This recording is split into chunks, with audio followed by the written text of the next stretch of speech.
4 minutes remaining.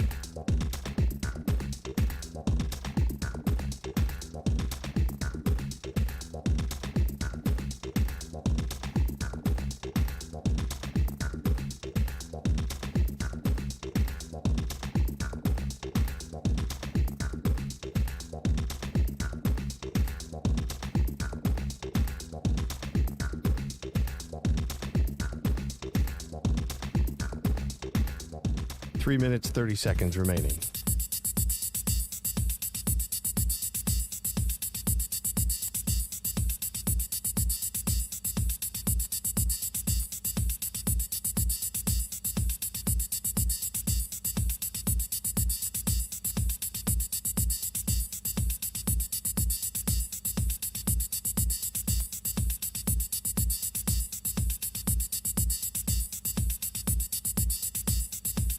Three minutes remaining.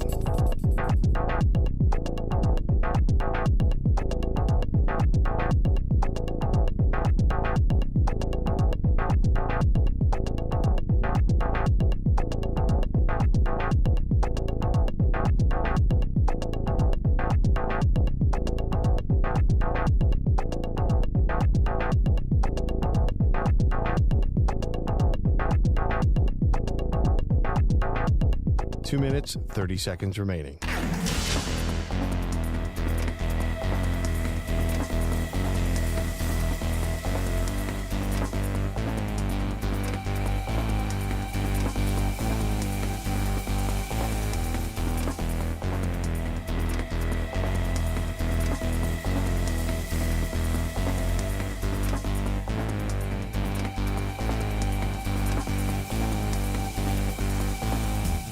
Two minutes remaining.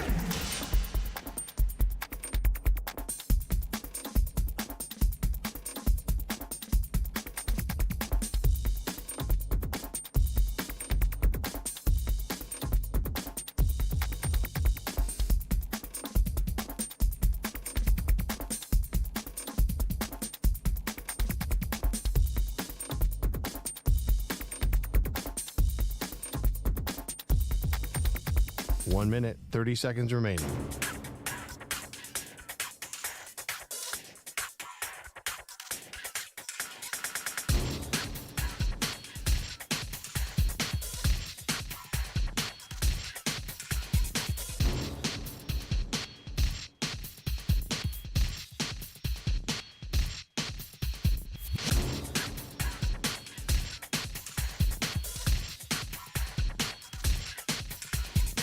One minute remaining.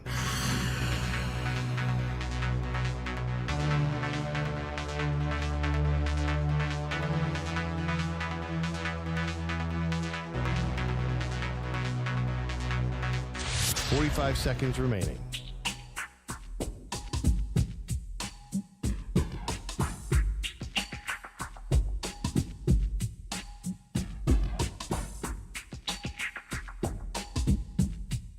Thirty seconds remaining.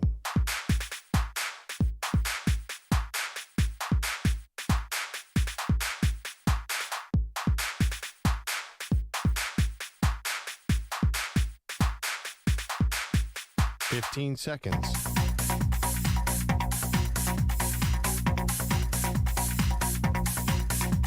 Break ends in 5 seconds.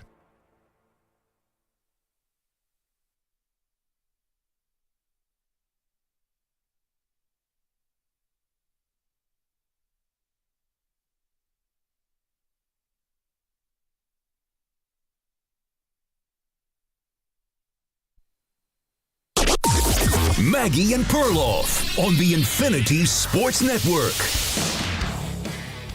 Jackson hands it to Henry. Ball. Ball's out. Picked up by the Lions. They've got it inside the 20-yard line. DJ Reed with the football in his hands. The Lions stripped it away from Derrick Henry. What a big turn of events, and the Lions have got it now. And that's courtesy of the Lions radio network, and Derrick Henry certainly didn't see me taking that fumble all too well, similar to a couple weeks ago, a little deja vu for him. What's up? This is Maggie and Perloff, EJ Stewart here, Andrew Bogus here in for both Maggie and Perloff, and we will definitely talk about what this loss last night meant for the Ravens on Monday Night Football. But to me, Bogues, the story is kind of the resurgence of the Lions, right? Like, we came into week one, we saw them get housed by the Packers, and everything was, they lost the coordinators. They had their chance when they lost to the Niners, and they lost to the Commanders last year in the playoffs, and the window was now closed.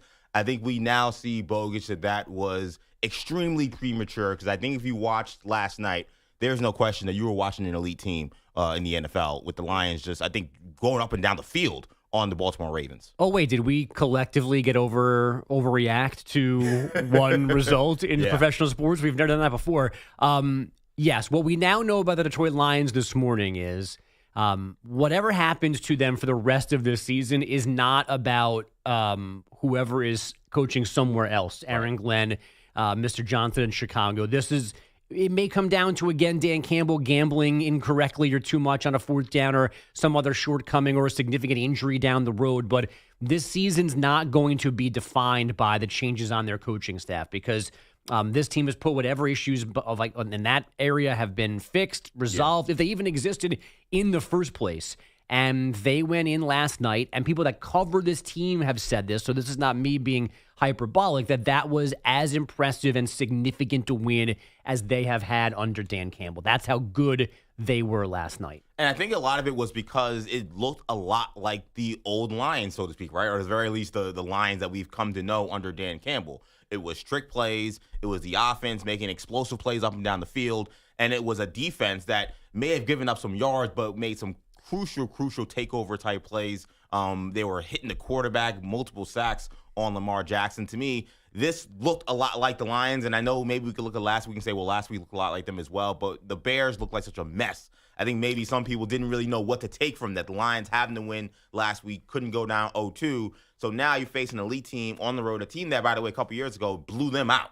So I was actually very curious to see what the Lions would look like on grass. I know it was warm weather, but on grass against a team that is also one of the elite teams in the NFL. And this is what the Lions felt like. And to me, you mentioned Dan Campbell. In some ways, he really became the head coach of the Lions last night to me. I think the conversations about, like you mentioned, Aaron Glenn or Ben Johnson, how much those guys had an impact on this team.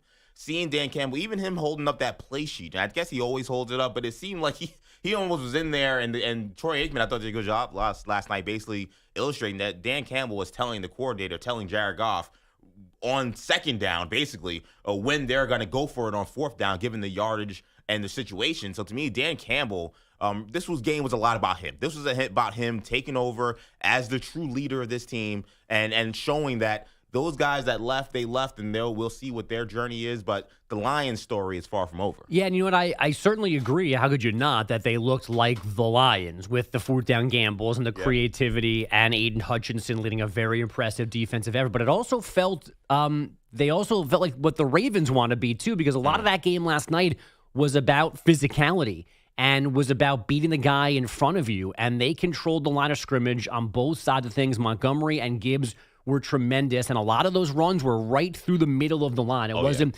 now the beautiful trick play for the 28, their fourth touchdown. So, there was some outside stuff, there was some speed stuff, but a lot of it was just scooting through holes created by that offensive line. And the guys on TV were talking about, they've got veterans at left tackle and center and right tackle, and then the two young guys at each guard spot. And those young guys were opening up holes for Gibbs and Montgomery to run through. And then defensively, good coverage, making Lamar run around, move around, and allowing that front seven to eventually get to him for 7 sacks. So it was old school Lions in terms of what Dan Campbell's Lions look like, but I was impressed by the kind of the smash mouth, beating the Ravens at their own game aspect of this one as well. Yeah, Calvin Shepard, former Giants great, leading the defense for the Lions as defensive coordinator. No, I agree. This was a lot about physicality. And in many ways, you mentioned the explosive plays going right downhill. This was with Montgomery. We're used to seeing Gibbs make those kind of plays. Yeah. I think was actually also really surprising, too. I was surprised they said Montgomery's 74-yard run was his third longest of his career. I was like, he has 80-yard bombs? When did that happen? But either way, seeing him play so well and seeing the Lions really, again, establish the line of scrimmage. Because when the Lions have been dominant, what have we talked about? It's been their offensive line. Well, you lose Frank Ragnow, he retires, and you move over Rutledge over to center, and you kind of wonder, okay, what does that look like? Like, how is this going to work with adding multiple guards now, younger guys into the line, and it looked like a seamless transition to me. Yeah, and I don't know, when you look at the NFC, we could talk about the Rams and what they did and their inability to close against Philly. I still look at Detroit, to me, as the team that Philly should be most worried about when it comes to repeating. If they're going to get out of the NFC, they may not have to go through Detroit, because it seems like the Eagles are destined for a pretty gaudy record, and the Lions still play in a very difficult division. But make no mistake about it, to me, they're going to have to handle the Lions if they want to win another Super Bowl. Yeah, that's interesting, because the Rams, even though they're 0-2 in Philadelphia in the last handful of months here, they also are almost 2-0 in Philadelphia in the last batch of time. And I don't know, as impressive as the Lions were last night, and as much credit as I want to give them for the way they won that game, I might, if we're talking outside in Philadelphia in January in bad conditions, wouldn't you have more confidence in the Rams winning a game there than this Lions team? I mean, we've taken a lot of stock in how close that game was between the Eagles and Rams during the playoffs. Obviously, we played a game a couple days ago that was very close. But we kind of forget how that game became close. The Eagles kind of let the Rams back into the game, and the Rams had your typical Los Angeles issues playing in snowy weather. This was not like, this was a game where the Rams were physical and muscled up the Eagles and they just lost on one play. There were fumbles. There was sloppy play. They had a nightmare trying to stop Saquon Barkley. So a lot of the Rams' issues when it came to warm weather team playing in cold weather, they showed themselves in that game. Now, they were able to still stay in that game, and Matthew Stafford, who, even though he played in the Dome for a lot of his career, did play in Detroit. He was able to make some plays late that made that game very close. But to me, the Lions, I think you look at their rosters and they're very close, but I think the Lions still have more explosive players offensively. I think when you look at what Gibbs can do, he can take it to the house from anywhere he gets the ball. Now we're seeing Montgomery play the way he's playing. I'm on Ron St. Brown, who you heard, I don't know, the broadcast, that Jared Goff said he's the best receiver in the NFL. He would not want any other receiver in the NFL besides Amon-Ra St. Brown. A lot of it in part because he's so selfless. It's not necessarily that he may be the most quote-unquote talented, but that he'll block. He doesn't care when he doesn't get the ball, and when he does get the ball, he makes plays. Jameson Williams was a big factor early in the game. I just still look at their weapons, and I look at just, again, the identity of the team. You're going to rush the passer, and you're going to get explosive plays offensively. That's the thing that is going to beat Philly to me. You're going to have to be able to hit Jalen Hurts. You're going to have to be able to take away their passing game completely and make them one-dimensional. And then on offense, you got to be able to hit some explosives against the Eagles. The Eagles are the team that they're going to allow you to go up and down the field, kind of like they did with the Rams, where, Stafford was putting together drives, but they weren't getting touchdowns, which allowed the Eagles to stay in that game. I don't think you can play that game with the Lions, in one part because they're going to get these explosive plays, but two, because Dan Campbell's going to go for it on fourth down. Right. So in some ways, their strategy actually is perfect for Philly because they're not going to allow themselves to settle for field goals. They are going to go for touchdowns, and considering how well they play at the point of attack, they're going to be able to get some. And as we learned on Sunday, you really can't kick field goals now against the Eagles because they're going to block them and have a huge guy running back for touchdowns, which is a whole other thing. And not to get too far away from last night, but this Eagle team, is it 17 out of 18, 18 out of 19? 18 out of 19, wins now, and the one time they lost was because Jalen Hurts didn't finish the game. I mean, they're in this place now where it almost doesn't matter what you do against them, that their best talent is just figuring out how they're going to win. And it might be Barkley, it might be Jalen Hurts accounting for 4 touchdowns, it might be blocking 2 kicks in the fourth quarter or a pick 6, whatever. They have found that beautiful kind of universe when you're so good and so talented and I guess well coached and well run that the universe just kind of karma takes care of you, and you have willed yourself and played yourself into getting all of the breaks and whatnot. And that's where so for the Lions, for the Packers, for maybe the Commanders and whoever else lives in the NFC West, the biggest problem might be, as it kind of was against the Chiefs for a while, is that it's hard to beat the Eagles and the atmosphere that's just around them right now. And I get that. The number to call in, 888-710-4ISN, 888-710-4ISN, talking about the Monday Night Football game from last night. I think the other thing that really excites me about the Lions in terms of that potential matchup with the Eagles, and comparing them to really all the other teams in the NFC, because they're going to have to also go through all these other teams, the Packers, the Commanders, all these teams you mentioned, is to me, to beat the Eagles, we're now seeing that you have to play your A-plus game. And even your A-plus game for some teams may not be good enough. Yeah. Like there are some average teams that can play their A-plus game right against the Eagles, and they're not going to win. And in many ways, maybe you could say the Cowboys in some ways in week 1 maybe played their version of an A-plus game, and they still lost. The Lions, to me, are one of the teams where if they play their A game, I don't think anybody beats them. I think because they put up too many points, they caused too many turnovers, and that, to me, is the thing about playing Philadelphia is if you don't play at a 9 or a 10, you're losing. It's over. You have no chance because they're going to hit your quarterback a ton. They have this cheat code that is the tush push, so they're going to be able to get fourth downs. They're going to get short yardage plays. So you have to play your top end game. And when we see the Lions playing at the highest level, when they're playing average teams, they're just blowing them out by 30, 40 points. And even when they're playing elite teams like the Ravens, who I don't really there are some issues with the Ravens that we'll discuss. I don't move them down anyway in terms of the top teams in the AFC. But to me, it's very clear that if the Lions are playing their best, you're probably going to lose because the margin for error is so small because they're going to hit you with the waves. It doesn't matter how many yards they got to go. Two drives where you're driving 90-plus yards. I mean, that's ridiculous. I don't care how many issues the Ravens have defensively. That you shouldn't be able to do that in an NFL game. The fact that the Lions are able to do that on the road shows you that if they play their A-plus game, it's going to be tough for anybody to beat them. So that's why I really like them a lot. Yeah, I get that. And we'll have much more this morning on the Ravens side of this, but you just said something that caught my ear that you're not kind of, I think I heard what you said is that you're not kind of downgrading them off of last night. I mean, I am. I'm spooked. Really? I don't like this. I don't like Derrick Henry fumbling. It feels a little bit, obviously it wasn't a collapse like week 1 in Buffalo, but the point remains is, and almost kind of the opposite of the Eagles to a certain extent, like we were just talking about, the Ravens now seem to be good at finding ways to lose. Right. And losing the games, they're still going to win more than they lose, but the games that matter, the games that define your season, that turn momentum, that prove who you are, instead of them winning to prove that they're elite, that they need to be in the conversation amongst the best of the AFC, they keep losing these games. And it's gone on for a while. And last night, you can very simply make the argument that scoring the amount of points that they did last night at home is should be good enough to win against anybody. And instead they gave up 38 points and couldn't make one stop and hold off the Lions and get that W last night.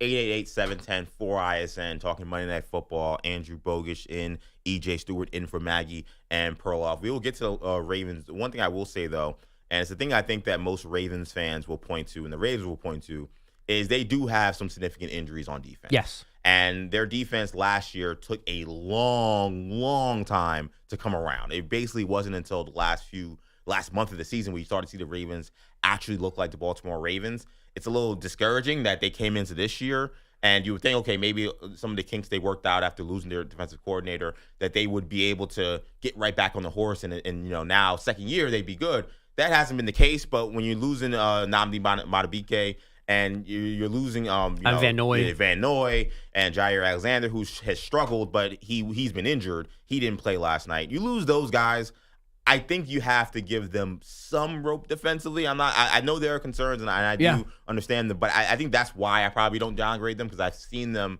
do this before. I've seen them start defensively, have some issues, and then figure it out towards the end of the year. Now, the part about them and whether or not they could win these tough games, win these games against the elite teams that they seem to keep losing, and they seem to keep losing in kind of like, I don't want to say embarrassing fashion, but almost like fluky fashion. Yeah, like it seemed avoidable fashion. Yeah, like it seemed like that was going to be the kind of game where it was going to be whoever got the ball last was going to win. And, a guy who almost never fumbles in his career now has a fumbling problem. Like that seems to be a kind of thing that only seems to happen to the Baltimore Ravens. And to say that about the Ravens, that sounds almost like chargering. I don't think ravening is a thing, but it seems like they almost feel like the new age Chargers with some of the ways that they lose. Although I guess maybe their Ravensing happens later in the season than the Chargers one does. But I mean, don't forget the overriding Lamar Jackson conversation is that he's got no Super Bowls. Yeah. So at some point, the Chargers issues happen maybe in November and December and keep them out of the postseason. The Ravens get in and then can disappoint you. Yeah. Right? I mean, they haven't been there. They have not been there at the end in a long time.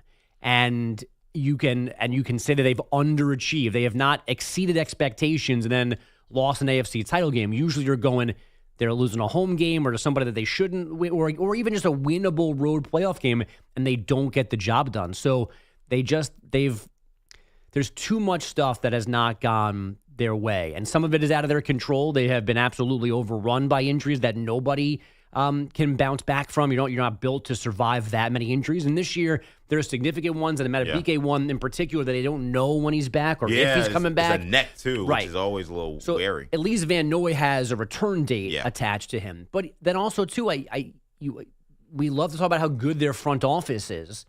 So if then depth's an issue after some guys getting banged up, then whose fault is that?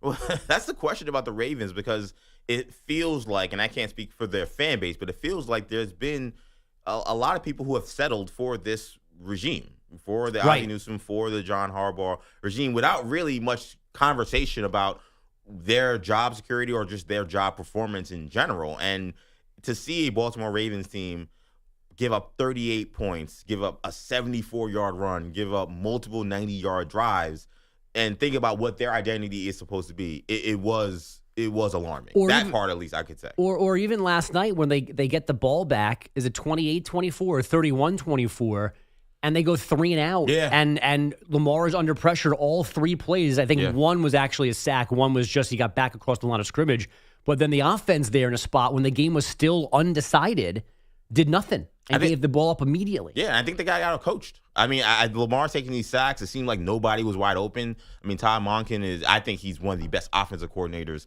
in the NFL. But the fact that they couldn't scheme up some easy throws for Lamar once the pressure really started getting going. And Lamar, he will hold the ball. Like, in some ways, you got to kind of know, like, the weakness of your own team. And Lamar's always going to try to go for the big play. So the fact that they didn't scheme up some short stuff to at least get the ball moving, I thought was a mistake. And the Lions, credit to Shepard and that defense, they absolutely took advantage. And I know nobody cares about this, but they did scheme up another touchdown pass to Mark Andrews, which lost me my fantasy matchup at the last possible minute last night. Ain't that a shame? The second touchdown catch did me in. I mean, I wish I could talk about my fantasy team, but we're 0-3, and all I had was the Ravens defense last night. So how do you think they did? You guys stink.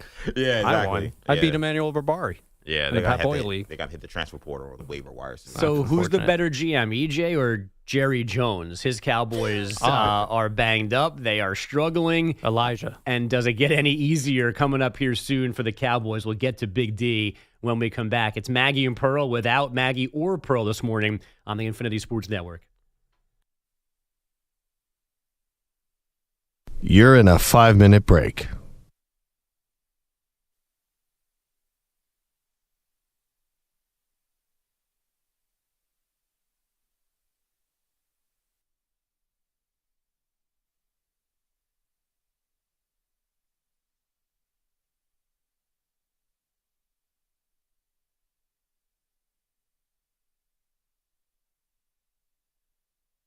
Four minutes, 30 seconds remaining.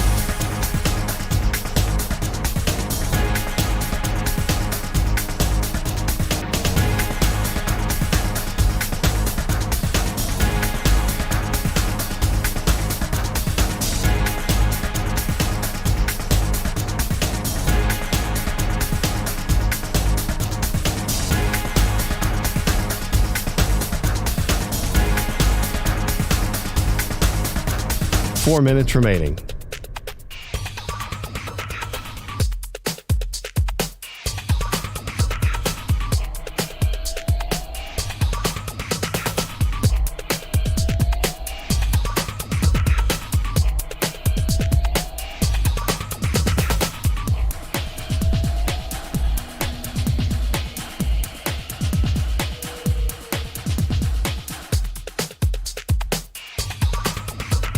Three minutes, 30 seconds remaining.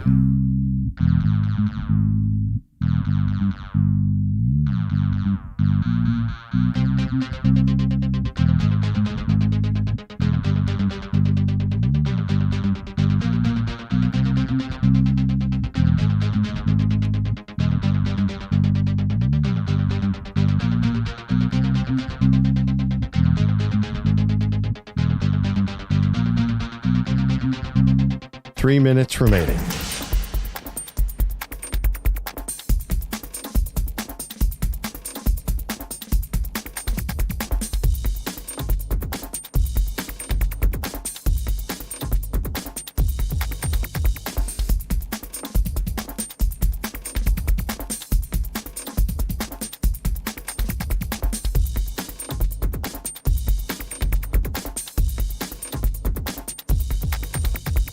2 minutes, 30 seconds remaining.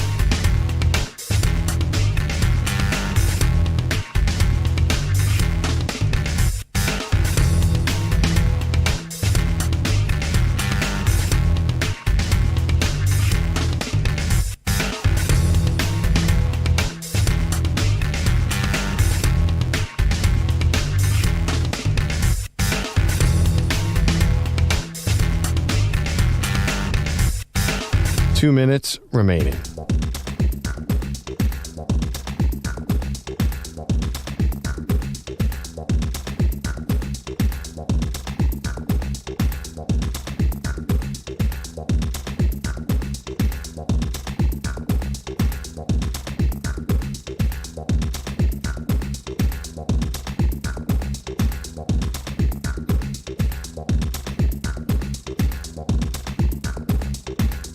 One minute, 30 seconds remaining.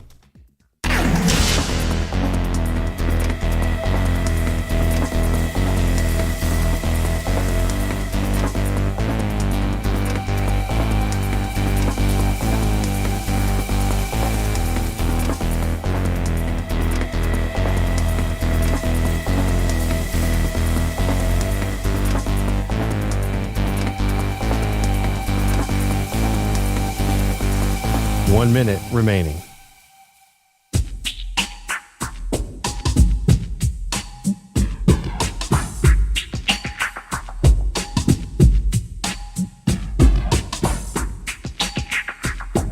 Forty-five seconds remaining.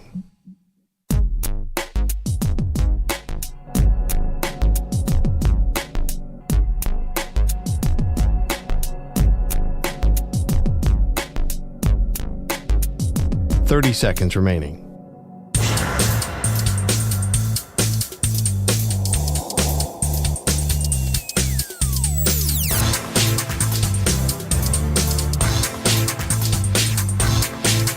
Fifteen seconds.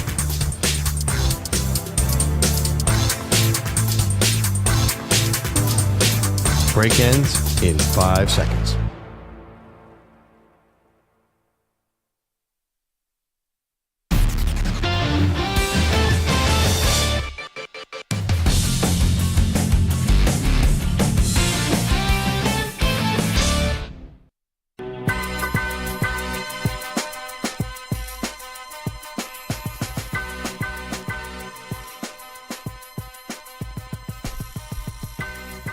Welcome back. EJ Stewart here with Andrew Bogish in for Maggie and Perloff this morning. Number to call in, 888-710-4ISN, talking Monday Night Football as the Lions get in what I think was a statement win over the Baltimore Ravens in Baltimore last night. Again, number to call in, 888-710-4ISN. Let's get back to the phone lines here. Let's go to Josh, who's in Pennsylvania. Josh, what's happening? Morning, guys. I hope you're having fun while mom and dad are out. Isn't that always how it works, though? Once they're out, you get to eat pizza until noon or midnight, and you stay up late. This is how it goes. Well, I hope they left you some fresh squeezed orange juice, EJ. I know that's so the NFC power rankings. I think something that's holding the Rams back, and I'm a Rams fan, is McVay's hesitation and unwillingness for fourth down plays. Yeah. We saw it on the Philly game on Sunday. That 4th and 1 just got blown up to smithereens. Yeah. And I think that gives them hesitation. If he was willing and we were able to do it, like we had a quarterback that could sneak, like Goff or Hurt, we could maybe compete. But I think that's the one thing that's holding us back. It's funny, Bogish, how like fourth down has now become like almost like a phase of the game, right? Like in many ways, like we see teams who what their philosophy is, what their plays are. Like these things now actually matter. There was a time where it was more than 4th and 2. You were kicking a field goal or something every single time. But now I think you're right. I think the Rams and their inability to get short yardage fourth down plays or settle for field goals, help them lose that game, and I think will be a factor moving forward. And it's a little surprising because McVay being younger and creative and innovative, you'd think he would be a little more, and I don't know his overall numbers if he goes for more than most coaches do. But even, last night with Dan Campbell, who we're used to doing this, even that last one in a touchdown game, just shy of midfield, like that's I don't know what the what the analytics are. They almost certainly say go. There are multiple Twitter accounts that tell you the probability of this and that. But as they're doing it, I'm not surprised that they're lining up for it. But I'm still going, I don't think I have the mind or the you-know-whats to do it here. And then to call the play that they called, that Jared Goff's got to make that throw over the top to St. Brown. Not a handoff, not something simple. They go for it, and they throw the high degree of difficulty play out there, too. That is a world that I still can't live in.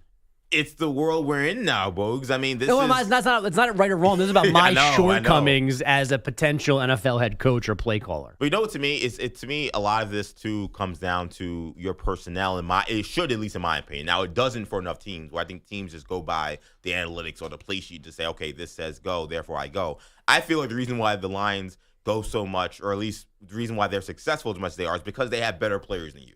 And oftentimes, and when it's only 2 yards to get, they can get 2 yards. And even if they call a high difficulty degree kind of play, like that play action fake, that would have got them a first down because Marlon Humphrey held anyway. But the fact that Goff had to make that throw, well, Goff can make that throw. If he has a clean pocket, he's one of the more accurate quarterbacks in the NFL. Amon-Ra St. Brown is one of the best wide receivers in the NFL. And the reality is that's going to be a factor for the Lions. Now, will we get to January and they're playing a cold game in Philadelphia and they're up multiple scores and they're going to keep going for it on fourth down? Like, is this going to be a factor against a great team, a great defense? Because the Ravens are not a great defense. That's very obvious, right? But if they're playing against Philly or they're playing against some of these teams in the NFC, there's a chance that they will be playing a great defense. And can you get away with those kind of calls when you play against the top teams defensively? Yeah, and the bigger argument here is where I think coaches are still struggling to find out the sweet spot for them is it's kind of that you're coaching to win or coaching not to lose. And for the longest time, the overriding philosophy was protecting leads and being safe or I don't want to lose by 10, I'd rather lose by 3. It's a very, very protective way to go about things. And it's refreshing that we have this new outlook and there are so many guys and there's a lot of logic in it too, especially just when you're in that middle third of the field. You gain very few yards by punting as opposed to going for it and failing on fourth down. It doesn't, because you can't just pick up and drop a punt perfectly where you want it. It goes out of bounds. It goes in the end zone, and you're gaining a net of like 25 to 30 yards. That's not that big of a deal. It's a work of art. So there's sure. So there's I can see the math. I can see the philosophy, but in the singular moments like last night, I'm still sitting there going, it was nice to not be personally invested in that moment. Those are not my teams. That's not my anxiety. That's not my broken heart.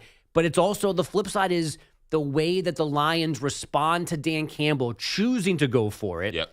The confidence that he shows in the offense and in the defense for going, if we don't get this, I know you guys are going to stop it. Yep. And when they get it, they cut to him, and there's 2 defensive guys that are chest bumping Dan Campbell for going for it. And he's created this mystique with them, and it's scary, but it's impressive too. You talk about being emotionally invested in a team. You know who I would not want to be emotionally invested in? The Dallas Cowboys right now. No thanks. But we'll get to them in a second. Number to call in, 888-710-4ISM. But first, Justin Rocke joins us with some sports updates. What's up, Justin? Doing well, EJ. How you doing, buddy? Doing great.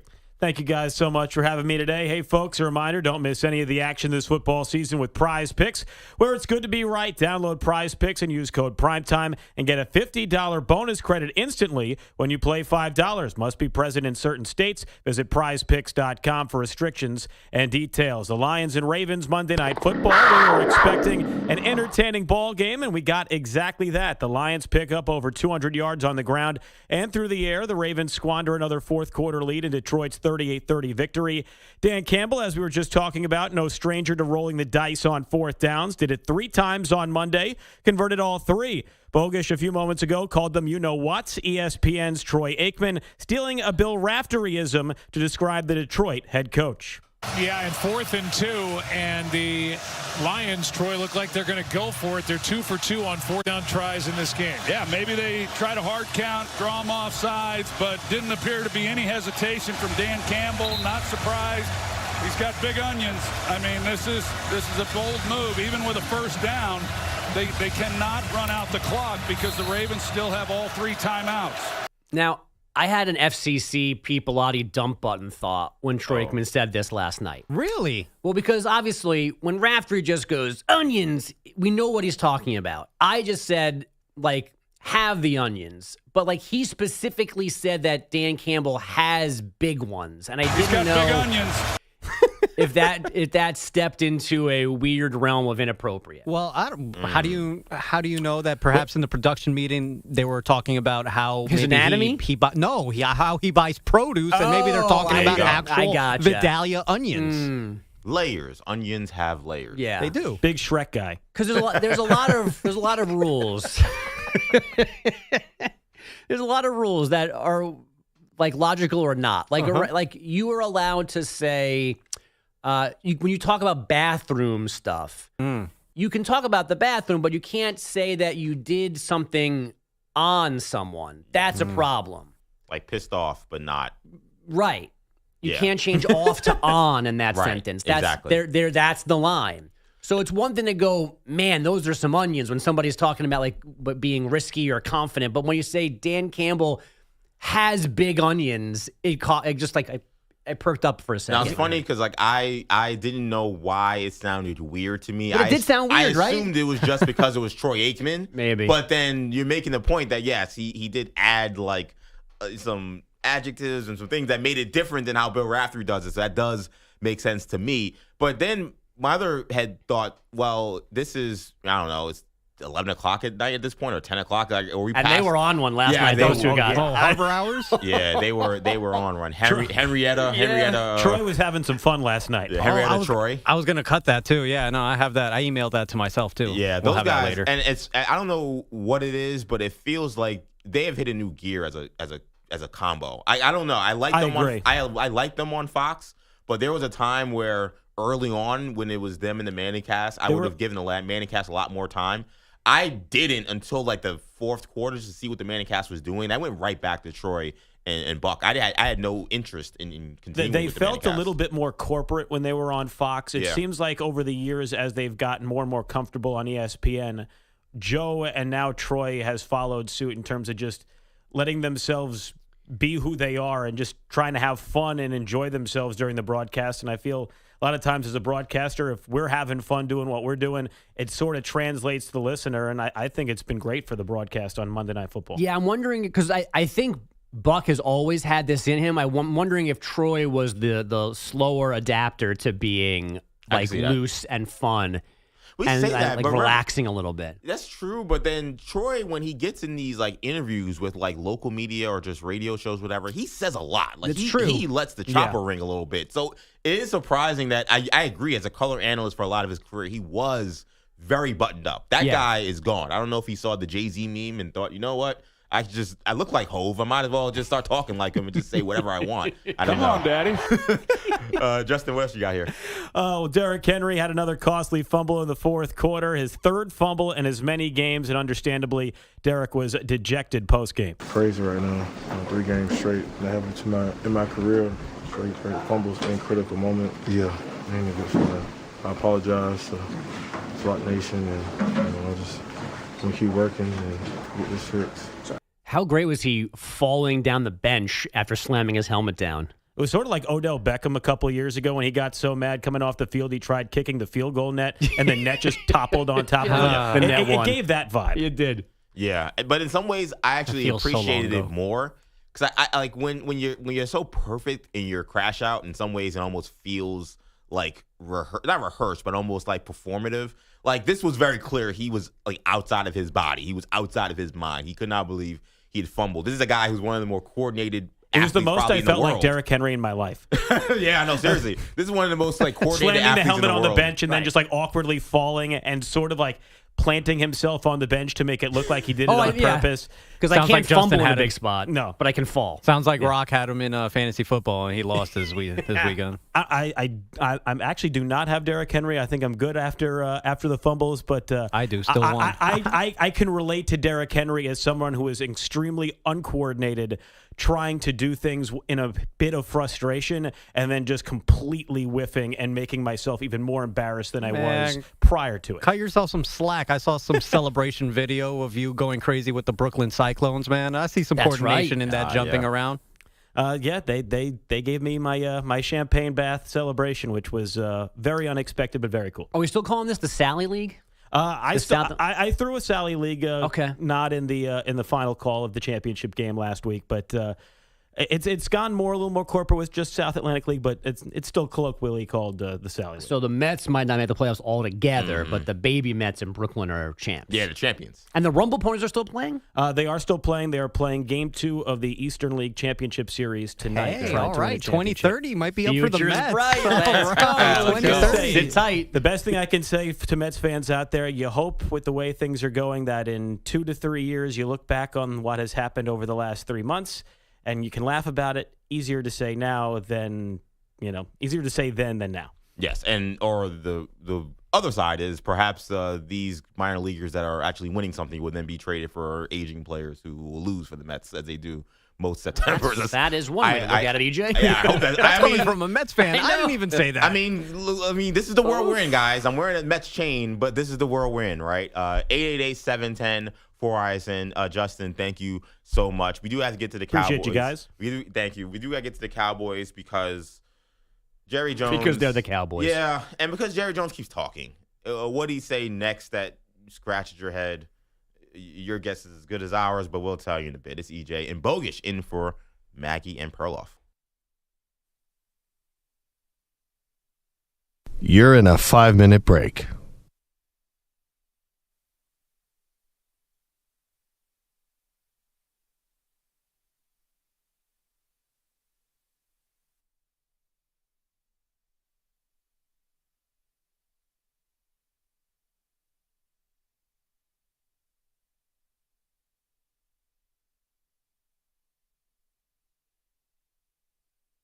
Four minutes, 30 seconds remaining.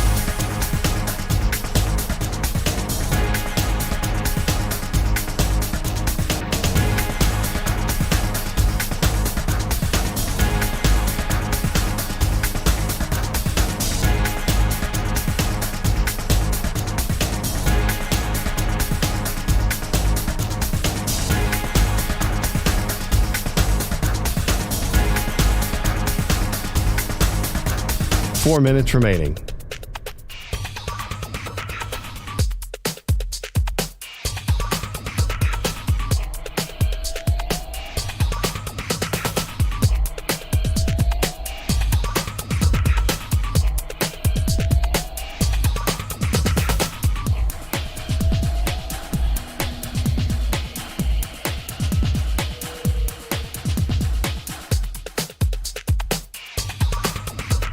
Three minutes, 30. My ideal, future in terms of having kids is somebody takes my seed and then just to raise the kid, and I'm like, that's my kid. Don't raise it, but claim it as your own. Did you just say your goal is to be a delinquent dad? That boy's got a secret, it's tucked away. Hidden cameras in his place, recording all day. When his date walks in, they don't know the deal. They're part of his own reality reel. Oh, Pat's got a show, but no one's aware. Every room's wired, but he's acting all fair. Dinner and wine, a romantic pursuit, but the cameras are rolling, ready to shoot. She thinks it's just a nice little night, but Pat's setting angles, getting the light. Sit on the couch, he says with a grin. Unbeknownst to her, the cameras begin. Oh, Pat's got a show, but no one's aware. Every room's wired, but he's acting all fair.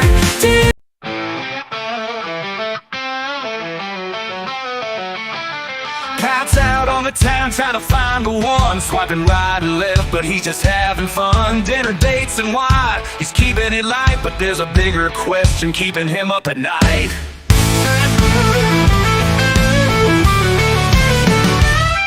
Is it time to give or time to wait? Does he help someone out or stick to his fate?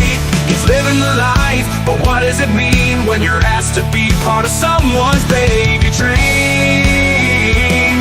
Pat boils in a bind, what should he do? Should he be a donor or let love find him too?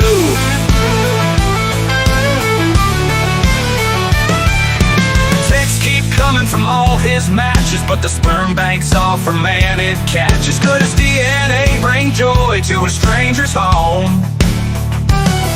While Pat's still out there looking for his own. Is it time to give or time to wait? Does he help someone out or stick to his fate?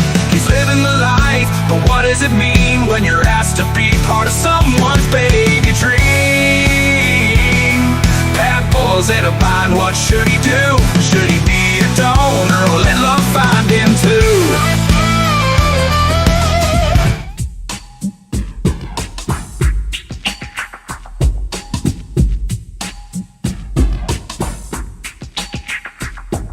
45 seconds remaining.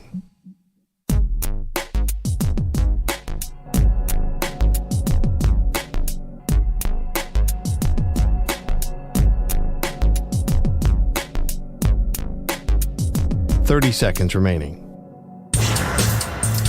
Got about a minute left. Sure. You want to sing anything? Yeah, sure. I know you guys play the Perfect Strangers theme on Fridays. Maybe I'll give you a little bit of that. Yeah. And sometimes the world looks perfect, nothing to rearrange. 15 Sometimes seconds. you just get a feeling like you need some kind of change. No matter what the odds are this time, nothing's gonna stand in my way. This flame in my heart, like a long lost friend, gets every dark street a light at the end.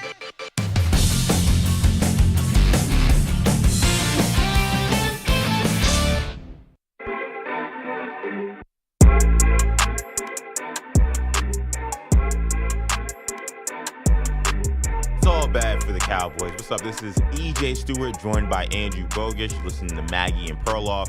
Maggie and Perloff both out. And as we look at the Cowboys situation, so they leave this weekend with a blowout loss and some sprained ankles that could land guys on IR.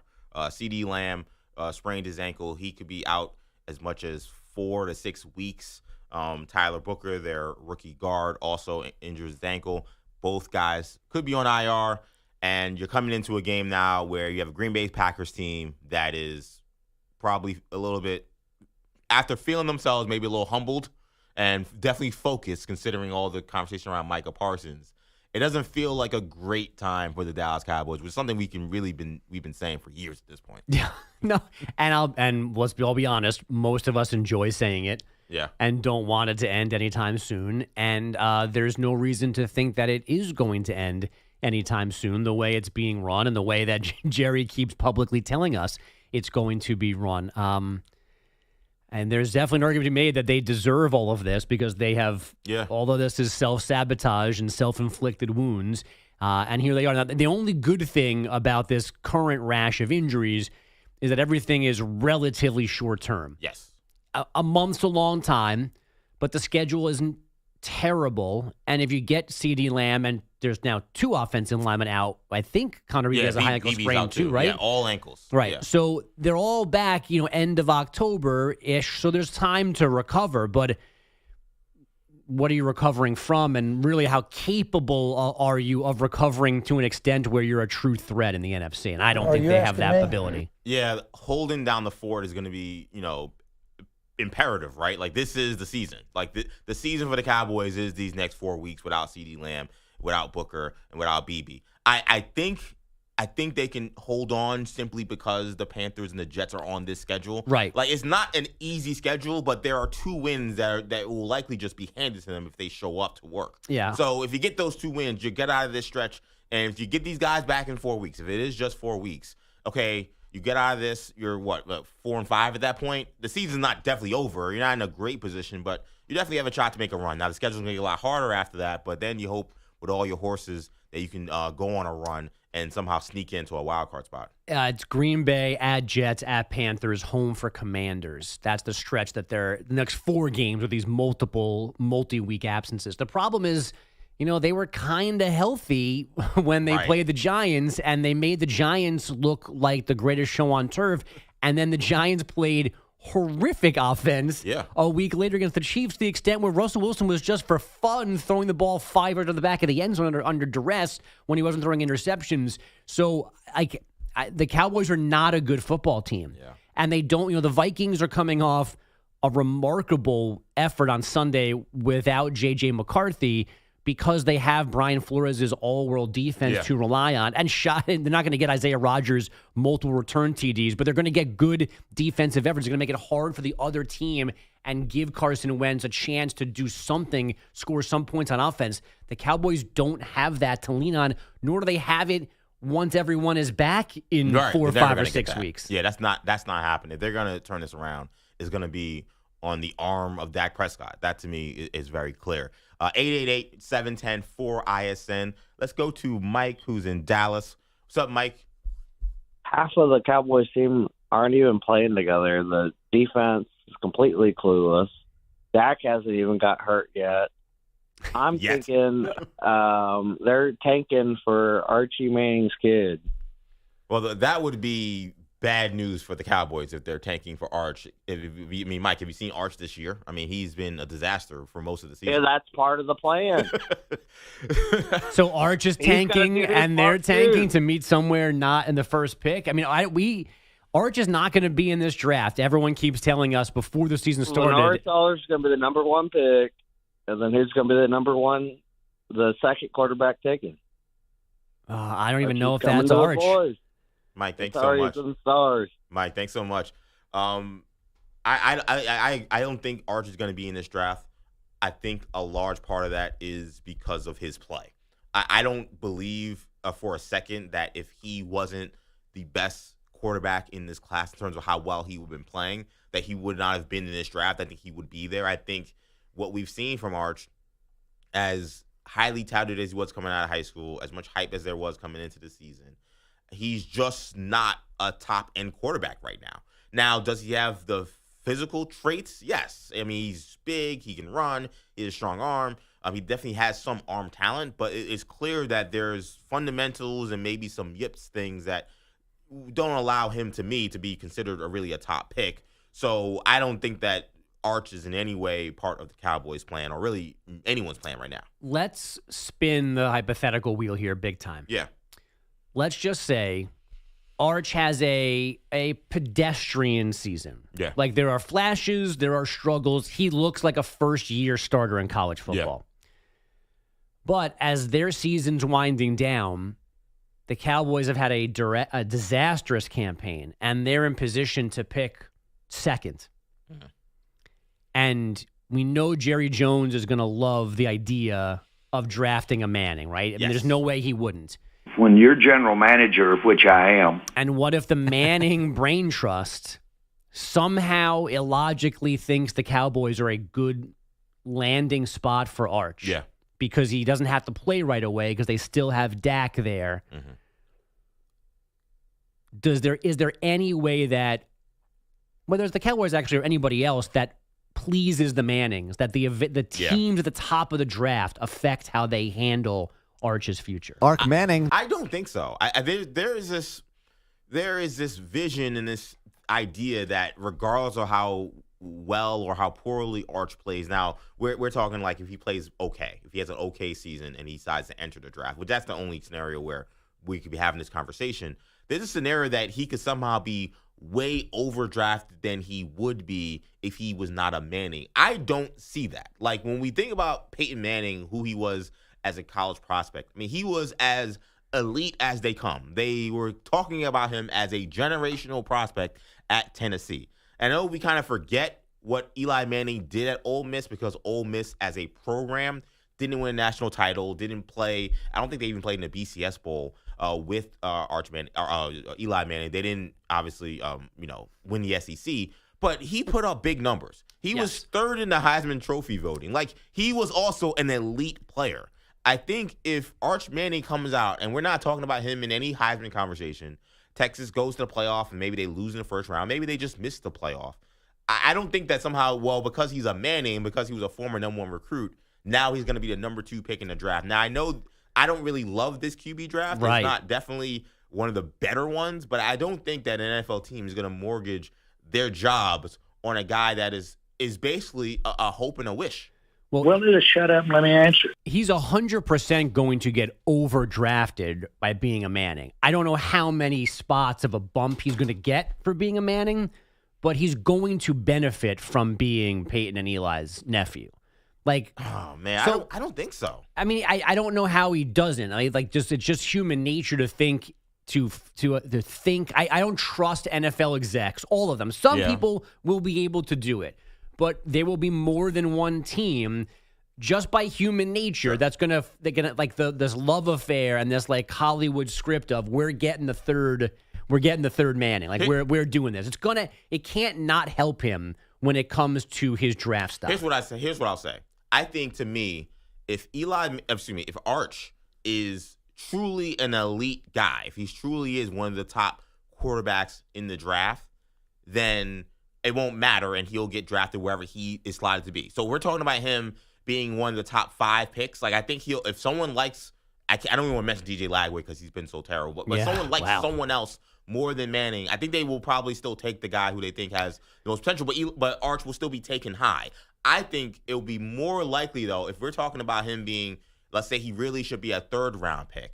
Could he then be a 2nd or 1st round pick? Or if he should be maybe, late 1st round, could he be, 10 or 8? That I could see. Yeah. But I think that's where the difference lies for me is I think that if he is an elite guy among other elite guys, I think he's going to go just get drafted wherever he's supposed to go. If we're in a situation we're talking about later rounds, if he's some guy, again, if he's a 5th round pick and he gets drafted in the 2nd round, again, that I could see more. I don't know if I see, though, the guy who's in near the top that he just catapults to number 1 automatically because he Arch Manning. Again, to me, I just feel like there are NFL executives who, yes, there's comfortability with the Mannings and also owners that probably want to be attached to the Mannings. I totally get that. But this is the not-for-long league, and to do anything regarding drafting a quarterback and think about anything beyond just what they can produce on the field is how you lose your job very quickly. Yeah, I mean, Perloff gets mad when I don't accept these throwaway sentences that he puts out there. But there was a day, even just last week, I think, or the week before, where he said Eli Manning did nothing in college. And I was like, that can't be true. And I went and looked, and as you already mentioned, he was 3rd in the Heisman, and over 3 years, he threw for 10,000 yards and 80 really touchdowns, which is the opposite of nothing. But when we got to draft time, was he really better than Phillip Rivers? And he went first and Rivers went 4th. I mean, I mean, it becomes like a revisionist history thing, but Phillip Rivers flew up the draft board. He was not someone at the time people were saying, oh, this guy is going to be the number 4 pick in the draft. And in fact, when it came down to a conversation with the Giants in terms of who they would draft, he was not in their conversation. It was either Roethlisberger if they stayed or Eli if they went up. So Rivers going 4 was actually more of him climbing the board than him like, oh, he fell to a spot that he wouldn't have gotten to had there not been a Manning in the draft. He put up a lot of numbers at NC State, but they also lost a lot of games. So it wasn't like Phillip Rivers was this household name. He had played a ton, but it was not that he was in the Heisman or that he was winning all these championships and then he fell short. I think he went kind of where he was supposed to go. So I think when we think about Arch Manning, what's going to happen, I think it will be similar. The problem, though, is I just don't know if I see him getting to that number 1 spot, just from what I'm watching right now. Yeah, certainly not right now. Shedeur Sanders could have used a Manning bump back in the draft. He did not get it, and his future remains a little cloudy. But his dad weighed in again on Shedeur. That's next on Maggie and Perloff.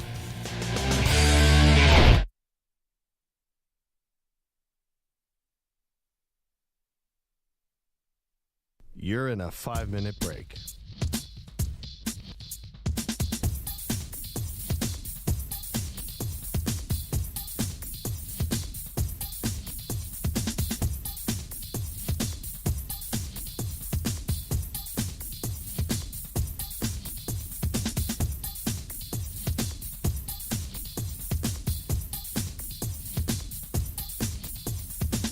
4 minutes, 30 seconds remaining.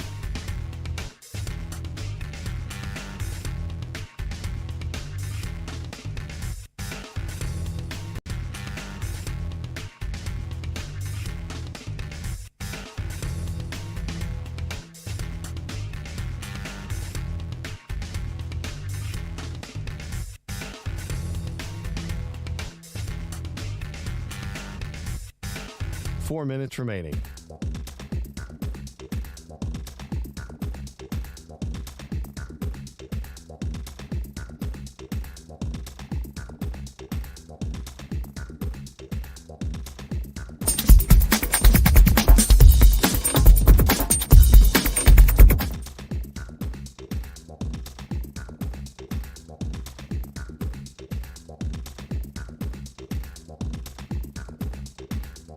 Three minutes, 30 seconds remaining.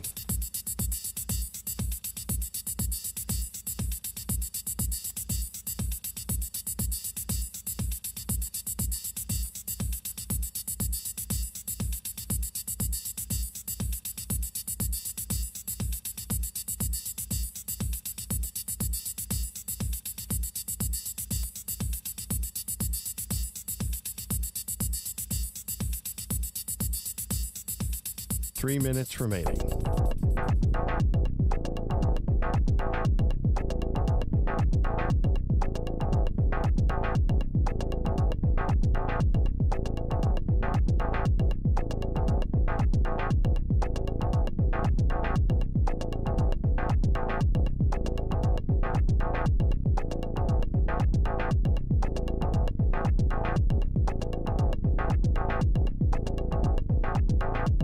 Two minutes, 30 seconds remaining.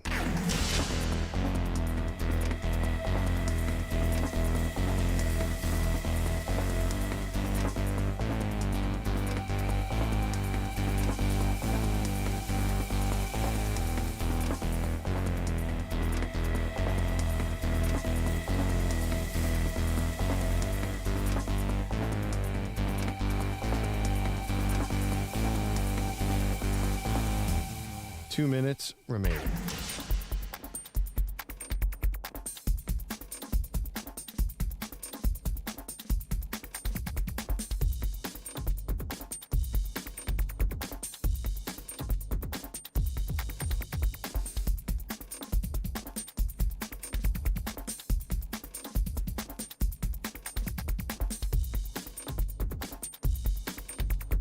It's the song you were trying to sing.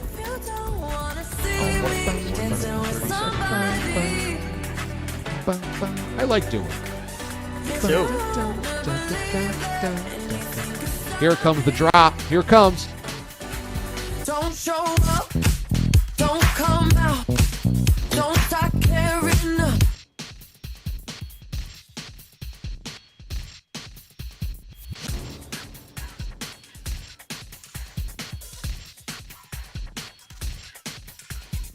One minute remaining.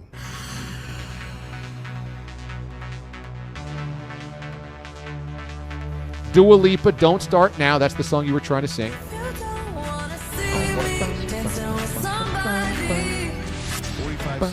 I like doing it. Too. Here comes the drop. Here comes. Don't show up. Don't come out. Don't start caring about me now. Walk away. You know how. Don't start caring about me now. Oh, it's such a good, refreshing song. Oh, That was good. I want to dance again. Dua Lipa, Don't Start Now. That's the song you were trying to sing. 5 seconds.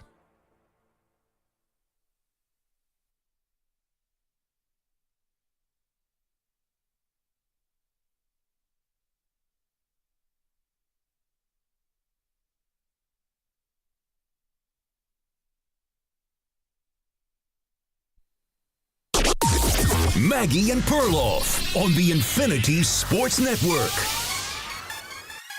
Goff takes, turns, gives to Montgomery. Two hands on that football. There he goes over the right side. 25, 20, cuts to the right at the 15, down to the 10, down to the 5, to the end zone. Touchdown, Detroit Lions. Dabo to Gross, 31 yards. And that was courtesy of Lions Radio. And there's a lot more where that came from earlier in the game. What's up? This is E.J. Stewart in for Maggie and Perloff, along with Andrew Bogish, who's also in for Maggie and Perloff. And to me, that was a lot of the story of the night from the Ravens side, Bogues. It was this defense that had been much maligned coming into this game. They kind of had your quote-unquote get-right game against the Browns, but it's the Browns, so who really knows what that means? So I think there was a lot of questions about how would this Ravens team look against another elite offense after what they did against the Bills, which was give up that big lead. And it was a terrible performance in many ways. They could not cover. They definitely could not stop Montgomery, who ran all over them for much of the night. And it does lead to some, I think, growing concerns about, is this going to be a Ravens defense that we can expect to be really a sieve much of the season? Yeah, I mean, what did they do last night? Like, what was the play that they made in a crucial spot last night? I mean, there was, I can't think of one where like, oh, okay, that like they Jared Goff sacked 0 times. Yeah. I don't even recall any significant pressure on him in a critical moment. This was an offensive game, trading touchdowns, and then the Lions made the play with Hutchinson stripping Henry that changed the dynamic of the scoring. And you asked the question about what did they do last night? What play did they make? I asked the question watching that game, what do the Ravens do well defensively? Like sometimes, there's a team that sometimes teams have issues defensively. Say, okay, well, they can cover or they can get after the passer at least. Like if they figure one aspect out, maybe they can figure another aspect out. I saw a defense that didn't do anything well. They did not cover well. They didn't particularly tackle that well. They definitely didn't get after the passer. Again, no sacks, not a lot of pressure on a quarterback who's generally kind of a statue. I mean, even Goff even ran on them a little bit. Like they don't really do anything well, which I think does lead to legitimate questions about what the depth is in terms of the Ravens defense, what pieces are they missing, and do they have enough to get to the ultimate goal, which for them is a Super Bowl. And their pass rush was a concern before the Van Noy injury. Yeah. So it wasn't like that created the problem. That has exacerbated a pre-existing problem. And then Matabuke out from the defensive line affects everything as well. Yeah. There are still individual good players. Obviously, Kyle Hamilton is an all-world defensive back. So they have individual guys that can do things, but they got carved up last night. They got carved up inside, outside, down the field, medium routes. Yeah. The run game was 6 yards a pop. Now, obviously, the one huge 70-yard run can skew some of those numbers, but they needed, in a game like that, they needed to make one play, and they didn't make it. The Lions did, and then converted off of it, and that's why they have the win, and the Ravens are 1-2. I think in many ways, John Harbaugh would agree with a lot of his assessment on the defense. He talked about it last night being an issue. Let's hear from head coach John Harbaugh about the run defense. The biggest problem is we didn't play good run defense. I mean, we didn't, as a defense complete, we didn't do it. And that's not going to be good enough. There's nobody in that locker room that thinks that's good enough. That's disappointing. That's bad run defense. And that's not who we are. It cannot be who we are. No, it is who you are. That's a problem. Like it is who the Ravens are. They are a bad run defense. They are right now a bad defense. I think the question becomes when they get healthier, and there may be some trade acquisition that happens at the trade deadline that maybe makes a difference. You never know. But whenever they get healthier and they add one or two more pieces to this defense, can they be? I think they'd have to be at least above average to win a Super Bowl, right? I don't know if they have to be even good, considering how great their offense is. Like, can they get to above average? Right now, they're at best below average. You could even say maybe bad. Can a below average defense get to above average or close to good by the time we get to week 18 and the playoffs begin? Yeah, they might be good enough on offense if Derrick Henry learns to hold on to the football in crucial spots in the fourth quarter, and obviously the way Lamar can sling it. They need to protect him better than last night. But they might be good enough offensively that all they need from that defense is a play or two per game. They can still give up points, but if they just win the turnover battle, get a stack in a big spot, just to flip, give us the ball back, and let us add on to the lead. Like that may be all they need. They don't need an elite defense that only gives up 7 points a game. They don't need that with the way they can play offense, but they're 0-2 in the defining games here out of the gate in Buffalo and last night, where they certainly scored enough points to win the game. And all they needed was the defense to do one thing, one takeaway, one sack, one stop. And they're at the right time, and they didn't get it. So I guess the good news is they're not necessarily far off from where they need to be. Right. So it's not we're not talking about drastic overhaul or something that they can't fix in this season. They can probably find that sweet spot, but they got to find it pretty quick here. Yeah, I mean, because now you're 1-2, and we keep talking about this, Bills' perfect season that is looming.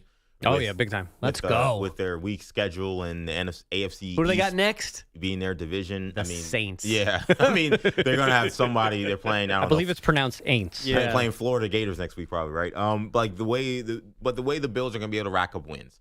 And, we'll see what happens with the AFC West. Like the Chargers obviously are 3-0. I don't know what kind of record they have, but it looks very likely that the Ravens are going to be playing some road games in January. That just seems like that's going to be a likely situation. So they're going to be playing tough teams on the road where they're going to have to stop the run. And oftentimes going to have to be in cold weather unless they are playing LA or someone like that.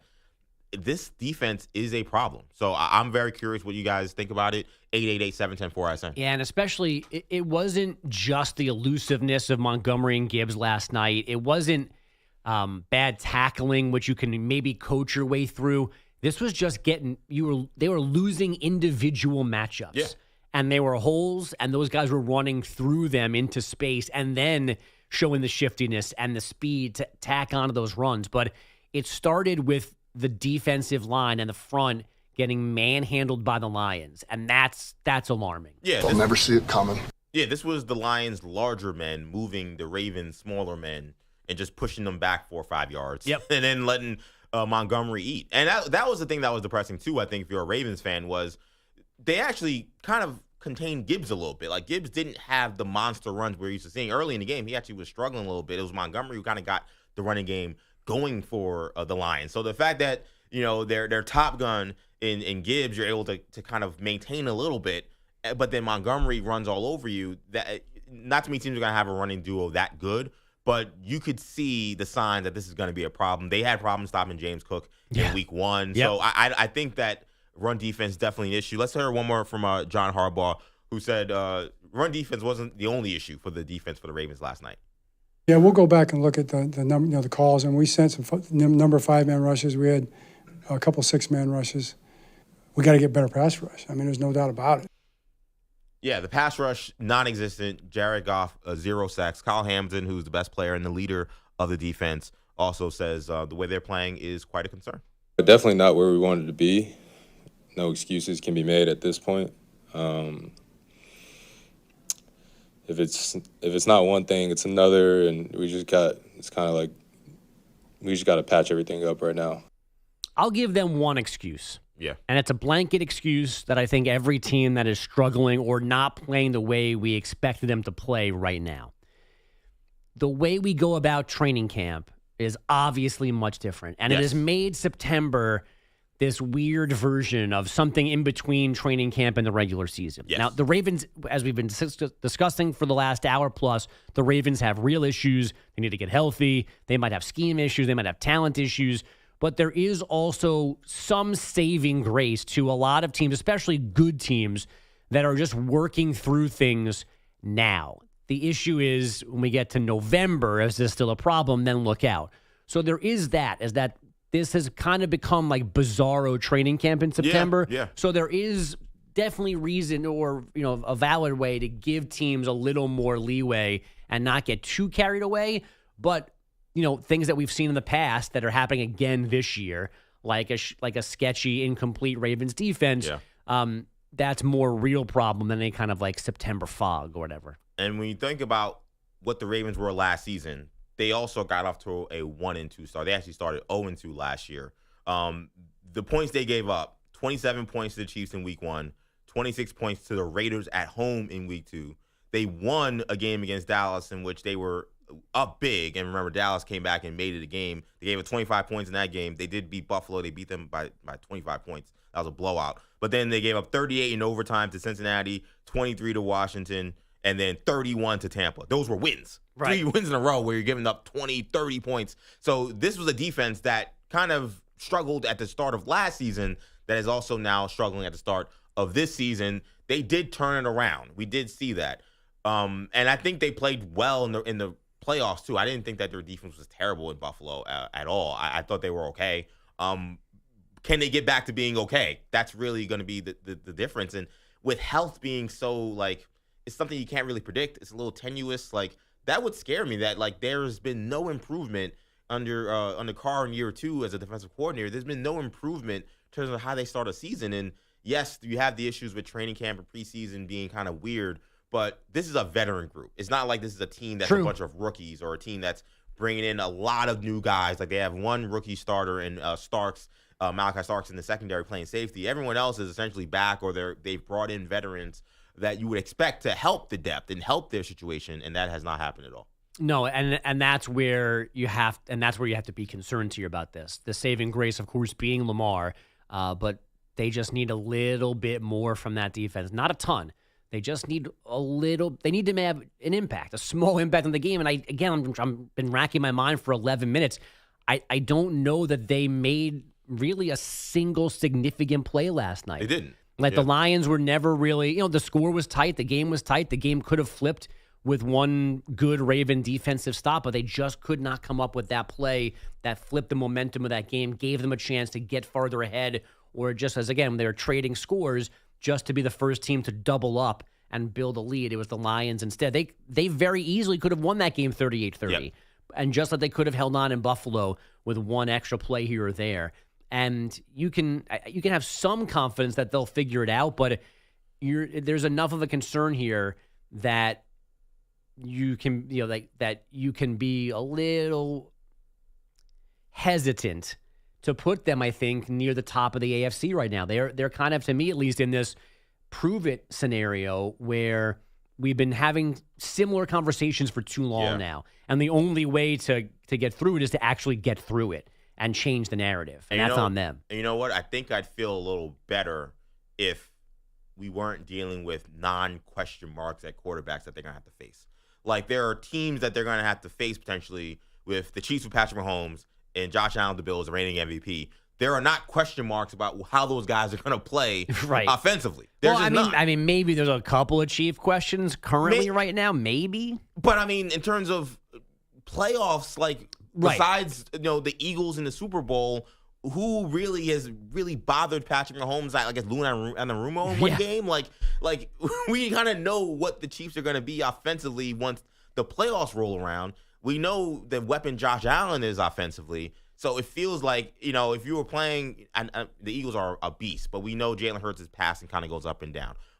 I still have questions about Jordan Love. We'll talk about the Packers in a little bit, but I think the fact that you're dealing with absolute, carnivores in terms of quarterbacks, the toughest guys, the guys you definitely don't want to face in a postseason situation, that also has got to concern you if you're a Ravens fan. Number to call in, 888-710-4ISN. Let's get to Ramon, who's in Indianapolis. What's up, Ramon? Hey, how you guys doing this morning? Man, I'm telling you it's frustrating. When I'm I'm an old Bear guy, Chicago area guy, so we go back to, Lawrence Taylor's, even your Skins. First, Ronnie, me and my brother, we were just talking about Ronnie Lott the other day, got on the sideline and had half his finger ripped off and right back out. Remember that? Yeah, So this you got to play some defense. And I know it's frustrating for Lamar. I could see the frustration after the Buffalo game. I mean, you scored 38 points, man. I mean, come on. My general rule in the NFL, first to 21 or 24 generally wins the game. If you look at a lot of the scores over the weekend, wasn't too many games over 24 points. So when you get 30 points, you figure you should win the game. And their defense is just terrible. It's not – it doesn't have to be Ray Lewiston style, but you're right. Just get a timely stop. Montgomery had 12 carries for 151 yards. Yep. That's just phenomenal. And I think – I'm going to throw this out here right now, and you guys can talk about it maybe later on sometime down the line. Either John Harbaugh has to go, or in 2 years on Lamar's contract up, Lamar's gone. Lamar's gone. There's no way in the world he's going to stay around for that when he could probably go to a team with a better defense and give himself a better chance to get to the Super Bowl, win the Super Bowl. It's got to be frustrating for him. Thanks for taking my call. Ramon, thanks for calling. And I mean, this is starting to we're probably already in it, if not there or about to be there, where it's just time for things to change in Baltimore. Right. That it's just run their course. It doesn't mean that John Harbaugh is a bad head coach or he's forgot how to do it. It just means that The message is stale. The message needs to be different. They need different voices, different brains, different thoughts. Because it's is it like Andy Reid in Philadelphia at the end, where it was just it ran our course. We tried different things. We had Donovan McNabb. We got this far. We got that far, and we didn't get to the actual end. And it was just time to go our separate ways. They are adjacent to that, or they just walk through the door of that because of also you don't want to waste any more Lamar. That's the thing that's interesting to me, this idea, because it's not a conversation that really happens, I feel like, in this space, this idea that somehow the Ravens have failed Lamar. Maybe earlier in his career when he wasn't getting a lot of receivers and it seemed like their offense was him or bust, but that's not the case anymore. It hasn't been for years now. Like, they have a Pro Bowl receiver in Zay Flowers. Hopkins made a nice catch last night. Of course, they got Derrick Henry, but we don't have a conversation about, like, is the coach failing them? Is the defense failing them? Like, when we have these postseason games, maybe it's because Lamar hasn't played well in these games. It's been easy to point to him. And like I always say, like the great Malik Wright, everybody knows the quarterback. We kind of point to Lamar as always being the issue. But John Harbaugh, in many ways, I think is living off that Super Bowl in a similar way to how I think Mike Tomlin is living off that Super Bowl that was years and years ago. Like, to me, they're kind of two sides of the same coin. Like, I think maybe the Ravens have had a little more postseason success where they've at least won some games. Like, they'd win a game or two games maybe to at least get them to a position where they could play a meaningful game in the postseason, where the Steelers have been 1-and-out for basically a decade now. But they've been very similar in terms of their playoff resume. And I think John Harbaugh, I do wonder if the clock is ticking on him a little bit now too. Well, as you can tell, and as you've known for a while now, football season is back on Prize Picks. Every day we make choices, but on Prize Picks, being right can get you paid. With millions of users and billions of dollars awarded in winnings, Prize Picks is the best place to put your takes to the test. Plus, the app's really simple to use, even for old men like me, right, Manny? You just pick 2 or more players across any sport, pick more or less on their projections, and if you're right, you could win. Donk. Keep you rolling, and the country's on, but honky donk, donk. That song. Yeah, that one. And then the very soft, you're gonna miss this. I'll probably be okay. You're gonna miss this. I don't know the words in between. You're gonna miss this. Those are 2 very good songs. Mm-hmm. Now, Trace Atkins has a couple hits. Honky tonk, but donka donk. Keep you rolling, and the country's on, but honky donk, honky tonk, but donka donk. Next London game, waffle iron, some cinnamon buns, throw like some eggs on top, little sliders for your London 9 a.m. Why kickoff. can't you think of these things? Look how easy that was. I'm going to walk out of here in 2 seconds. I said, give me 2 weeks for what's coming on Thanksgiving. You want stuffing? You're just going to make stuffing? With eggs on top? I can make stuffing. You add some water to the stovetop thing. The box You idiots! I'll give it to you now. The stuffing serves as the bread. You're going to have Thanksgiving leftover sandwiches with stuffing waffle bread, like sliders, but you don't let me finish. You think I'm just making stuffing and waffles? Of course not, you morons. It's turkey. It's cranberry sauce in between 2 waffles.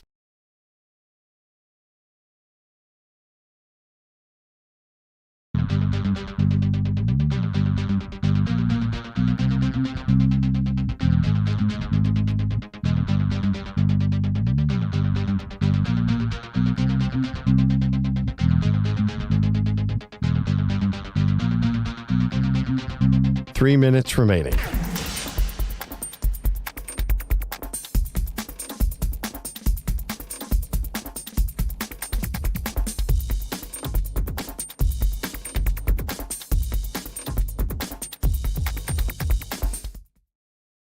I get a lot of, lately I've been not able to sleep. Thinking about work? No, just a lot of, I get a lot of anxiety. Just restless generally? Just restless, yeah. That sucks. I hate that. That sucks. No, it does. I get a lot of. I don't want to say the wrong thing because it's not Scranton. I'm pretty sure I'm going to Scrotum, Pennsylvania. No, you're not. Definitely. Definitely. You were afraid. It's not Chris. It's not scrotum. Outcome scrotum. I'm telling you, look this up. I am fairly certain it's located in Scrotum, Pennsylvania. I think you're right. 2 minutes remaining.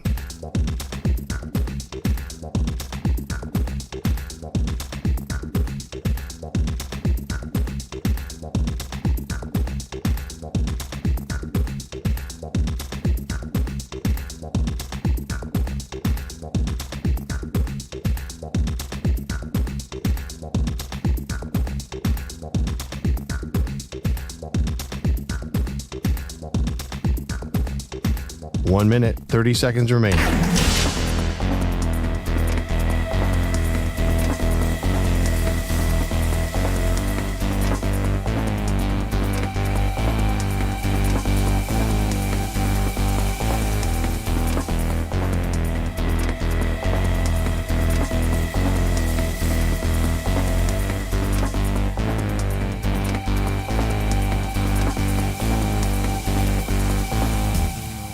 One minute remaining.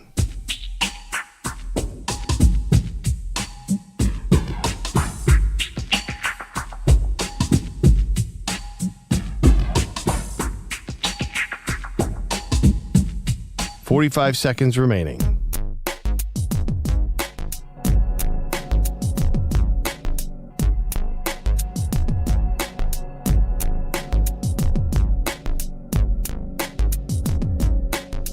$30 seconds remaining.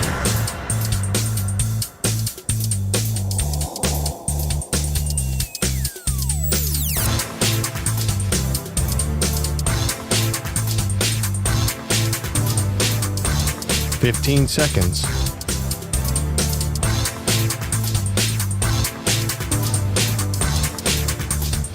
Break ends in 5 seconds.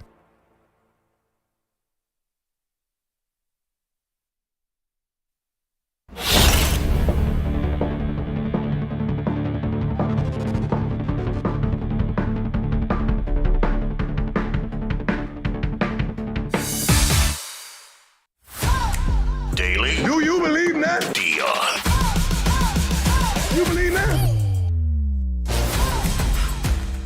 Welcome back.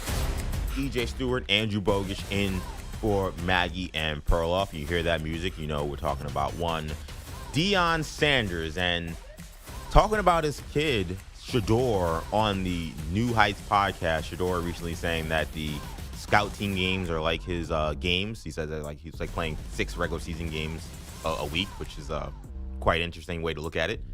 But apparently when it came to the NFL draft, Shedeur, we now know, was pretty selective with the teams he wouldn't want to go to. We heard about the Ravens prior to this week, but a new team entered the chat yesterday. They made a big deal out of Philly called us on draft day. Okay. They didn't mention that. I just let a cat out of the bag. I didn't know that. Yeah, okay. Who was it? Baltimore. And I the heard Browns. this, yeah. And the Browns. They forget, I know, I played for Baltimore, so me and Ozzie are cool. So we understood that whole conversation, and he wanted to talk to Shedeur as well as he wanted to talk to me. So we know about the Ravens, but then he said Philly called. Yeah. The Eagles, the world champion Eagles. And the Eagles called. Shedeur, we know, was not picked by the Eagles, obviously. We know he told Ozzie Newsome and the Ravens, I don't want to play for you because I don't want to be a backup for 10 years in Baltimore. With Jalen Hurts being entrenched as a starter in Philly, one may presume a similar call with Howie Roseman maybe went the same way. That maybe he said, Philly, thanks for calling, but I want to go to a place where I want to play. It's not something that Deion is denying or Shedeur is denying. Here's Deion not really understanding the issue with Shedeur's approach to this. I put Shedeur on the phone, and Shedeur, I don't want to say how it went, but how in the world can somebody fault him for saying or thinking, why in the world would I go back up Lamar for 10 more years? For sure. I've never sat on the bench and said, well, I learned a lot today. I'll take a swing at it, Deion. Snoop Huntley keeps getting work.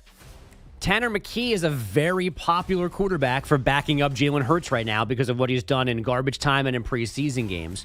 So I again find myself wondering if the Sanders operation has overstepped its bounds. I'm not naive. I know that conversations like this generally happen. And players with cachet can whisper here or there, like, I don't want to go there. That doesn't make the most sense. Maybe, the system's not right, or your head coach is on the hot seat and the regime that's going to take me isn't going to be there in 18 months from now. So, like, I know those things go on, but they usually go on with players being picked closer to the first overall pick of the draft. And it was clear that Shedeur wasn't going to be a first-round pick for all. That after that, the fall loses, obviously, some logic that he ends up being a fifth-round pick after all of that. But we don't know what the Ravens thought about being told, I don't want to back up Lamar Jackson. If he said that to the Eagles, we don't know how Howie Roseman took it. It just, again, feels to me like Shedeur found himself in a spot in the draft run-up that he didn't really have the you-know-whats, or he had the you-know-whats to say it. He didn't have the footing, the actual footing, to tell teams, I'd prefer not to go to you. He should have been out there going, I'll do anything. Right. Somebody take me before round 5 at a team that already took another rookie quarterback before me. Yeah, so Deion asked, why would he want to, be a 10-year backup? I'm like, well, because you're a fifth-round pick.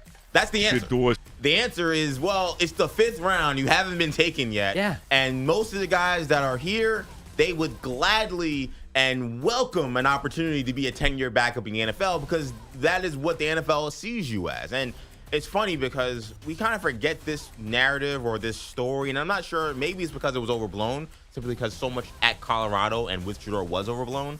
But I always like to remind folks that Tom Brady is supposed to be his mentor, and Tom Brady went to the Patriots in the 6th round.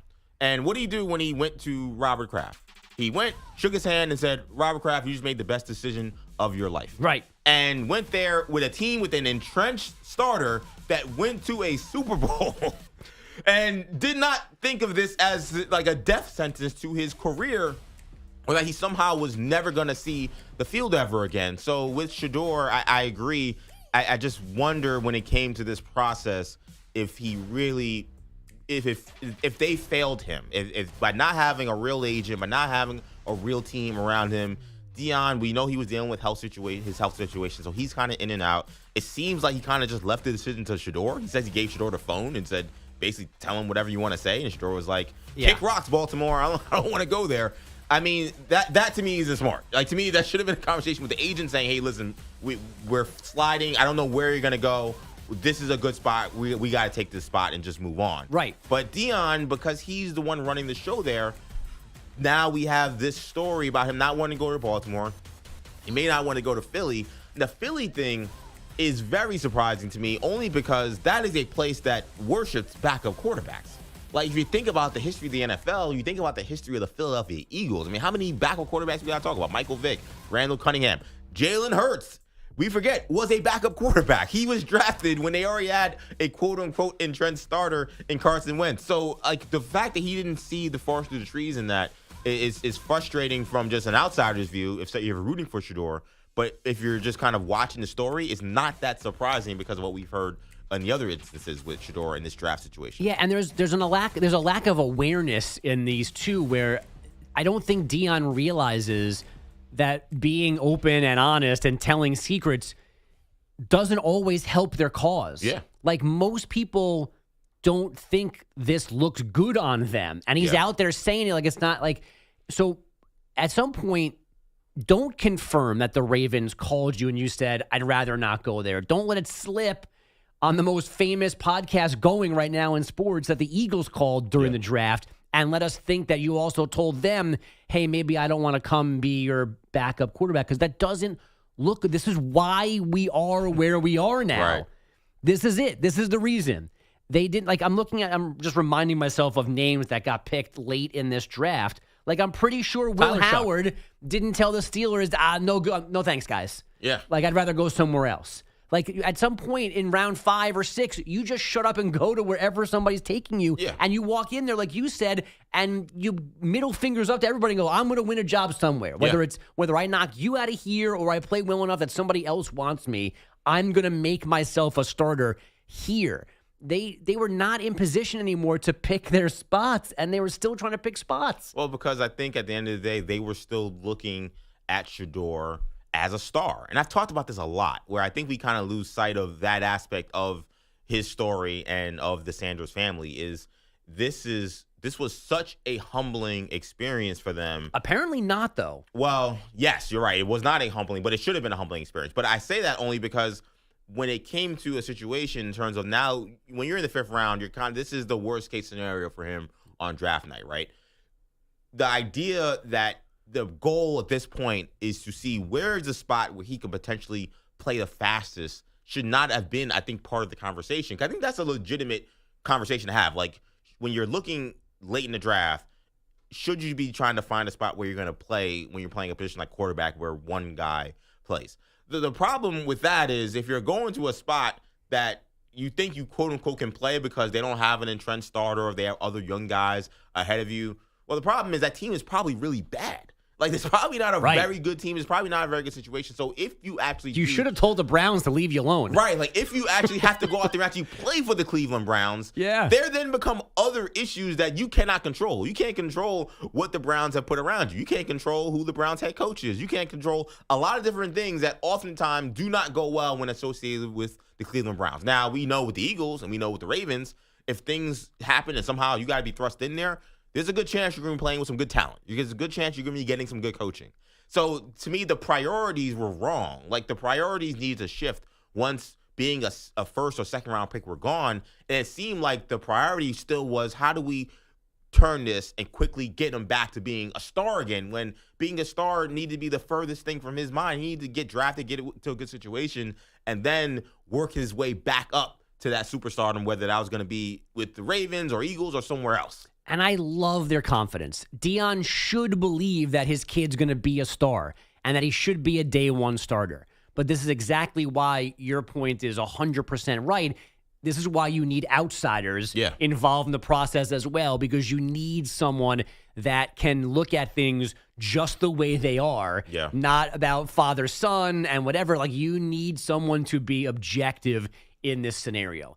And I know a lot of guys in this business that their parent, their mom, their dad worked in this as well. And obviously that's a huge advantage, and it's a great way to start in the business. But almost all of them at some point stopped like having mom or dad look at their reels and listen to their things, because mom and dad can't be objective. They can't. Like, you need somebody else who only thinks of you as like a colleague or whatever, you know, a mentee. You need someone that can look at this and go, that's good, that stinks. You're not like, and this is part of the Shedeur problem is I don't know where the honest voice in all of this was, who that person might have been to slow things down, to put him in the right track. And unfortunately, like, you have to play the game. Like, you have to play the game, and they try to play their own game, and it backfired. What, like, are we now?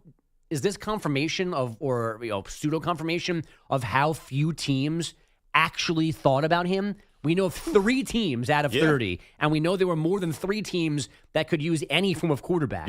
So 3 teams called this dude over a weekend of the draft, and he told 2 of them, I'm good? Yeah, I mean, it kind of feels like it could confirm a lot of the things we heard about in the pre-draft process, where maybe he was throwing interviews or he wasn't all that engaged in interviews or wasn't preparing for teams that maybe he didn't want to go to.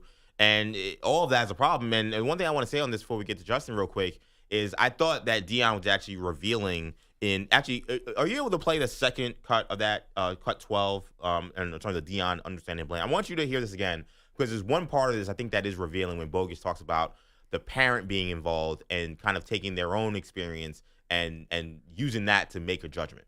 And I put Shedeur on the phone, and Shedeur, I don't want to say how it went, but how in the world can somebody fault him for saying or thinking, why in the world would I go back up Lamar for 10 more years? For sure. I've never sat on the bench and said, well, I learned a lot today.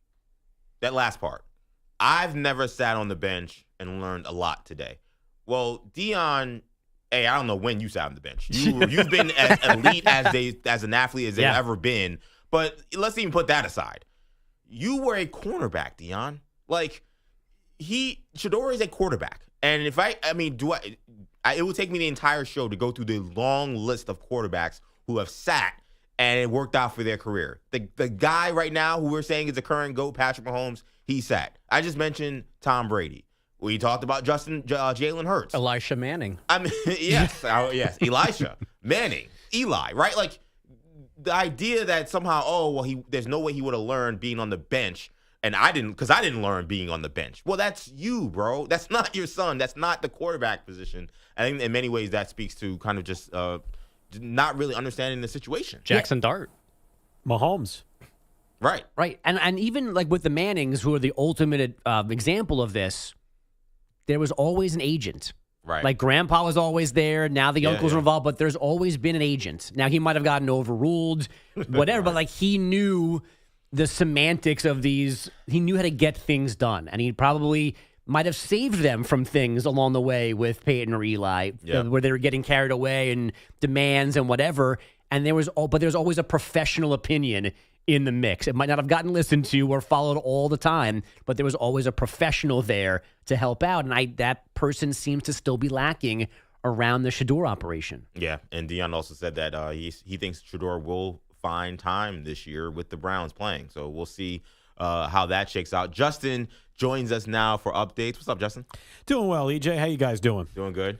Fantastic. Hey, guys, this brought to you by Progressive Commercial Insurance. Protect small businesses with affordable coverage options. Quote today at progressivecommercial.com. Fantastic Monday Night Football matchup to close out Week 3. Detroit's rushing attack. Too much to overcome for Baltimore. David Montgomery, Jahmyr Gibbs combined to rush for 218 yards, 4 touchdowns. Ravens get a late score, but the Lions pull it out 38-30. How about this stat? This on the TV broadcast yesterday. Montgomery and Gibbs last night, their 11th game with each scoring a rushing touchdown, most by a running back duo in NFL history, passing Hall of Famers Paul Hornung and Jim Taylor of the Packers, who had 10, which was, I thought, pretty impressive considering how long they have been in the league for now. And going back to like the old school Packers days, whenever you start bringing those numbers up, that's... I was going to say, if you're passing a Hall of Fame duo, and they've only been playing together for, 2 years now or something like that, it hasn't been that long. For them to create a piece of NFL history after such a short period of time says a lot for how good that duo has been. But also focusing on the Lions, former Iowa tight end Sam Laporta, 4 catches for 33 yards. ESPN's Troy Aikman, your thoughts on Hawkeye tight ends? And Sam Laporta is on that long list of Iowa tight ends that have come into the National Football League and just been outstanding. Yeah, whatever's in the water there, boy, they're raising them some good tight ends. There's no doubt about that. Look at you going country. Raising them some good tight ends, baby. Might have been in Baltimore last night, but that was the beginning of the end. That's where they were going country down in Baltimore last night. Quite the scene between Joe and Troy. I think we have more coming up from that later on in the show. But the Colts, the surprise story to start the NFL season, perfect 3-0 with Daniel Jones at quarterback. Jones a guest on the Manning cast late last night with Peyton and Eli, and Jones, who of course was cut by the Giants last season. Don't remember that. Let's refresh your memory. It may or may not have happened. But sharing that he still has one important piece, Daniel Jones does, of Giants memorabilia still on his childhood wall. This is your childhood bedroom. And Eli, as you can see, I'm on the wall. Daniel, that was over 15 years ago. What has replaced me and Eli in your room today? Good question. That's actually exactly what it looks like today. I think that picture was taken this morning. So that's my brother's side right there with you, Peyton, and then that's me. I got Eli and Kobe right there. So Daniel Jones still got the childhood bedroom all set up with Eli Manning on the wall, even though the Giants were the ones that let him go midway through last year. I'm glad you brought this up because I've never watched the Manning cast. I need to watch the game. It's too distracting, so I never go to it. So anything I see from that is a shared video, right? So I saw a tweet. I think maybe it was an official tweet, and it said Daniel Jones has the jokes, and then it's the link to this video. So is the joke was he joking? Is his bedroom not still like that at home? Like or if that's a factual story, then bad producing on the Manning side that they were asking him a question of his old bedroom, and the bedroom meanwhile is unchanged, and that picture was sent to them this morning. And Peyton's asking him how the room is different now? Well, I don't know if it was really bad on their part. I think maybe they leaped to a conclusion because they probably thought, oh, well, we're the Mannings are on your wall. That's really cool. Like that was 20 years ago. That'd be 20 years ago, right? And he's like, oh no, that's today. I don't see that really as a bad on their part. I think it's more of a Daniel Jones thing where it's just like, who still has their childhood bedroom that looks exactly the same? Well, I think a lot of families, like kids move out and mom and dad leave it the way it is. I was going to say, when was the last time Daniel Jones was living at home full time? When he was an 18-year-old high school kid, and Eli was probably still playing at that time. So it makes sense that it would still be up there after all these years. I don't think Daniel Jones is going back home and redecorating his parents' house. He's got his own digs to deal with. And if That's a stupid question. And if you live in a house that's big enough where, like, you don't need the new space, like sometimes, mom or dad puts an office or the workout room. That's what I was thinking. If you already have an office and a workout room, then you can leave Danny and his brother's bedroom alone. I think with Daniel Jones's contracts in the NFL so far in his career, I think he's got enough money to help mom and dad refurbish any other room they want to refurbish in the house and keep the childhood room intact. The stat that is driving me nuts is with his 3 wins now as a Colt, that's the same number of wins he had over his last 16 Giant starts. We suck. They're terrible. It's not fun times for New York football between the Giants, the Jets, or whatever it is the Jets are on a consistent basis. 0-4. It's not going well. I feel like Perloff always makes this joke about, you leave the Jets, you'll become a great quarterback. How come we don't say that about the Giants? Yeah, because the Giants historically have been infinitely better than the Jets. I laugh when Giants fans freaked out. I grew up a Jets fan, still am a Jets fan. The Giants fans have seen in my lifetime more Super Bowl appearances than I have even sniffed in my entire lifetime as a Jet fan. I would love to see the Jets get hammered in the Super Bowl just to say, hey, we made it. We got there. We got there. We got over the hump. Hey, you guys can ask Maggie all about that. She lost them not only once, not twice, not 3 times, but 4 times in a row. Yeah, see, that's why. That's brutal. That's why I can't do that, because I've seen how it's affected Maggie. Yeah. From a mental, emotional self. She may seem fine physically, whatever, but in terms of emotionally, what's going on, like in her head, the way she has to get on a treadmill in order to see if her team's gonna win or lose. You think she needs more therapy? Is what you're saying? Yeah, because we do know she does do therapy. I don't want that. I don't. A little story time. My livelihood in terms of being a Jets fan is already sorry, but I think whatever Maggie has dealt with, having all those Super Bowl losses, I don't want that life either. I'd rather just win it all or just be terrible, which is where I'm at. We're terrible. I would take Jim Kelly and Josh Allen over pretty much any Jet quarterback I've watched in my lifetime. Wow. Morning, Boomer. You guys want to bring up all the times the Bills failed? Yeah, I'm going to think about alcohol. EJ, you missed. In my defense, I was a little bit too young to have watched Boomer on the Jets. Wow. So now Boomer's old and bad. You're not helping yourself. I can't here. win. I'm 0 for 2. If I get a hit on the next one, at least I'm batting .333. Hey, that's Hall of Fame numbers in baseball. That's what I'm going for. That's what I'm going for, Manny. Speaking of poor Maggie's brain, you missed this, EJ. A new revelation yesterday, a new cry for help. She admitted that she and her son have been stalking Manny's Instagram page. Uh-oh. Why is that? Apparently, I don't know why her son listens to the show, but apparently... See what I mean when I say how it affects Maggie? Like, come on. What's going on? So he wanted to see what Manny looked like. So they've been scanning Manny's again Instagram because page. he heard the sweet, sweet baritone voices and just wanted to put a face to the voice. Why is a 6-year-old listening to this show? I'm sorry. I can't even get past that. Like, gotta be entertained on the way to school. I know, but going to Manny's IG is like another weird step. But I'm still on the first step. My IG is also definitely not for 6-year-olds. It's at least rated PG 16 and 13. Ages 8 and up. Like I was someone who was very young, who was a massive, massive sports fan. But even at 6 years old, I don't know if Perloff's power rankings of backup quarterbacks is what I need to hear at 7:30 going into school in the morning. Hey, Maggie's kid is ready for all the debates during lunchtime in the room. Anytime anyone's bringing up backup quarterbacks, he's got it knocked down to a T. My sources told me that he loves my mustache, so... Big Trent Grisham fan. Yep, exactly. Yeah, we're breeding the next Trent Grisham fan, diehard fan. We have a plot around here to further mess with Maggie's brain, and it attaches to the Packers thinking they could go undefeated this season. So we'll whisper that to you when we come back on Maggie and Perloff. You're in a 5-minute break.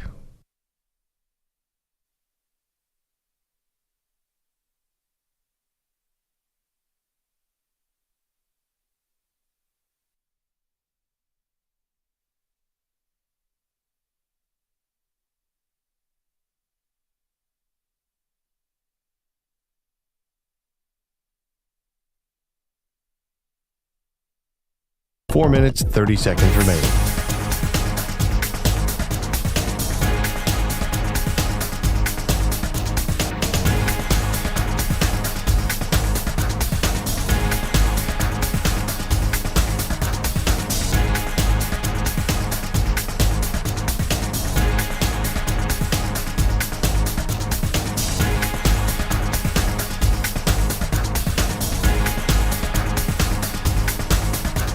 Four minutes remaining.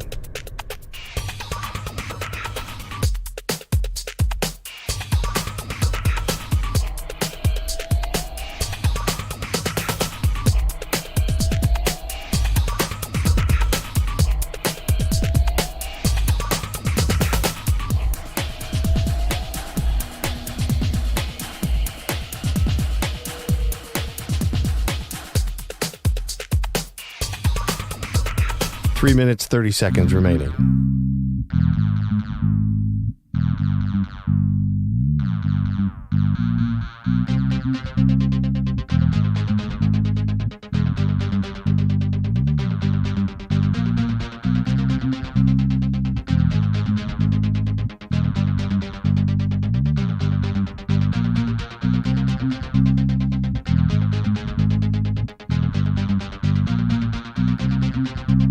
Three minutes remaining.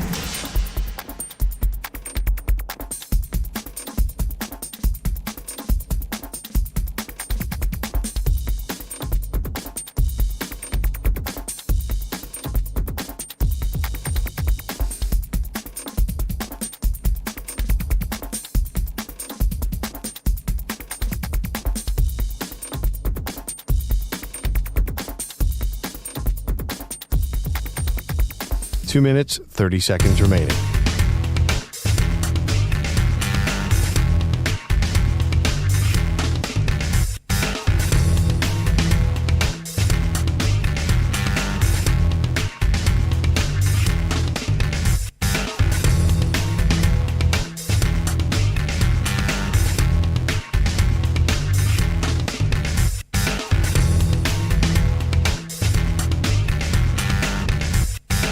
Two minutes remaining.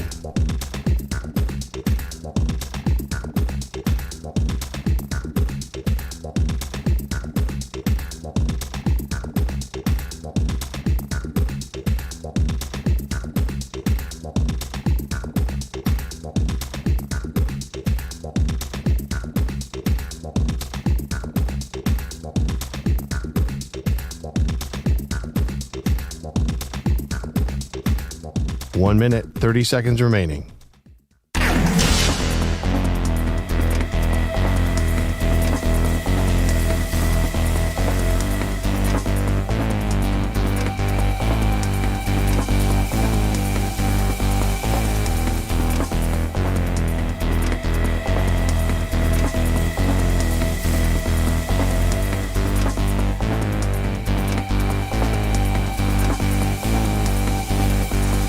One minute remaining.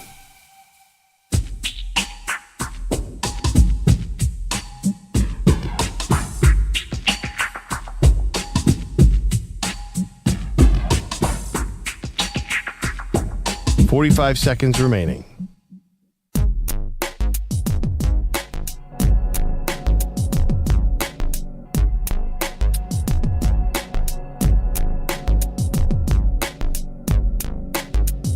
Thirty seconds remaining.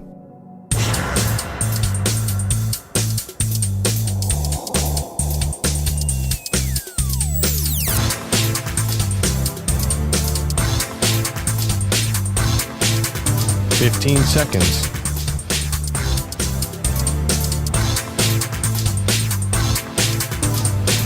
Break ends in 5 seconds.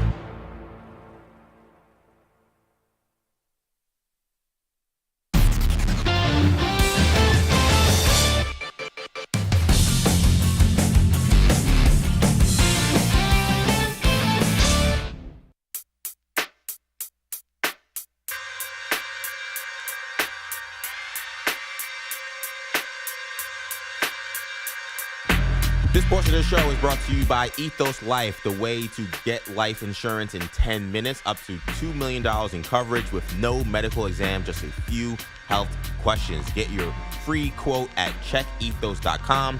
Not available in all states. Queens get the money. You got two Queens boys sitting in for Maggie and Perloff and Mobb Deep. We're bringing us back to break. Number to call in, 888-710-4ISN. I want to get to the phone lines here. Let's get to Rich, who's been waiting from California. What's up, Rich? Nothing much. I don't know that maybe the fact that the Ravens have actually mentioned that they might have some defensive issues might tend to let me to believe that they're aware of the fact that, a W can hide a multitude of things, but defenses don't stay on top of their games forever. And maybe they actually are looking at it a little more seriously than they let on. I think that unit has been there together for a while. Yeah, this has kind of been some of the same core, at least for the last 3 years, right? Roquan Smith, Kyle Hamilton, who they drafted, Monobike, who didn't play but has been a fixture in the middle playing defensive tackle. This has been mostly the same core. They lost Patrick Queen. They've lost some guys here and there, but they have not played well. And it seems like the guys they tried to supplement around those guys, Van Noy not playing tonight, they can't really control. He was hurt.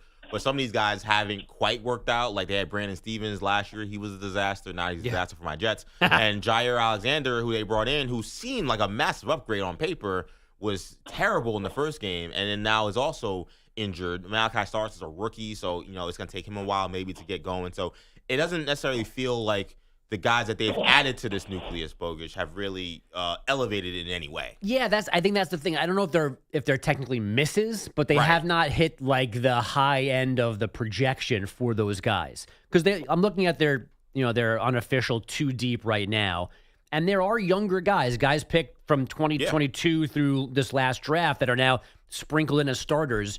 There's still, Marlon Humphrey is the oldest guy in the group, and Hamilton's been there for a while. And you already mentioned Roquan Smith is not new either. But, it's not like they're leaning on guys who were all good 5 years ago, hoping they find the fountain of youth.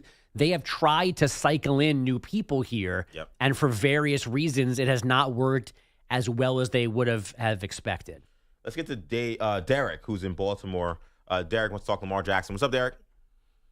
Yeah, how you doing? I think Shedeur Sanders, Deion, they're messing up this kid's career. They must think the NFL plays by their rules. You're telling me a franchise in Baltimore and Philadelphia, 2 of the most well-ran franchises in the last 10-plus years, you have a chance to sit behind one of these quarterbacks. One is a Super Bowl champion, the other a 2-time MVP, where you can learn how a great veteran quarterback practices, how he studies, how he breaks down film. You could just pick his brain. And then people seem to forget this. How many coaches on the coaching staff leave to become head coaches elsewhere? Right. And they take some players with them. I could go all the way back to when Mike Holmgren left Green Bay, went to Seattle. He brought Matt Hasselbeck with him to be the starter. Exactly. Not only that, you could be a high-end backup like a Tyrod Taylor, Jacoby Brissett, Marcus Mariota, who will always have a job and who has made – a guy like Jacoby Brissett has made millions being a high-quality backup. And the sad part about it is, this is the worst part. Yeah. You go to one of the most dysfunctional franchises in the last 25 Browns years. definitely, Derek, we're running on time here. Thanks for the call. Browns definitely one of the more dysfunctional franchises, and it does make you wonder if Deion was the right person calling the shots when it came to Shedeur's draft status.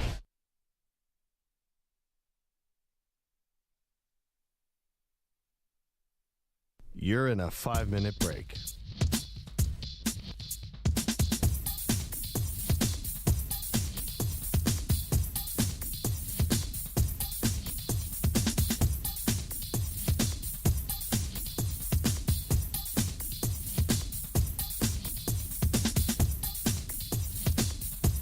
Ten minutes after Mucinex, I yelled something. My wife saw me, and I had to have a detachable hose in the shower.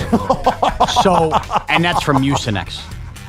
If I have Bush's baked beans on Sunday, DA, I'm missing 3 drives to start the Giants season. Won't be able to adequately do the podcast. The first pair of underwear is out the window by the second quarter. They run right through me. I mean, like bleep through a tin horn. It would be bad. Like the witching hour, that 3 to 4 o'clock is scoring changes are happening. I have sweat dripping down my forehead, and I'm yelling out the door, asking my dad what's going on. Friday, I was on a Peloton ride, and 10 minutes after Mucinex, I yelled something. My wife saw me, and I had to have a detachable hose in the shower. So, and that's from Mucinex. If I have Bush's baked beans on Sunday, DA, I'm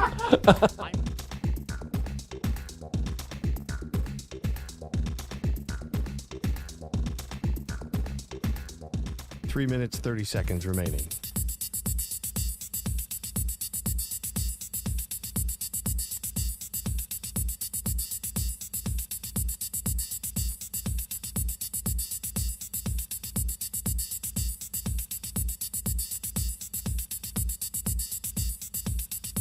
How about Kyrie?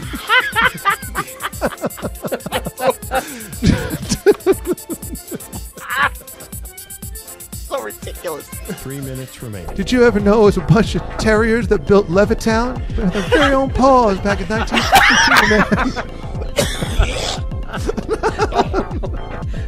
man? Good morning, Jody.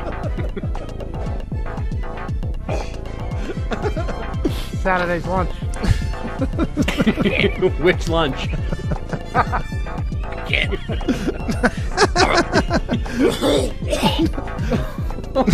Perez is coughing up a lung. 30 seconds remaining. We should go to break before you die. Let's keep it going. Come on. I can't talk. Looks like the penguin. I can't talk. More than Katie Lee. Thinking around what is going on. I don't want. I can't.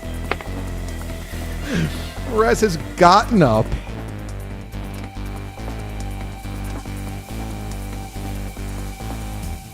Two minutes remaining.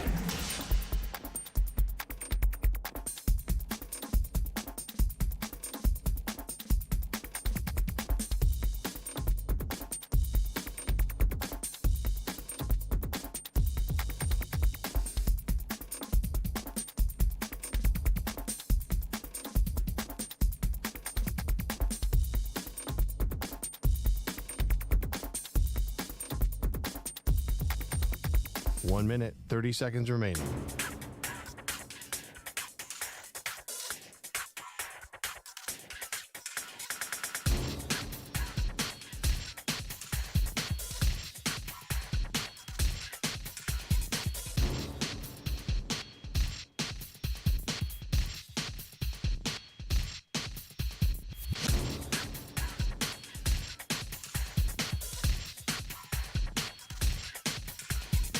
One minute remaining.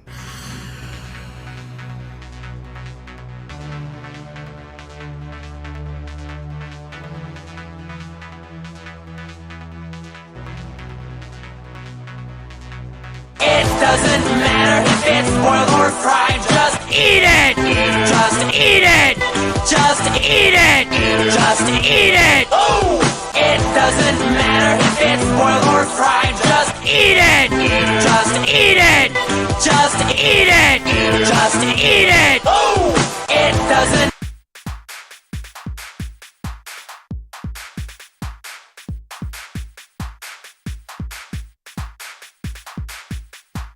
Seconds. We are live right at the Rose Bowl where no big deal. Penn State demolished, dominated, control. Honestly, who knew that Perloff not only owned the shorts? Where is HR? Do we have HR? You gotta blur this out. Loaded question. How do I get?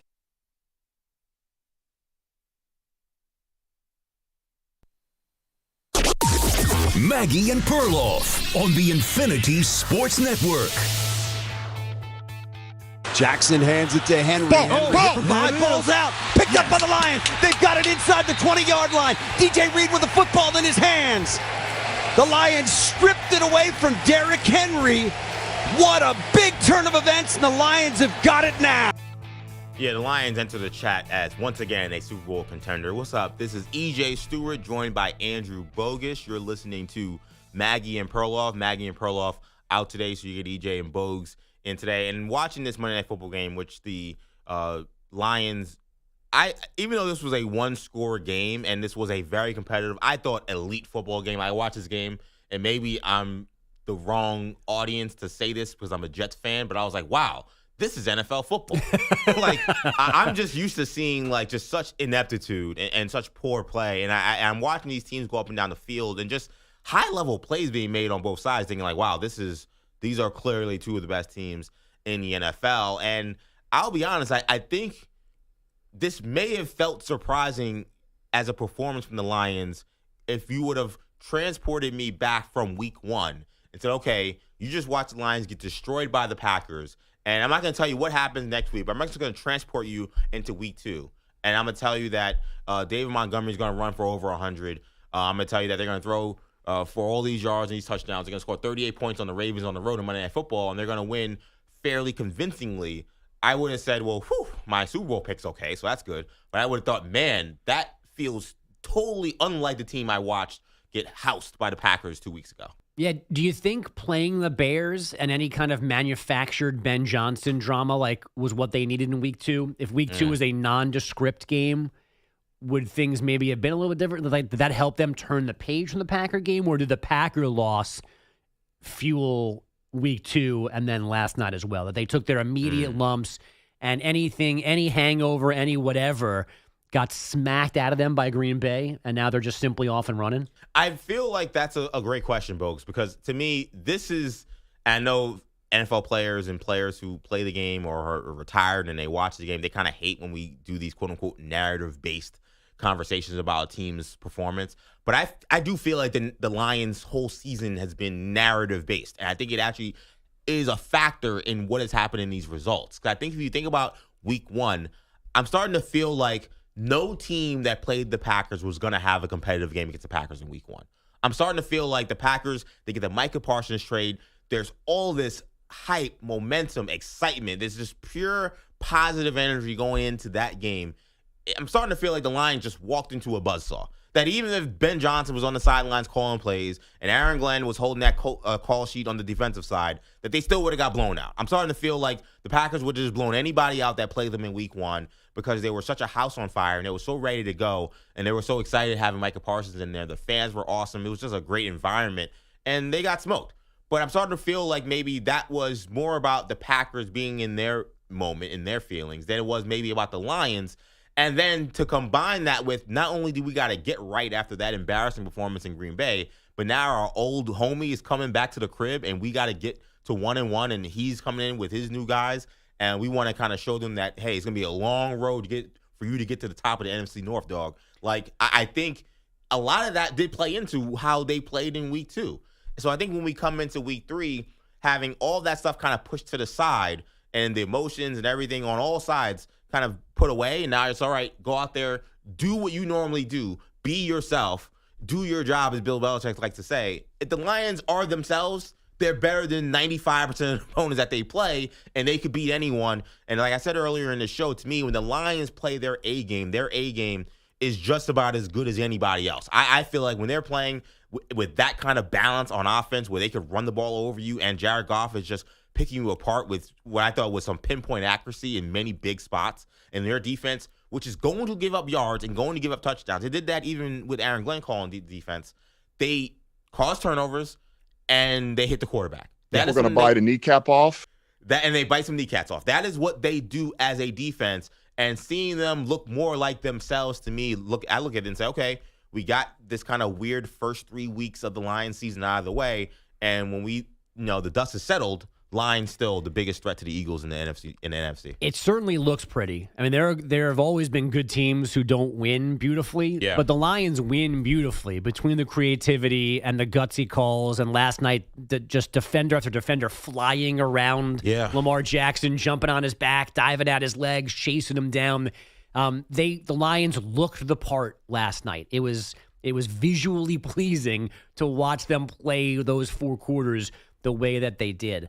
Maybe my one concern with them remains, and I don't know if they're more susceptible to this than others, but you go back to week 1, again, the Packers game, the playoff loss to the Commanders where Jared Goff has 3 interceptions. Yeah. He had one in the regular season where he had 5 picks, right? Yeah. I think that they won that game. They won the game, yeah. But they still they have this ability, and I'm not smart enough to tell the other team how to do it, but they do every once in a while just throw this dud out there. Somebody can stumble upon the formula to mess them up royally. But more times than not, they look the way they did last night. And coming off just eviscerating the Bears and then doing this on the road in primetime last night, it's hard not to think of them as the second best team in the NFC. I still, going back to hour number 1, I've seen the Rams now almost twice win in Philadelphia, so I kind of still want to, just in the slightest of way,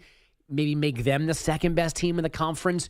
But man, the Lions sent all sorts of messages last night by being physical and creative and gutsy to win that game. I think that's what's so impressive and in some ways so kind of concerning if you're looking at it from the Ravens side, right?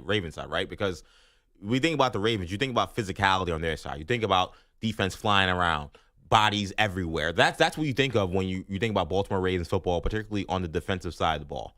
But you have a defense that is struggling mightily. You got to just throw out the Browns game because the Browns have, if not the worst, one of the worst offenses in the NFL.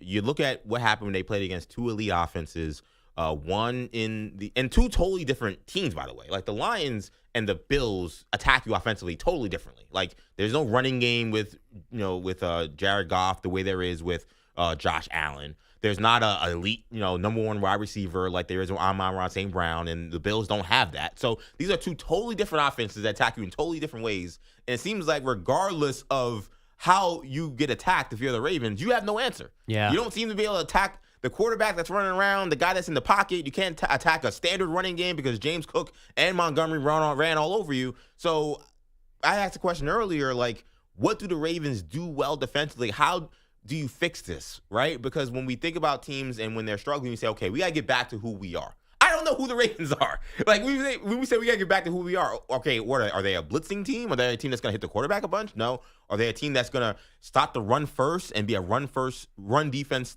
team first and then let the passing kind of happen after that? Not really. Again, we've seen them struggle against the run. I don't know what their identity is defensively, and I think that is where some of that criticism could lie with someone like a John Harbaugh or even an Ozzie Newsome in terms of the players they've put in position to put together this defense. It's hard to believe that this is the same franchise where Ray Lewis and Terrell Suggs and Ed Reed were going out there balling night in and night out. This was a night game. Ravens at night in Baltimore at home are just usually you just write in a W. That performance last night was definitely alarming from that standpoint. We haven't mentioned Eric DeCosta's name enough. I mean, he's the guy now making the selections for this roster. And I think that has to be your number 1 concern right now. The injuries, Medibuke and Van Noy, those are real. But if this is just coming down to the simplest level is that this is just a talent thing, then maybe you can't fix that enough this year, right? If they just don't have the guys for various reasons, guys haven't panned out, guys haven't been developed correctly, they made the wrong choice in free agency or in the draft. If they're just losing because in these games, the games, the ones that are measuring stick games like the Bills and like the Lions, if the Lions and the Bills are just better than them, then that's not getting fixed in season. It's not. And what is also not potentially getting fixed in season is if we are seeing some kind of decline of Derrick Henry. And it's weird to talk about fumbling as an aspect to a decline, but if this is going to be something that you have to worry about with Derrick Henry, then the Ravens have major concerns. I'm not ready to throw them out completely because I do feel like when it comes to how poorly they're playing defense right now.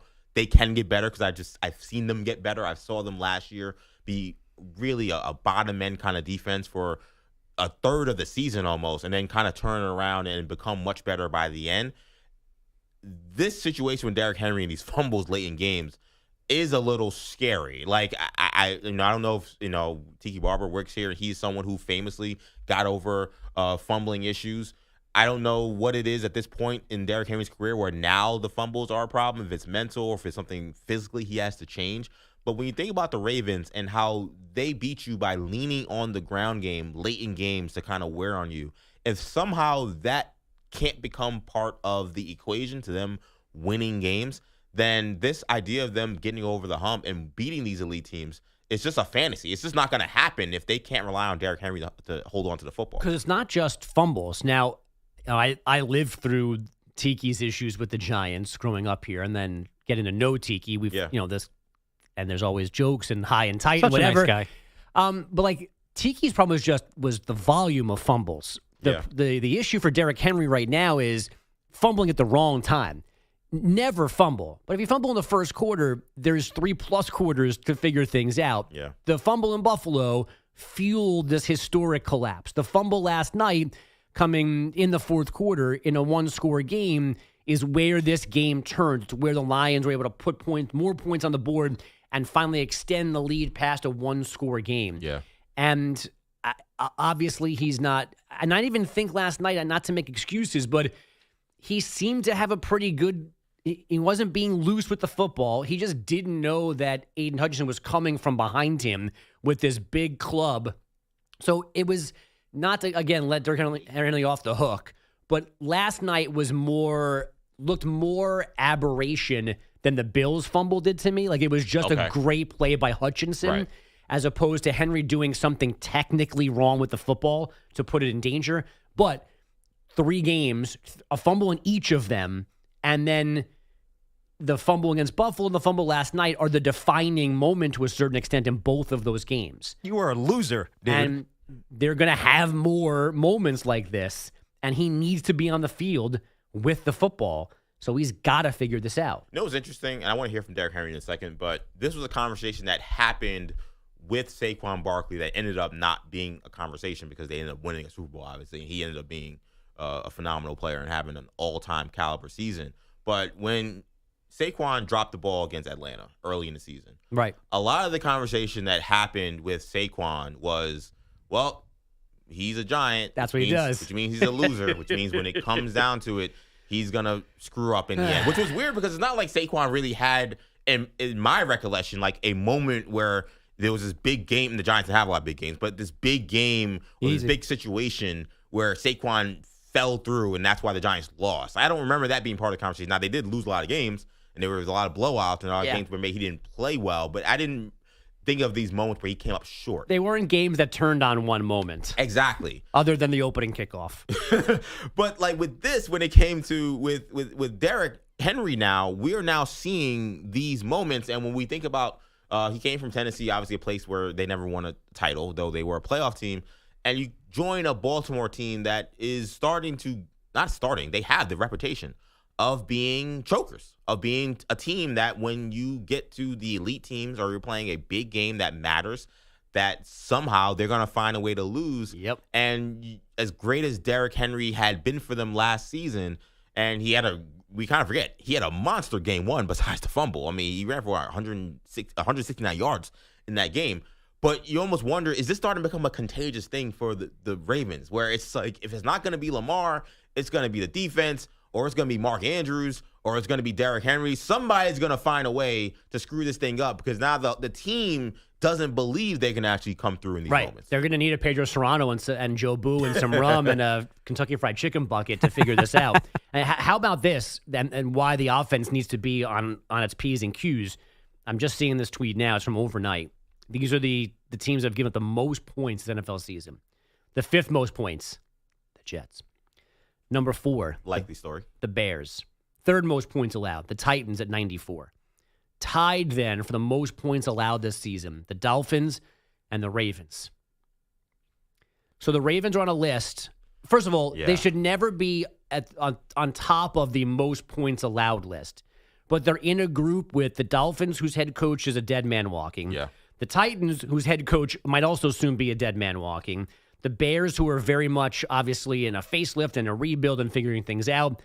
And then the Jets. This is bad company always considered for the Ravens. Yeah, that's one win combined with all those teams that they're with. All those other teams, the Bears have one win. Everyone else they're 0-4. So they're playing defense on a level of a team that should not have a win. They have one win. They've won. Because they played the Browns. Right. And because they have Lamar Jackson, I guess. But that's all they have. I want to hear Derrick Henry because, as you mentioned, Bogusch, this was the third straight game where he has had a fumble. Awesome words, man. Keep working in practice. Try to put emphasis on it in practice and try to work on it as hard as I can. Now, we saw a very emotional Derrick Henry on the sidelines. The helmet slam and the stumble was the video that is gone viral because it was kind of funny. Like, I hate to say that, but it was funny to see a guy slam his helmet but fall down while he's doing it. Plus, he's like 300 pounds of muscle, so it's a lot falling. Yeah, exactly. I didn't know if like the bench was going to survive when he hit the bench the way he did. But to me, I'm a little concerned about this moving forward. And I've said that earlier, but to me, like, even his reaction being so over the top, and I don't mean like over the top in the sense that he was like, performative in any way. I don't think he was. I think he was outside of his mind.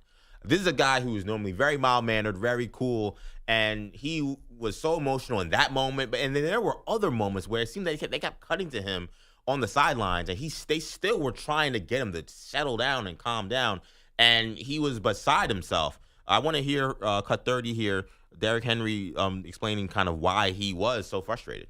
It just keeps occurring, so I'm trying to work on it, man. I'm my worst critic, so I'm not gonna try to beat myself up too much, but it's hard not to when it's consecutive and consistent me doing the same thing. I got to be honest, when they kept cutting to him and showing him like walking around, his hands on his head, looking around, that actually felt to me slightly disingenuous. Really? That felt more like, oh man, everybody look at me like I'm not for us at home. Sure. Like on the sideline for someone to come over and be like, it's okay, don't worry about it, it's not a big deal. Like, I don't think he was like actually that beside himself. If I'm putting myself in that situation, I'm just sitting on the bench staring into nowhere. Now, I'll slam my helmet. I might fall down on the ground like he did, but then I'm just sitting there. I'm not getting up and walking around going, look at me. I'm so frustrated. Look. Like, it didn't feel all the way honest. It might have been, and that's fine. But at one point, on like the third cut, and he's doing something else. I'm like, I said on my couch, like, he's got to sit down now. Like, enough. We get it.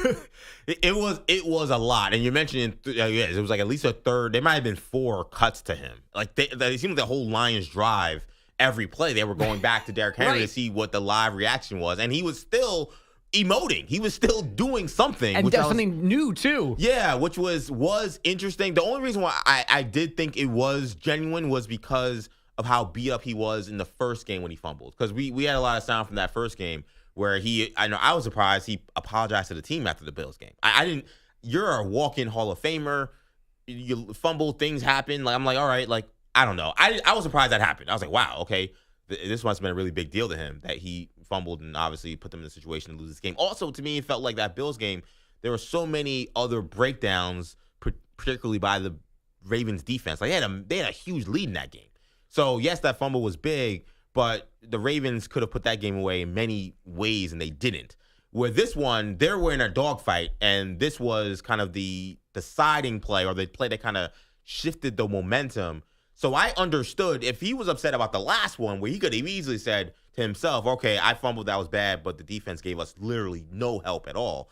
Here, I think he's like, oh my God, I actually turned this game. Because I know we can't stop these guys, but we're still in this game, and if we keep scoring, we can still win. And I just coughed up the ball, and now they're in a short field, and now they're going to score. I'm laughing because on our monitor, they just again showed the helmet slam and the collapse on the bench, and it's just not funny. But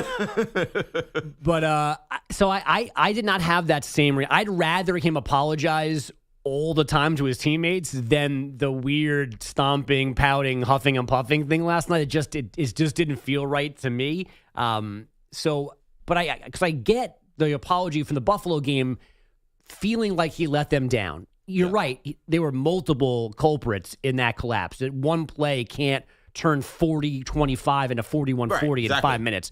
Everyone's involved in that one. So he didn't need to single himself out, but I understand why he felt the need to do that. Last night was directly more to the outcome of the game. So he can be heartbroken, be frustrated, apologize, buy bagels this morning when they go to a facility to watch film, all that kind of stuff. But it just felt like last night oh my God, I just fumbled again. Guys, what am I going to, I don't know. I was over it. I think the other thing that made it odd is he was so icy while he was crashing out. Like, he's got the nose ring, he's got the earrings and the chain. Like, and he's a giant. And he's 6'6", 250. And I'm just like, there's a lot going on. There's a lot going on. And to me, I don't know, if I was an NFL player, I see all these guys are so iced out now. Like, on my fiance Andrea was watching the game. I forgot which game I was watching. She was like, oh my God, he's playing with that chain on? I'm like, they're like baseball players now. They go out there like it's a fashion show. And not even like the fashion part of it. I want to live in a world where I'm not worried about my like $15,000 pendant breaking during a game. Which happens. Yeah, I know. Yeah. Or where'd my huge diamond earring go? Yeah. Like, that stuff's coming off for protection. I almost feel like it's a flex that they do that. Like, they do it almost because they know, well, if I lose it, y'all know I can get it. Y'all know I got it. Like, I'm all right. Like, trust me, guys. I could lose this $100,000 chain and just get me another one. Who was the last guy that we had people walking the field afterwards trying to find something, a broken piece of jewelry? I forgot who it was. It actually might have been a baseball game. Yes, it was a Mets Francisco game. Lindor?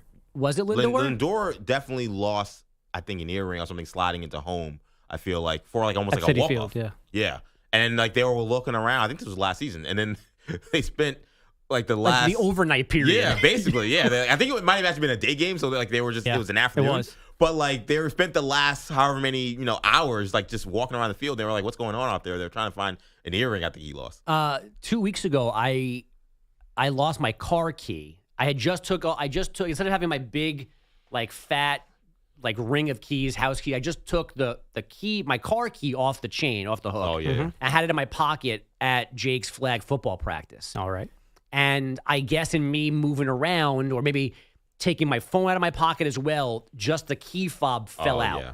So we're walking back to the car and I like close enough to like unlock the doors and I start tapping my pocket and I don't feel it. Panic. And then I'm going, we just left like a grass field that's like 3 football fields big. I'm like, I don't, and it's it's a small black rectangle. Like, how am I going to find this? So we go back to like where we were. Retrace your steps. And in like 35 seconds, Jake goes, is this it? And I'm like, yeah. And I was like, and is this it? Do you think there's more random car keys in this grass? I found it is the right thing to say. Not like, hey, Dad, is this yours or is it somebody else's? But I couldn't believe how fast we found it. 30 seconds. That's scary. But you're lucky there. Do you guys recall the time, who was it, Champ Bailey? He snatched Michael Crabtree's... That was Aqib Talib. Aqib Talib, yes. Aqib Talib snatched his chain. Crabtree's chain. That was something spectacular, someone did that before the Florida LSU game, too. There was a lot of things going on. There's a coach that's suspended, but one of the players... No, it wasn't. Sorry. It was one of these scrub teams were playing one of the powerhouses. Yes. And they snatched some chain from somebody, and the guy got benched. The coach benched him for the entire game. He said, you're not playing, which I appreciated because I was like, what are you doing? I think it was an SEC school. Yeah, it was an SEC school against like what was definitely, if it wasn't the FCS, it was definitely not a Power 4. Yeah, no doubt. And they got smoked. But the guy that snatched the chain before the game because he wanted to be Aqib Talib got benched for the game. So yeah, wearing the expensive jewelry, not something. It was Cespedes in 2018 who slid into second and his diamonds went all over the field because the chain broke. I remember that happened too. Yeah, we had a dude this weekend too on one of those smaller schools step on a kicker's foot in I think it was LSU southeastern Louisiana. After a kick, the guy walked over and just stomped on his foot and kept going. I did see that. Yeah, I did see that. Kids these days. Exactly. Better raise them right. All right. Before the couple's retreat starts and they're listening to the show, I want to get to this Maggie mental takedown involving the Bills. So we'll do that. We'll get a Justin Rocke update, all of that. When we come back, it's Maggie and Perloff on the Infinity Sports Network. You're in a 5-minute break.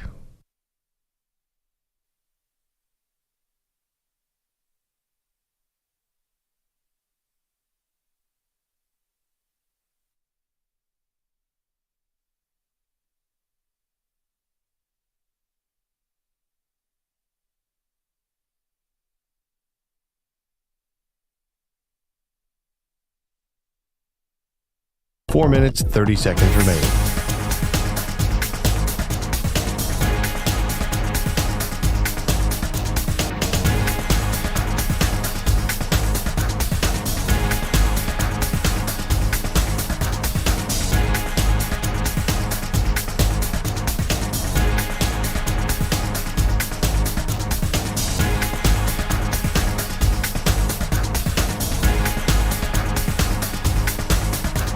Four minutes remaining.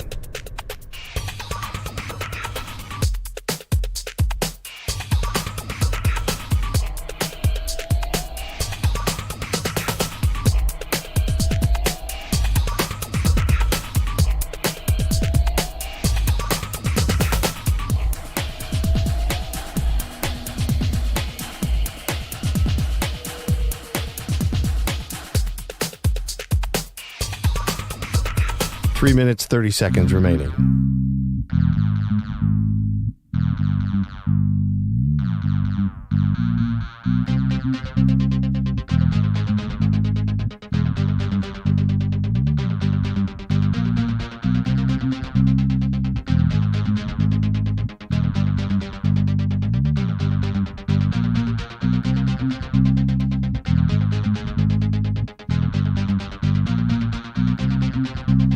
Three minutes remaining.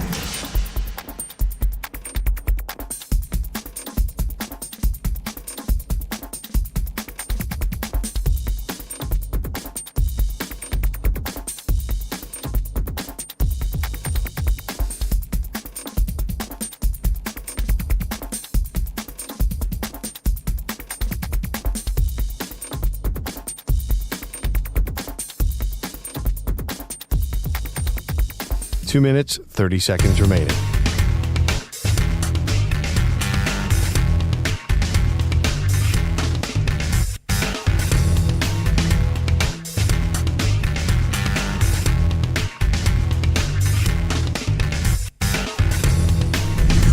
You mean to tell me in the middle of this wing shortage we can't clip a couple rooster wings off? Well, you'd have to kill the entire rooster. No, don't you clip one? Do you think they grow back? I'm not trying to make a stupid animal I'd joke. like you to- Are no, you I get it. sure? I was under the impression that when we make the wings, the reason we have so many is we cut one wing off and it does grow back. That's what you were thinking with. And so it's kind of like a lobster claw or a crab claw, rather. I'm really not trying to pull you. Yes, Yeah. yes. So you thought that they just clipped them off with scissors? They would clip off the wing and it would Well, I'm sure they have like wing cluckers or something, whatever they're called. Cluckers. Yeah, whatever. Scissors that you cut, like reptiles grow back stuff. Yes. Think about how many wings we have in the world and how many chickens. I thought the reason we do that is boom, one wing, give it a couple months, it's back clucking. Well, you'd be surprised at the number of animals we kill to eat. And I don't want to know how the sausage is made. I understand. yeah, so no, unlike a gecko's tail, a chicken does not regenerate its wing in a couple of months. All right, so if that's not true, I learned something today, which is another goal of mine to learn something new every day. But I would say then, if we got a shortage, get these roosters out there. Then we need. You can tell in your face the satisfaction and the emotion that comes over you. I do find a lot of life to be aggravating, and my 2 minutes of joy per every couple hours of enjoying good food is absolutely, a sick problem I have. If something's really good, I tend to overly enjoy it, and I savor it, and I think of it as just like, I am at peace when I make love to the sandwich. So yeah, no, I'm not going to deny that that's me, and I get into it. Do you remember feeling that way about eating this buffalo chicken tender sandwich yesterday morning? Yes, because it was a combination. There was an arousal, DA, of remembering, oh yeah, I didn't finish the sandwich because it was very big from the day before, and I knew it was upstairs in the fridge, so I got really excited. So I got excited, I opened up the fridge, I brought it down, in 5 and then when seconds. I took that first bite, like all the emotions.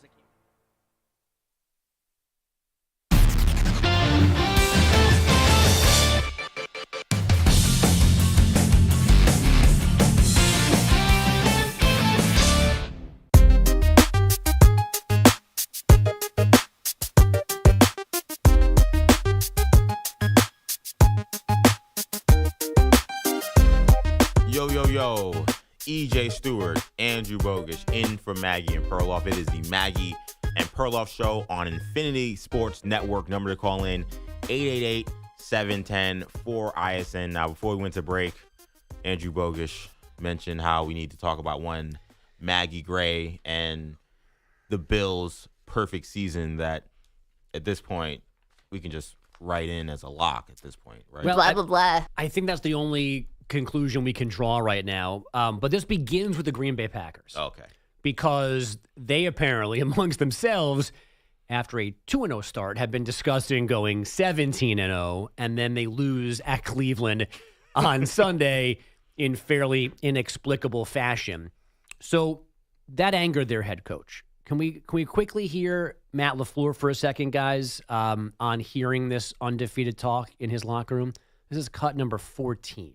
I just think this league is such a week-to-week league, and you can never lose sight of that. And you can't take any moment, any game for granted. And the goal, and I've said it a million times to you guys, I don't think I've obviously said it enough to our team, the goal is to go 1-0 every week. And it pisses me off when we start talking about things outside of the next game, things that are way down the road. Like, focus on, keep the focus on the present, on the now, and worry about getting better each and every day. Good for Matt LaFleur. He is 100% correct. You should be focusing week to week, game to game. Be 1-0 every week. All the coaching cliches are out there. Plus, I'm of the belief that a perfect season is an unnecessary extra burden. It's hard enough to win the whole damn thing. And this is true in March Madness. It's true in college football. College football is different because you almost need sometimes to be undefeated, especially when we're in the poll era. Yeah, now, BCS era, now it's a little bit different. But let the 72 Dolphins pop their champagne for perpetuity. Nobody needs to be 17-0 and then win playoff games in a Super Bowl.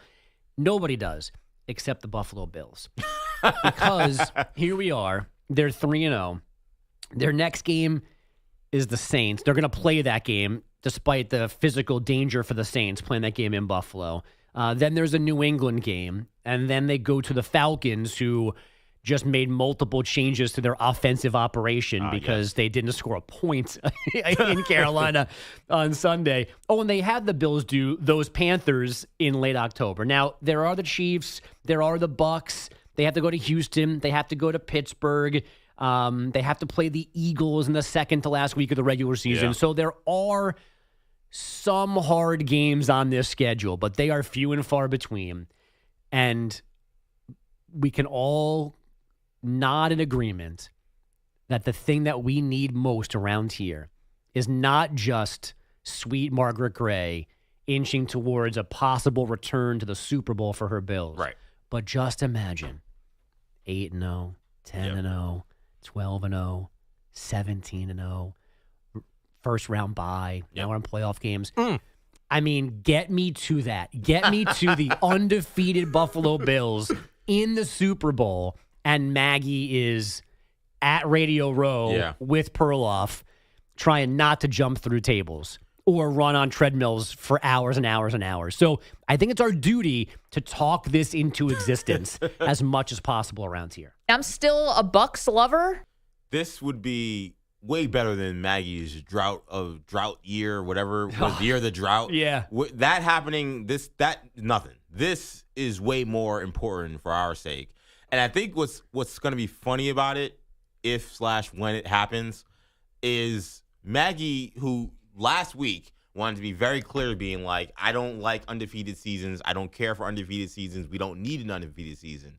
Let them get to 12-0. I don't mean 12-0. Let them get to 9-0. Let them get to 9-0 and listen to the shift that's going to happen. Now it's going to be like, oh my God, how was this game so close against, our second game against the Jets was too close. And going to be like, I thought you didn't want to go undefeated. Why are you concerned about a close win? And it ends up being a 14-point win for the Bills or a 10-point win. Right, yeah. They would have won by 17 points and, whatever. And the Jets would have got a touchdown. Yeah, but it was close until the 9-minute mark in the fourth quarter. Yeah, she will then live and die with every Bills game while they're undefeated, even though it started with, I don't want them to go undefeated. They should not go for the undefeated season. That is going to change once you're in it.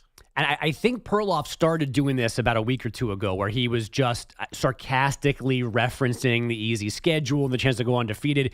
We got to keep that going. It's just talk about it like it's going to happen, like it is written in the stars that they are destined to be perfect, and just let it continue to melt that brain of hers.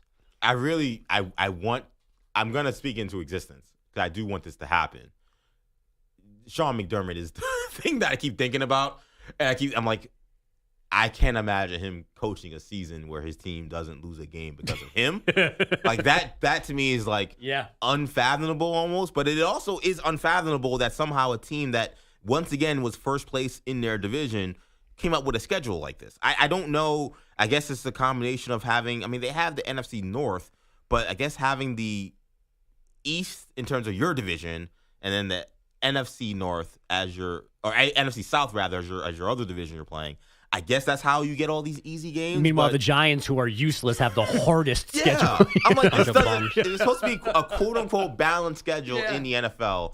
I don't quite see it. Number to call in 888-710-4ISM. But I do agree with you on Matt LaFleur. He was right to blow up. Rasheed Walker was the defensive tackle who made the comment about going undefeated. I think the Packers are a little overrated, but we can talk about that in a little bit. First, let's get to Justin Rocke, who joins us with some more updates. What's up, Justin? Doing well, EJ. Appreciate you guys. Appreciate you, Bogusch, as well. A great Monday Night Football matchup yesterday. Lions outlasting the Ravens 38-30. Detroit going 3 of 3 on fourth downs, including a critical one in the fourth quarter. Although on Westwood 1, Kurt Warner didn't exactly agree with the decision. I would try to draw them off sides, and then I would punt. All right? I would not run a play here and give the Ravens a short field, but we've already mentioned it numerous times. Nobody goes for it more on fourth down than Dan Campbell. Montgomery's the back, Goff under center, 3 tight ends, 49 of Detroit, 4th and 2. Goff gets the snap, spins, fakes the handoff, block Montgomery. Here's a pass downfield. It's an over-the-shoulder catch at the 30-yard line down the sideline. St. Brown, what a call! What a play! What a play it was. Kevin Harlan on the call there. So Kurt Warner didn't agree, but it all worked out for the Lions. Detroit's two-headed rushing attack, the difference. David Montgomery, Jahmyr Gibbs, 218 yards rushing combined, 4 touchdowns in the win. We don't talk a lot about Jahmyr Gibbs being one of the better running backs in the sport right now, but how about this? Among players in NFL history, only 2 have 25 or more rushing scores, 2,400-plus rushing yards, 120-plus catches, and 5 or more receiving touchdowns in their first 35 career games. Jahmyr Gibbs and Hall of Famer Edgerrin James. Those are the only 2 players who have done that in NFL history. Yeah, he's a stud. I mean, he's an absolute stud. I just feel like no one talks about it when we talk about great running backs in the sport right now. He is a guy, maybe because he's working in tandem with David Montgomery, just sort of gets lost in the shuffle. But I saw that, and I mean, that's really impressive. Yeah, and me being the never-ending defender of running backs, he was the 12th pick in a draft. Context obviously matters. He's more of a luxury pick than a necessary pick, but there are people who were confused when they said his name that night. Definitely. And I like the idea of having good players, just guys that can do things that other people can't do. And they obviously are very different on offense because they have him and David Montgomery. I mean, what he could do out of the backfield, catching the football, has obviously been a game changer for them over the course of the last couple of years. And I mean, that offense, even with Ben Johnson now in Chicago, clearly not losing too much off their fastball. And you mentioned that draft, too. They took Jahmyr Gibbs, running back, also Jack Campbell, linebacker, and was like, linebacker, running back in the first round? Come on, guys. What are you doing? Well, Jack Campbell had a busted lip and was making plays all over the place. It's starting to feel like he is coming into his own, too. That's football. I mean, I don't know. Maybe he was a great college player, too, Jack Campbell. He was a great college player, yeah. So it feels like maybe the Lions were onto something. And clearly they were doing something right in that front office, and it's shown up over the course of the last couple of seasons. Looking forward to week 4. Obviously some big games, Chiefs and Ravens. One of the biggest games will be the Cowboys and Packers. Micah Parsons making his return to Dallas with the Green Bay Packers. Jerry Jones was asked yesterday whether or not the Cowboys will put together a tribute video for their former All-Pro. Jerry saying they will not do so, adding, quote, "It was not appropriate." Wow. So do you guys think it was appropriate whether or not for the Packers to play a tribute video for a guy who is probably one of the better defensive players for Dallas over the last 30 years? That's crazy. So here's the thing about tribute videos. Well, you know the reason why is he doesn't want to deal with everybody booing after they play the tribute video, realizing we could have Micah Parsons on this defense, and instead we're giving up 37 points to the Giants and 31 points to the Bears. Michael Parsons. Hey, that's a good Giants team, all right? That definitely is part Better than of, the Jets. That definitely is part of the calculation, I think. I do think that like the fact that the trade so far is not going well for the Cowboys. Now, I think the Cowboys should not be thinking of it like that. Like when you make this trade, it is about whatever comes of the draft picks. So they shouldn't be concerned really so much about what the Packers are doing right now and how Micah Parsons looks for them. But this is a me thing, and I'm very curious how you guys feel. I just don't like the tribute video. I don't know. To me, that is one of those things. It's almost like the Basketball Hall of Fame, where everyone is now going to the Hall of Fame, and we have these conversations about guys. I'm like, guys, they're getting in. Like you're asking about you're amazed that Tracy McGrady is going to the Hall of Fame. Newsflash: everyone goes to the Hall of Fame in basketball. I feel like in sports now, it's become the thing where it doesn't matter if you never won a title, doesn't matter if you weren't even like a Pro Bowl or All-Star player for your team. If you were there long enough and you made enough of an impact, you're getting a tribute video. We don't need to give a tribute video for everybody. Now, based on the current status, Micah Parsons definitely applies. But in a vacuum, I actually don't mind them not giving him one because this is the Cowboys. In many ways, they're like, I know nowhere near the titles, but in some ways, they're like the NFL parallel to the Yankees. Like, he's not someone, because of what other guys have done, that should be looked at as one of the all-time greats for the Cowboys. But given what they've been for the last 20 years, yes, he absolutely deserves one. I'm just not into the tribute videos. I'm done with them. Yeah, I don't think I need a like really produced with like a soundtrack video from Micah Parsons. But I mean, they should put him on one of the huge screens with like a welcome back, Micah, or thank you, Micah. Yeah, exactly. And let the crowd applaud and then boo Jerry. Like I don't know if there's a follow-up. They should do that. They don't need production, but they acknowledge the fact that he's in the building. Just something small. It doesn't have to be like a full 30-second, 60-second produced piece with, Micah Parsons' greatest hits from his Cowboys career.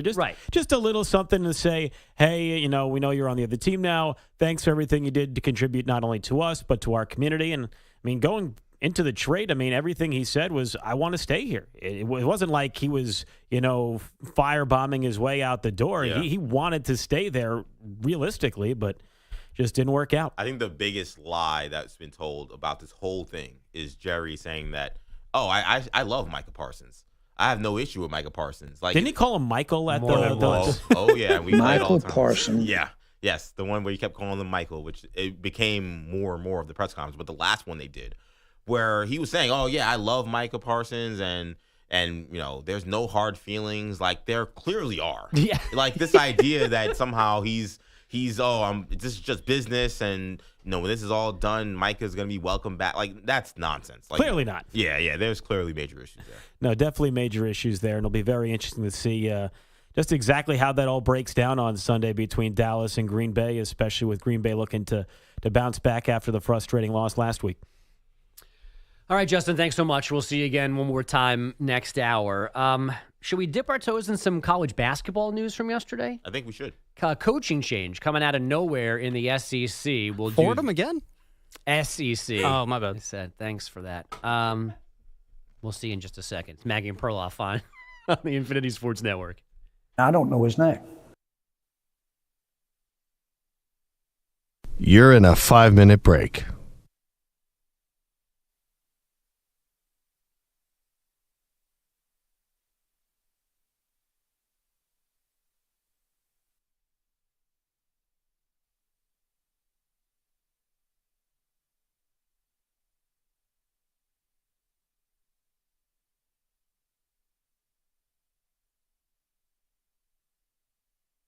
4 minutes, 30 seconds remaining.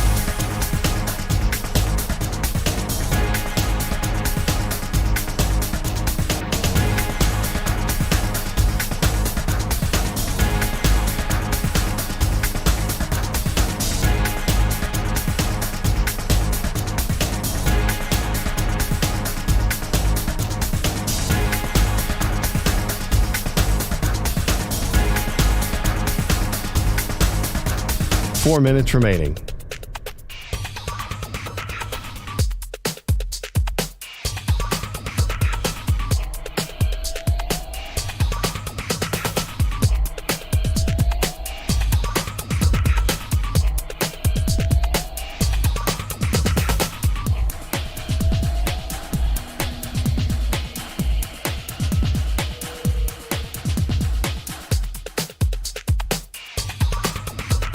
Three minutes, 30 seconds remaining.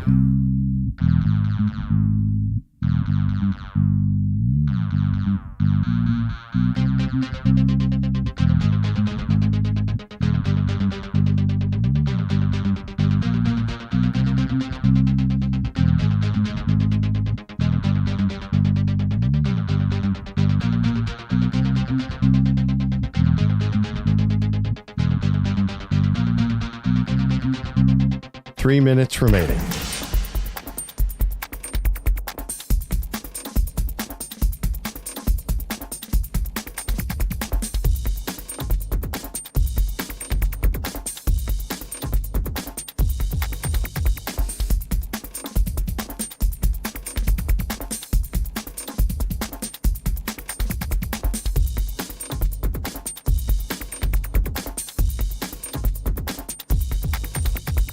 Two minutes, 30 seconds remaining.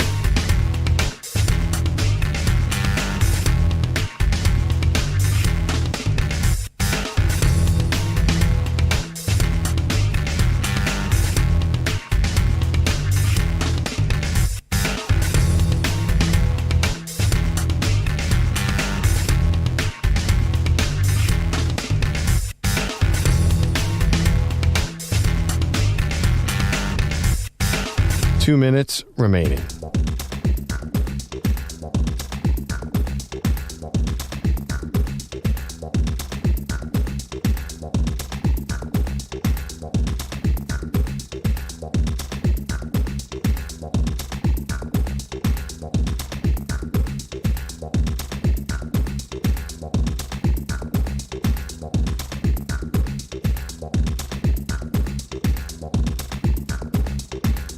One minute, 30 seconds remaining.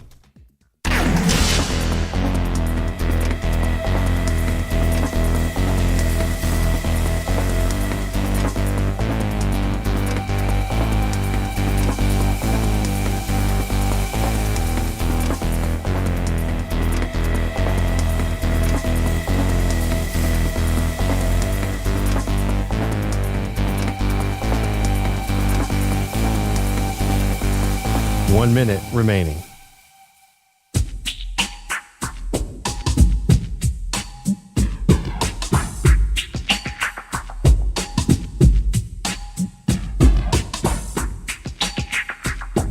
$45 seconds remaining.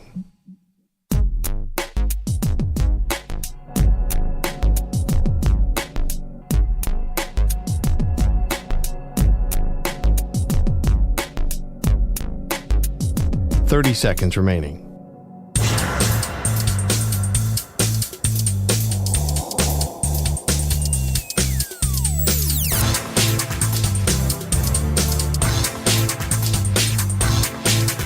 $15 seconds.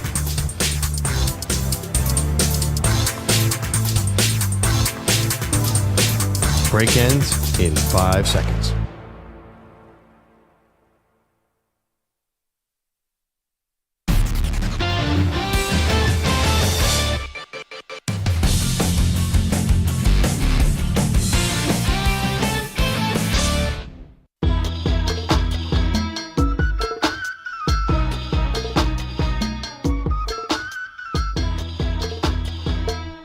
Big coaching change in college basketball. What's up? This is EJ Stewart, joined by Andrew Bogusch. This is the Maggie and Perloff show. Maggie and Perloff out today. I think one of the most surprising headlines from yesterday was the news that Bruce Pearl was going to retire as the head coach of Auburn. He had taken them to the Final Four last year. Auburn had become really one of the preeminent basketball programs in the country, which is quite a shock considering what Auburn basketball has been for most of their existence. It's basically been Charles Barkley and nothing. Maybe Chuck Person, maybe. Yeah, but that's it. Like not a lot, right? And here, this is a program that really has become a team knocking on the door of winning a championship.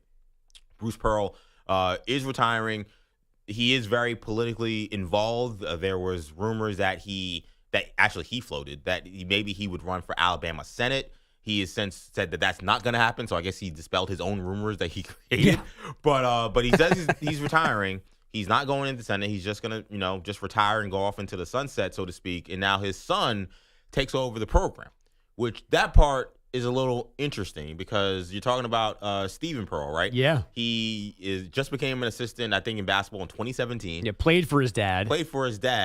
But otherwise has not really been in any other kind of coaching circle beyond just this universe that's been created for his son. And Bruce Pearl retiring so late into the offseason, like college basketball, and we're talking about Midnight Madness is happening very soon. Yeah, I mean, I think technically yesterday was the first day you could have an actual practice. Right. So the offseason is kind of over. Yeah. So the timing of it was designed to make Stephen Pearl definitely the head coach. So I'm very eager for the reporting to come out of Auburn about how the power play went down here, where Bruce was like, and again, this is just my theory. Yeah. I'm stepping down now, and where you have no other choice but to give my son the job. And by the way, his son has the job. He's got a 5-year contract. He's not just the interim coach. Tony Bennett stepped down of Virginia at a time where the handoff was directly to one of his assistants, but only for that year. Yep. Now Ryan Odom, the old UMBC head coach who was at VCU, he's now the Virginia coach full-time. But this is a full-time shift.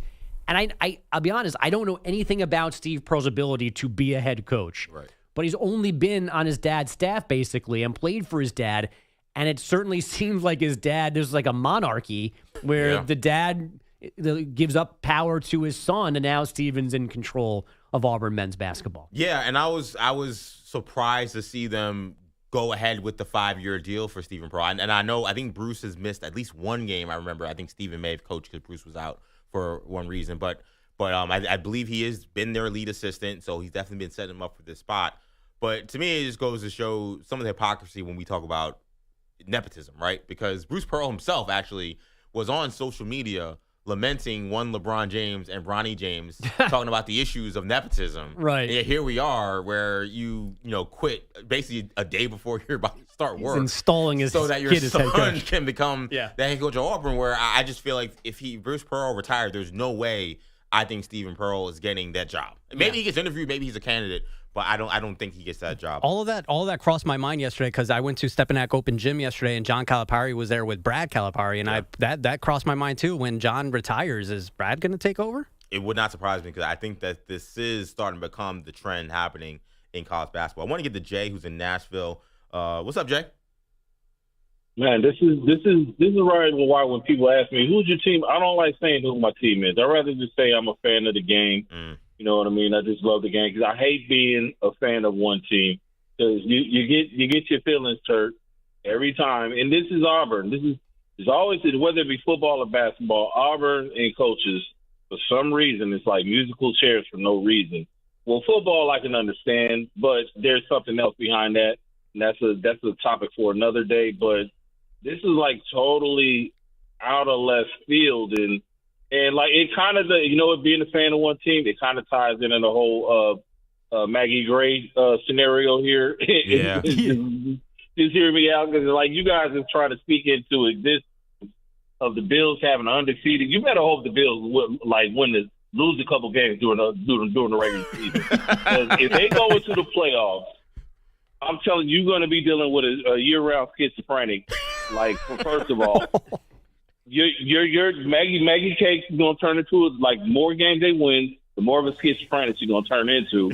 And then if they lose, like she might take a month off of work. You know what I mean? That's what sucks about being a fan of one team. I'd rather just be a fan of the game. You get your heart broken every time. That is a mic drop there. Thanks for the phone call. A month off. I can actually see that. I can see that. If there's a situation where the Bills are undefeated and they lose the Super Bowl, Maggie's she's just staying in the Bay Area. Her whole vacation in one swoop. Yeah.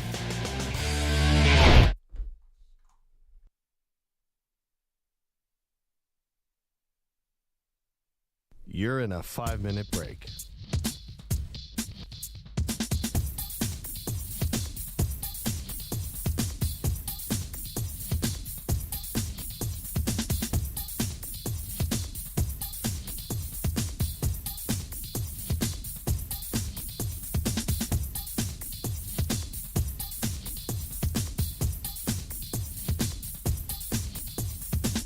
Four minutes, 30 seconds remaining.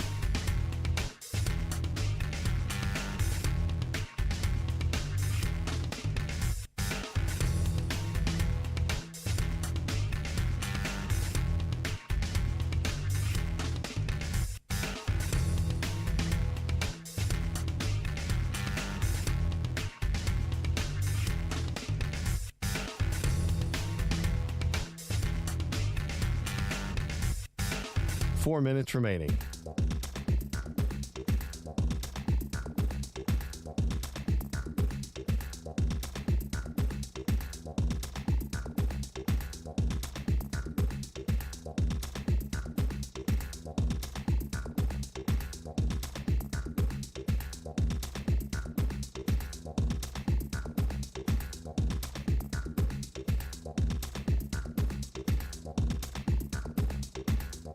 Three minutes, 30 seconds remaining.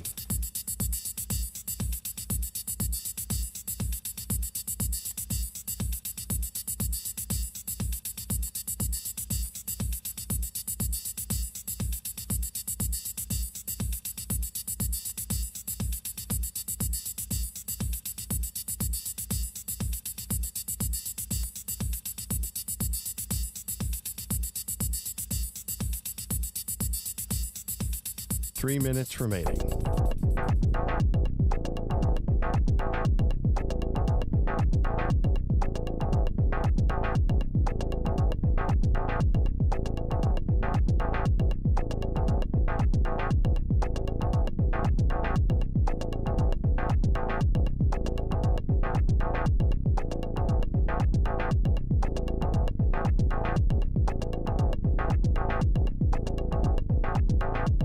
Two minutes, 30 seconds remaining.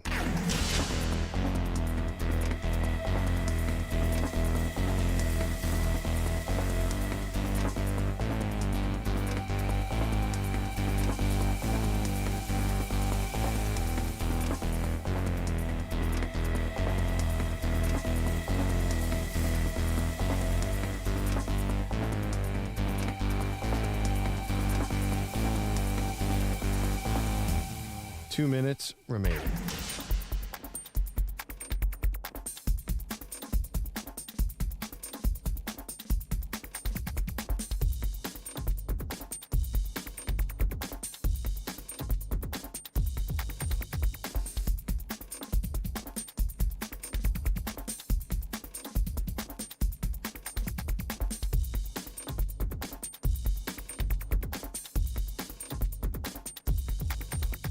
One minute, 30 seconds remaining.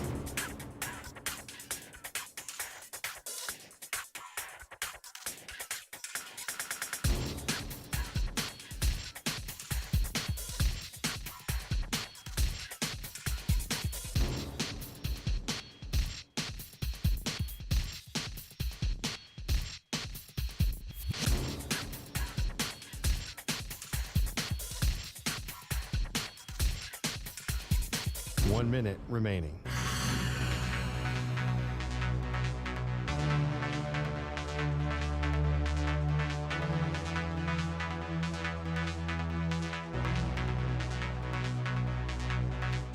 Forty-five seconds remaining.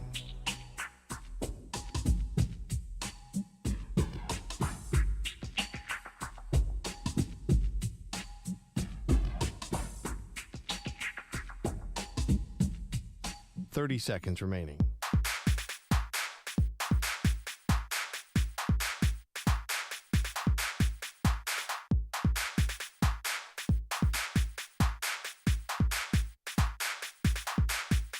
15 seconds.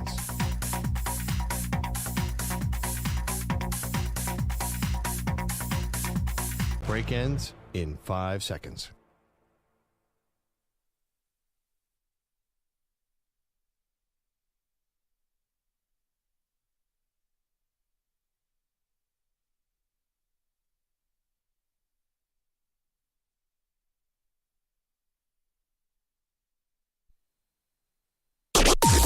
Maggie and Perloff on the Infinity Sports Network.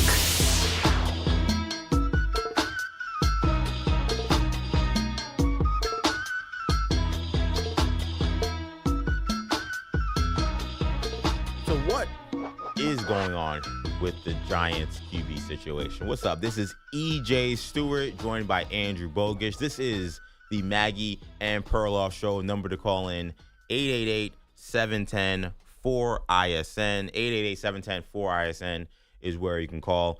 The New York Giants, it's a rough situation. No, let me leave the room again. Bogish coming in a little late here. I thought you were driving the segment. No wonder Manny and Bogish took so long to get back in here. The New York Giants, so they lose Sunday night, Bogues, in a game that, in a weird way, actually could have been a game had the offense had any real plan or any level of success. But because they've been a struggling offense pretty much since Brian Daboll took over, they struggled mightily. The red zone offense was comical. Yeah, comical is the best way to put it. I mean, I know you guys maybe mentioned it yesterday, but I just want to say again here, I think that might have been worse than the Joe Judge 3 QB sneaks.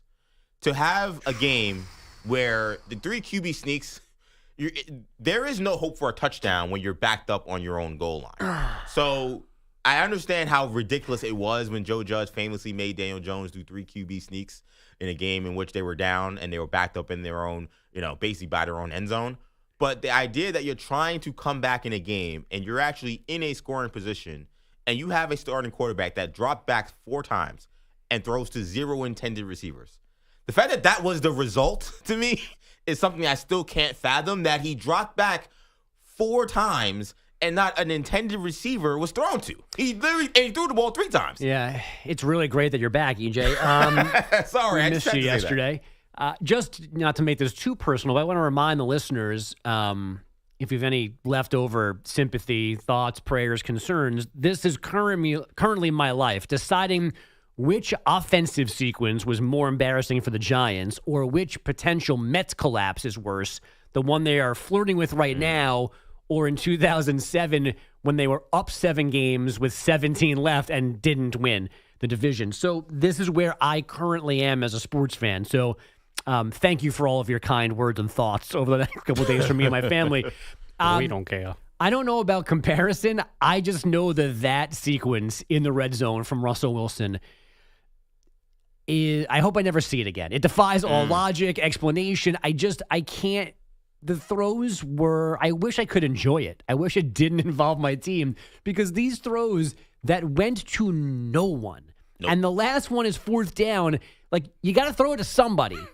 Like, in the general area of someone, so that maybe they grow like Inspector Gadget legs and can go catch it or something like. But no, it goes out of the back of the white of the end zone. Like, it wasn't even close to being in play. And I'll remind you, this is a quarterback that threw for 450 against the Cowboys. Was just throwing the ball in the air and had guys running under it. So any positivity you have about the Cowboys, by the way, needed to go in the trash can after the way the Giants played offense on Sunday night. But back to the Giants, this is the overall problem. It's not about Russell Wilson. It's not about Jackson Dart. It's that they now, going on a decade, have been in varying forms a laughingstock, and nothing has been fixed. It's all basically the same thing. Don't have a quarterback, mismanaged drafts, offensive line stinks. We've got some good players, but the bad player next to them prevents him from having his actual, doing his actual damage. Yeah. Somebody said yesterday they're like 2-21 in their primetime games over the last batch of years. I've got this doozy saved. Since the beginning of last year, the Giants have scored 10 points or fewer 7 times. That's 4 more than any other team in the NFL. These numbers are not surprising if you actually are paying attention at all to the Giants, but it does speak to, I don't even know if it's fair to say a fall from grace, because the Giants have been it's been a slow burn. Yeah, it's been a slow burn to becoming this disaster, right? And now I think Sunday night, in many ways, was a new rock bottom. Russell Wilson hitting the crossbar on a 4th and 10, and he wasn't trying to kick a field goal, people. That to me was a new rock bottom. But now you have this week where you have Brian Daboll yesterday not committing to a quarterback, which tells me if you're on Monday not committing to a quarterback, that the quarterback change is going to happen. Now, I could be wrong on that look at it, but when he did it before, he didn't commit on Sunday night, and then he came back the next day and said Russell Wilson's the starter. That was after week 1. Right. This time, he did not come back on Monday and say Russell Wilson's the starter. He says, we got to look at everything, which is what he always says. Yeah. Yeah, so to me, that means a quarterback change is coming. So Jackson Dart season could be here. It's kind of already been here because he keeps coming in weird spots to run wildcat RPO stuff, which has not worked. Another thing that makes I don't understand either. Like this is another thing that's never happened before in the history of the NFL. Like there are times where teams have a rookie quarterback that is different athletically than the main guy, and there's a package or two for them, and they do something. Jackson Dart goes on the field and basically gives it to somebody else and then runs off the field again. Like, it's the dumbest ways. I don't understand what this is accomplishing, except for him getting to stand in the huddle for a play and yell out the play call. Like, it's like there's no danger. We know he's not going to do anything with it. He's not going to throw it. So I don't understand what they're doing. It's like the dumbest organization ever, and it lives next to the Jets. The Giants are lucky live in the same building. Yeah, the Giants are lucky that the Jets exist as an immediate buffer and distraction and like comparison point. But they're both awful. They are both like 40 games under 500 in the new in MetLife Stadium. They can't pick a coach. They can't pick a quarterback. They've got meddlesome ownership. They've got doofus GMs.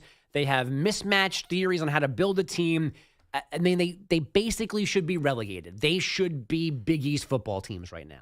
Yeah, I mean, trust me, I don't know if they could beat the former Big East football teams. I guess that'd be the American Conference, whoever exists when it comes to college football, whatever the legacy is of Big East football. But when you look at the Giants and the potential of Jackson Dart starting here, which would be week 4, and that's kind of been really the one intriguing thing about the Giants coming into the season, was everyone trying to figure out, where is Jackson Dart going to play? When do you put him in? And to be honest, I think it became more of a conversation because of how hard the Giants' schedule is.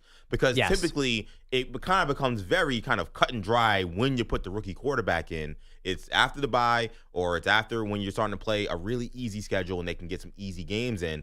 And the Giants just don't have that opportunity. Their bye is way late in the season. It might be in December. Like, I think it's the last week you can have a bye in the NFL season. That's when the Giants have their bye. And their schedule is brutal. So Russell Wilson has that performance, a performance that I do feel like could be a walk-off, right? Like, as good as he was in Dallas, it just feels like trotting him out there in front of that crowd for another game against another maybe elite team in the Chargers. We'll see what they are, but a team that's undefeated right now feels like you're playing with a fan base that may actually revolt. So it feels like Dart coming in week 4, which I think is a little earlier than maybe some people would have thought. But now he's coming into a buzzsaw because the Chargers defense is no joke. I mean, Geno Smith had a nightmare time dealing with them. We saw the Chargers, I thought, did a pretty good job against Denver in a very competitive game. Yep. Chargers have a very, very good defense. It is a cross-country trip, but now you're throwing Jackson Dart in at a time where I don't know if they would have wanted to put him in this early, quite frankly. So I've defended the Jackson Dart slow play specifically for them and in general. Like I understand the need to play a guy and figure things out, but you can't put him on the field too soon because we've seen too many guys get ruined by bad supporting cast, bad offensive lines, bad schemes. So you need to go slow. He really can't play before he's ready. We can't assume that he's ready to play from the outside because we don't know what he's like in meetings. We don't know what he's like when he gets a chance to call plays. We don't know when he's on the field. Preseason games is a terrible, vantage point for stuff. We don't know what he's seeing, if he's seeing the right thing. So I will always defer to teams, even with, insufficient coaches and GMs or whatever. Like, they know better than me when a guy is ready. But at this point, so if they don't think Jackson Dart is in the best place to be good, then he can't play, no matter how bad Russell Wilson is. Oof. So, but it certainly seems like now, why not? Because Andrew Thomas is back there, stud left tackle. Now, he weirdly played only the first half of the game, basically, so he's on this weird pitch count. But I don't think they were going to put Dart out there until Thomas was back, and now Thomas is back. Yes, the Chargers have a very legitimate defense, but at least this game is at home. So he's at least going to have the support of the crowd behind him. He's going to have all sorts of sympathy if things aren't going well. So it's not a hostile environment. And then he's got the following Sunday would be in New Orleans against a very beatable Saints team before you see Philly at Denver, Philly, Niners. Yep. So, I mean, at this point, throwing all of my normal logic out of this, Russell Wilson was so bad on Sunday, and the offense was so bad on Sunday that Dallas should fire Matt Eberflus retroactively for all those points in week 2 that the Giants scored on them. They've run out of patience. They've run out of time. The kid needs to play because maybe cheesily the other guys deserve something better than Russell Wilson. He can't do it anymore. He just can't do it anymore. Yeah, that's the thing I think for me that shifted, because I was very much into like, sit Jackson Dart as long as you need to. And if it means him sitting until December, then so be it. I was fine with that.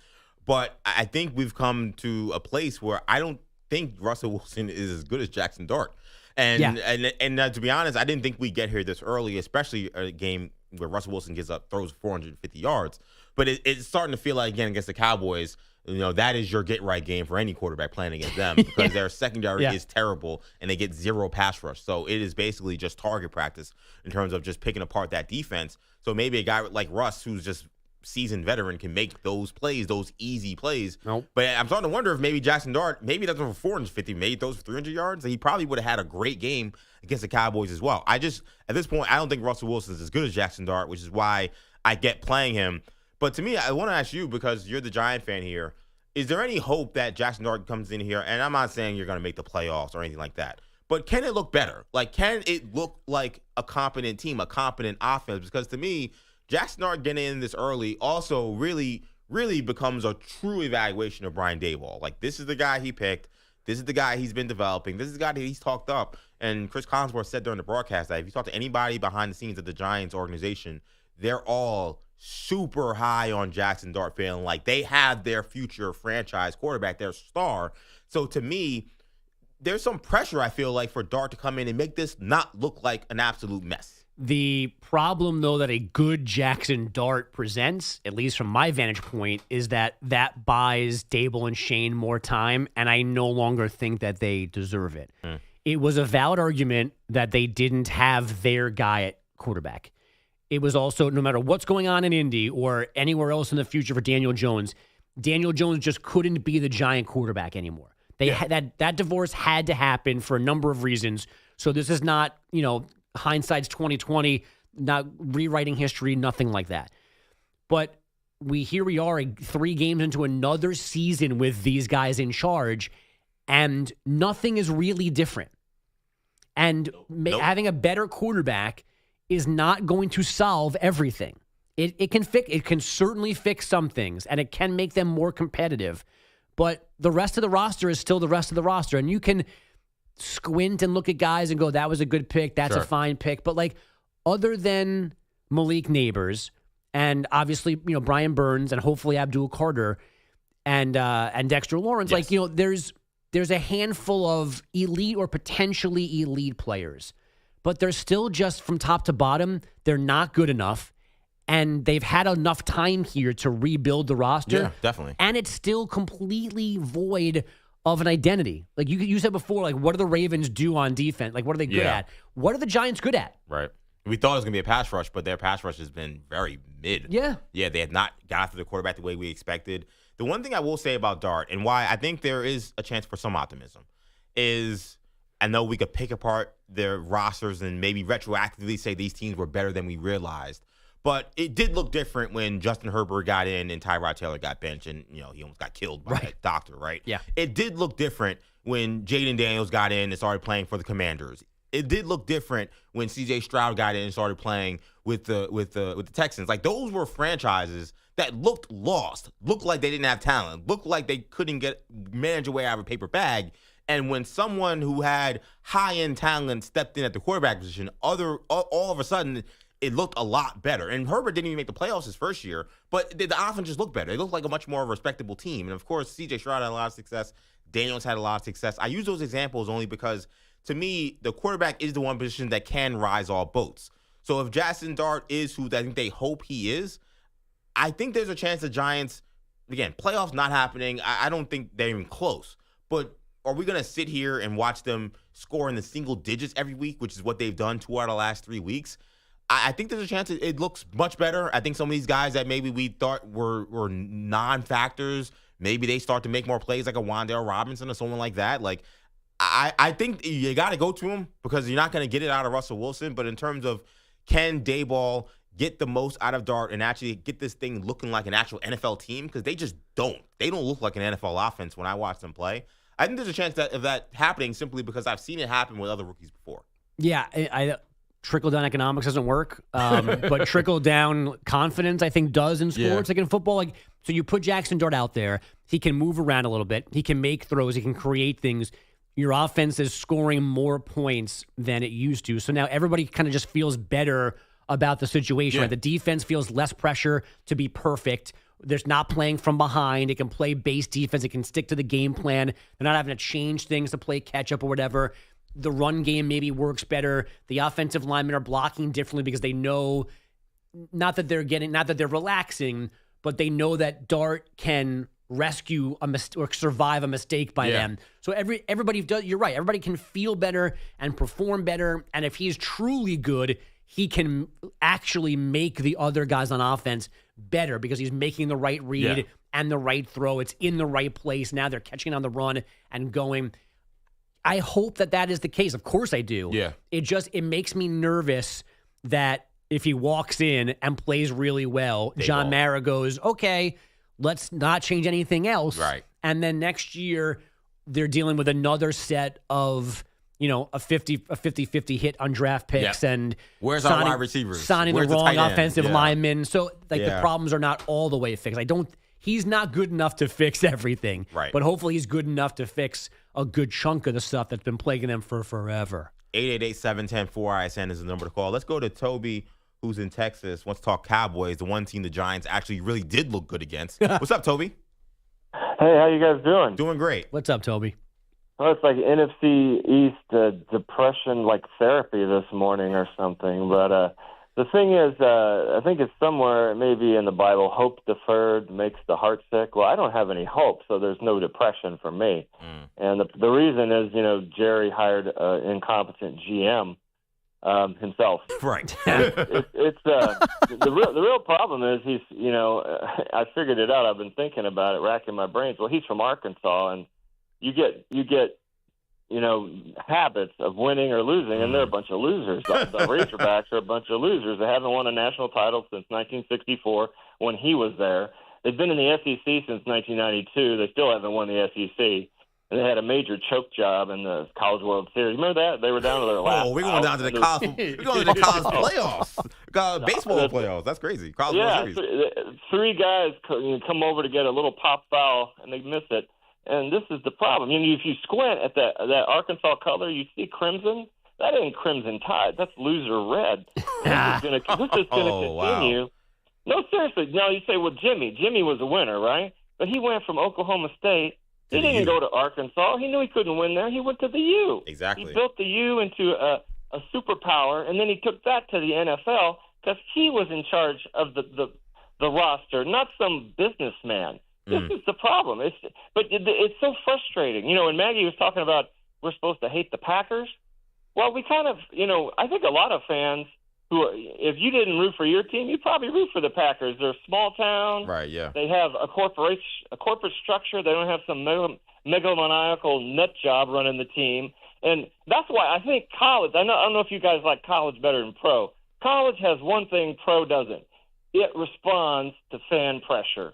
You suck long enough, they will fire you. And look how many coaches these teams go through. You're there 4 or 5 years. If you don't get it done, you're gone. And so you can't do nothing with the pros. And the frustrating thing is people keep going to the freaking Cowboy games. They keep going. Well, Toby, the problem is it's a tourist attraction. So even if the Cowboy fans don't go, you're going to have that building filled one way or another. And Toby, thanks for the phone call.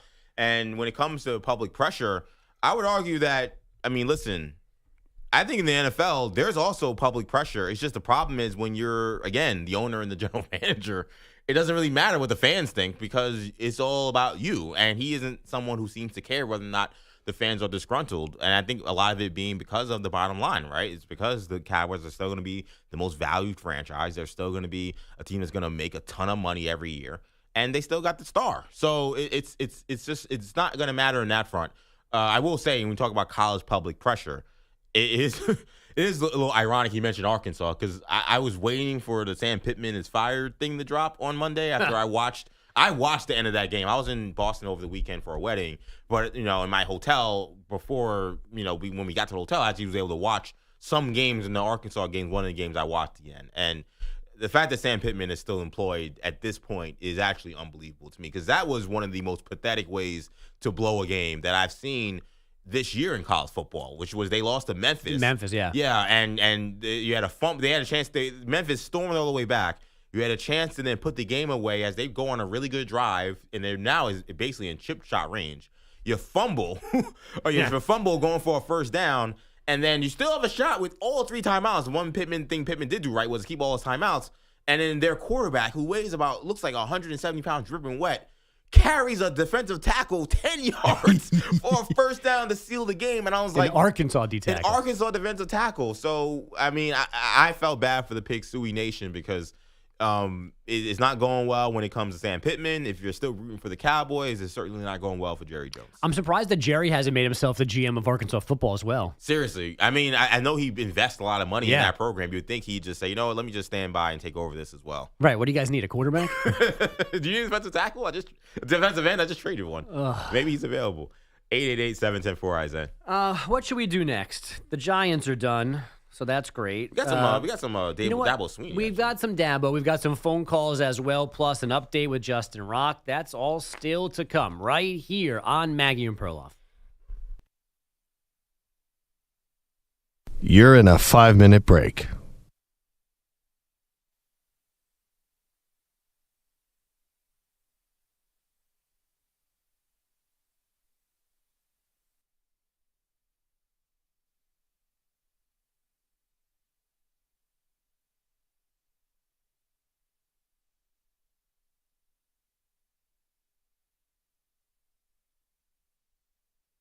Four minutes, 30 seconds remaining.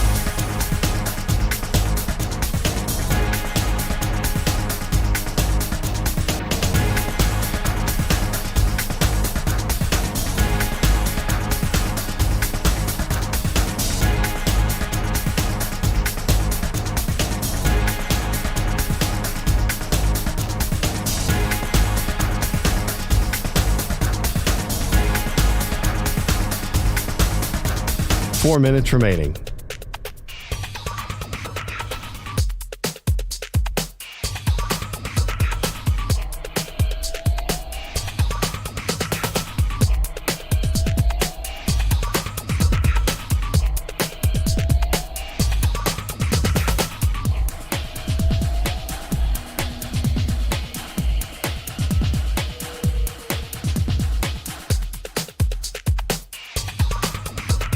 Three minutes, 30 seconds remaining.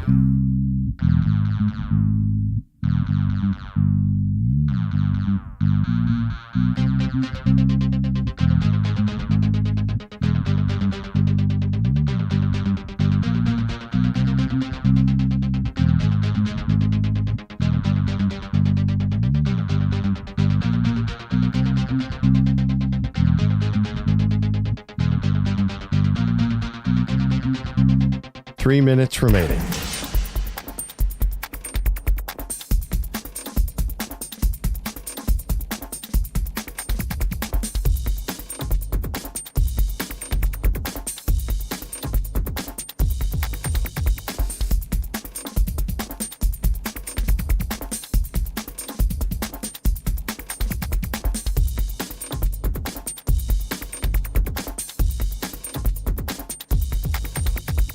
2 minutes, 30 seconds remaining.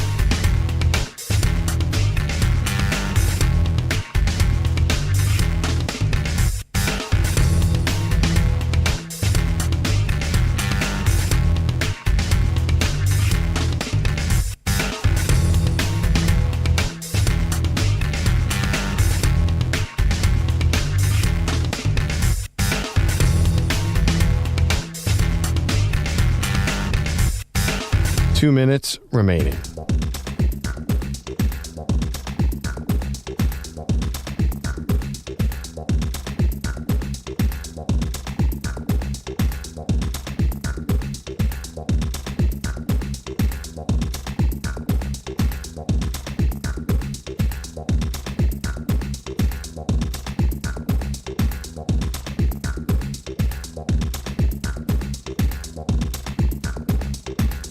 One minute, 30 seconds remaining.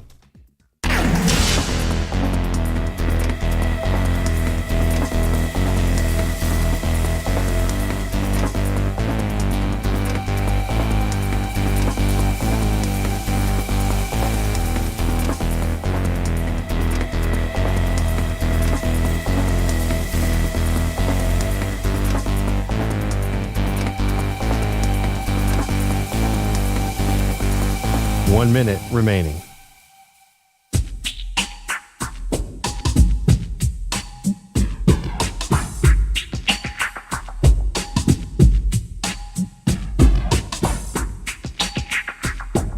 $45 seconds remaining.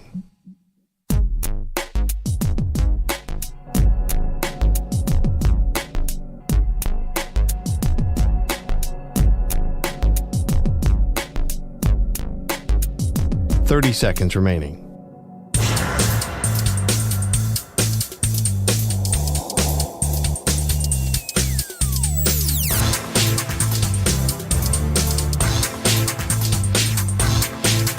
$15 seconds.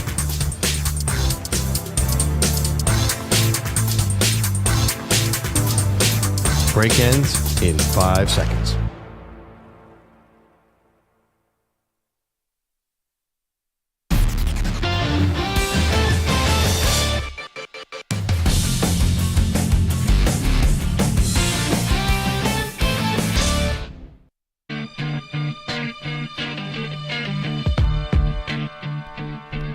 The Defensive Player of the Week is brought to you by Navy Federal Credit Union. Our members are the mission. So to me, considering it would be Manny Rodriguez making the pick. How y'all doing? And there's no Nick basketball yet. Yeah, 9 days. 9 days until there is. 9 days to Abu Dhabi. Yes, Got that right against the Sixers. Following Manny's social media feed has been basically my update on like how close I am to Nick's season. So thank you for that, Manny. No problem, bud. I'm here to please. I'm thinking, considering Isaiah Rodgers had the first ever perfect score when it came to PFF's defensive grades and the defensive performance he had for the Minnesota Vikings, I cannot imagine it'd be another pick. So I'm going to go with him, and I'm very concerned that somehow you will pick someone else who does not deserve to have it because you forgot about Isaiah Rodgers or something like that. I'm not sure I have this power. I'm going to assume that I do. If you didn't pick Isaiah Rodgers for this, right, you are wrong and suspended for the rest of the week. With pay. Thank you very much. No. No. Again, I will not take lip from an individual whose name is not on the show. That's right. Both of you guys are wrong. I remind you that it's still baseball season. Now Urban delivers. Breaking ball hit in the air to center field. Young going back, way back to the warning track at the wall. He leaps, and he can't make the play. Or did he? He took it out of the air. Out is the call. What a recovery by Jacob Young. He banged into the fence. He had it. It popped in the air. I don't know what part of his body he hit. It hit, and then he caught it. Now the batter is Hassan Kim. He swings and lines one to center. Here comes Jacob again into a slide. Makes the catch. It juggled. It popped into the air, and he grabbed it to complete the catch. Jacob Young does it again. The center fielder for the Washington Nationals is your Defensive Player of the Week, Jacob Young. 2 spectacular plays out in center field. One on Sunday at Citi Field, in which he basically played hacky sack for a quick second with the baseball and made a phenomenal catch. And yesterday he followed that up with another great bobbling catch in center field out in Atlanta. Jacob Young, your Defensive Player of the Week. That's a jerk pick. You guys thought I was really going to make it that easy for you guys? No, Use your brain a little bit, boys. Come on. Easy? No, you just picked the wrong person. You just didn't get the answer right. No, I did. Phenomenal play late in the season for the Washington National center fielder. You're a Yankee fan. Yes, I And am. based on last year's World Series, you wouldn't know good defense if it smacked you in the face. I love. What are you talking? I love defense. Defense is awesome. You go down at the hot corner, a nice little backhanded stop by Nolan Arenado. I know ball. You don't. Get out of here. Isaiah Rodgers, you've been robbed. I'm sorry for the opinions There's and the opinions alone of Manny Rodriguez. There's like another 4 shows for Isaiah Rodgers to get Defensive Player of the Week. 888-710, 4 eyes in. Just an embarrassing pick. Can Pick. I will comment on the pick, though, because Jacob Young made 2 ridiculous catches for the Nats against the Mets on Sunday, and then the one last night against the Braves. Here's the difference.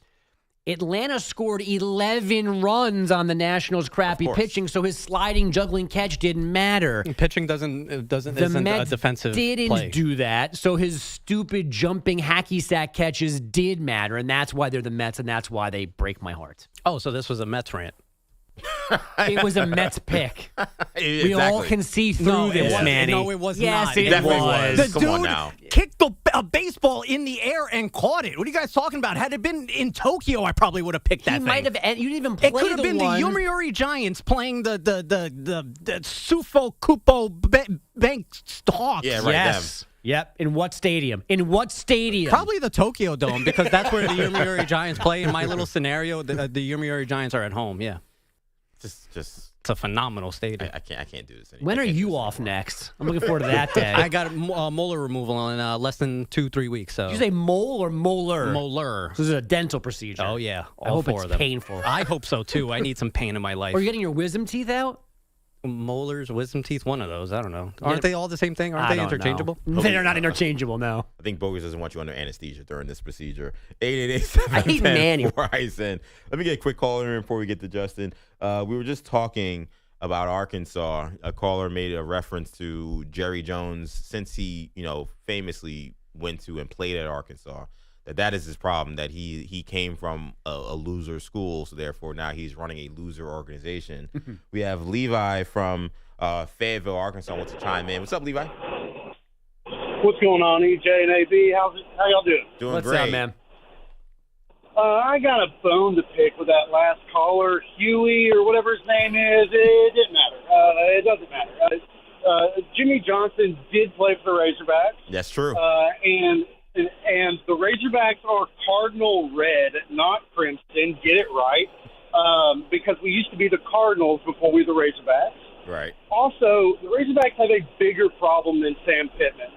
If you look at recruiting, we are surrounded by Oklahoma, Texas, Louisiana, Tennessee, and for some weird reason now, Missouri. So we only get in-state guys, and it's not going to lead to any big national championship or anything. So I don't think Sam Pittman's the deal. Everybody here is ready to hire Bobby Petrino already. Yeah. But, I don't know. Do you guys think that would actually improve anything if we let Sam Pittman go and put Bobby Petrino up? I'll be honest, Levi.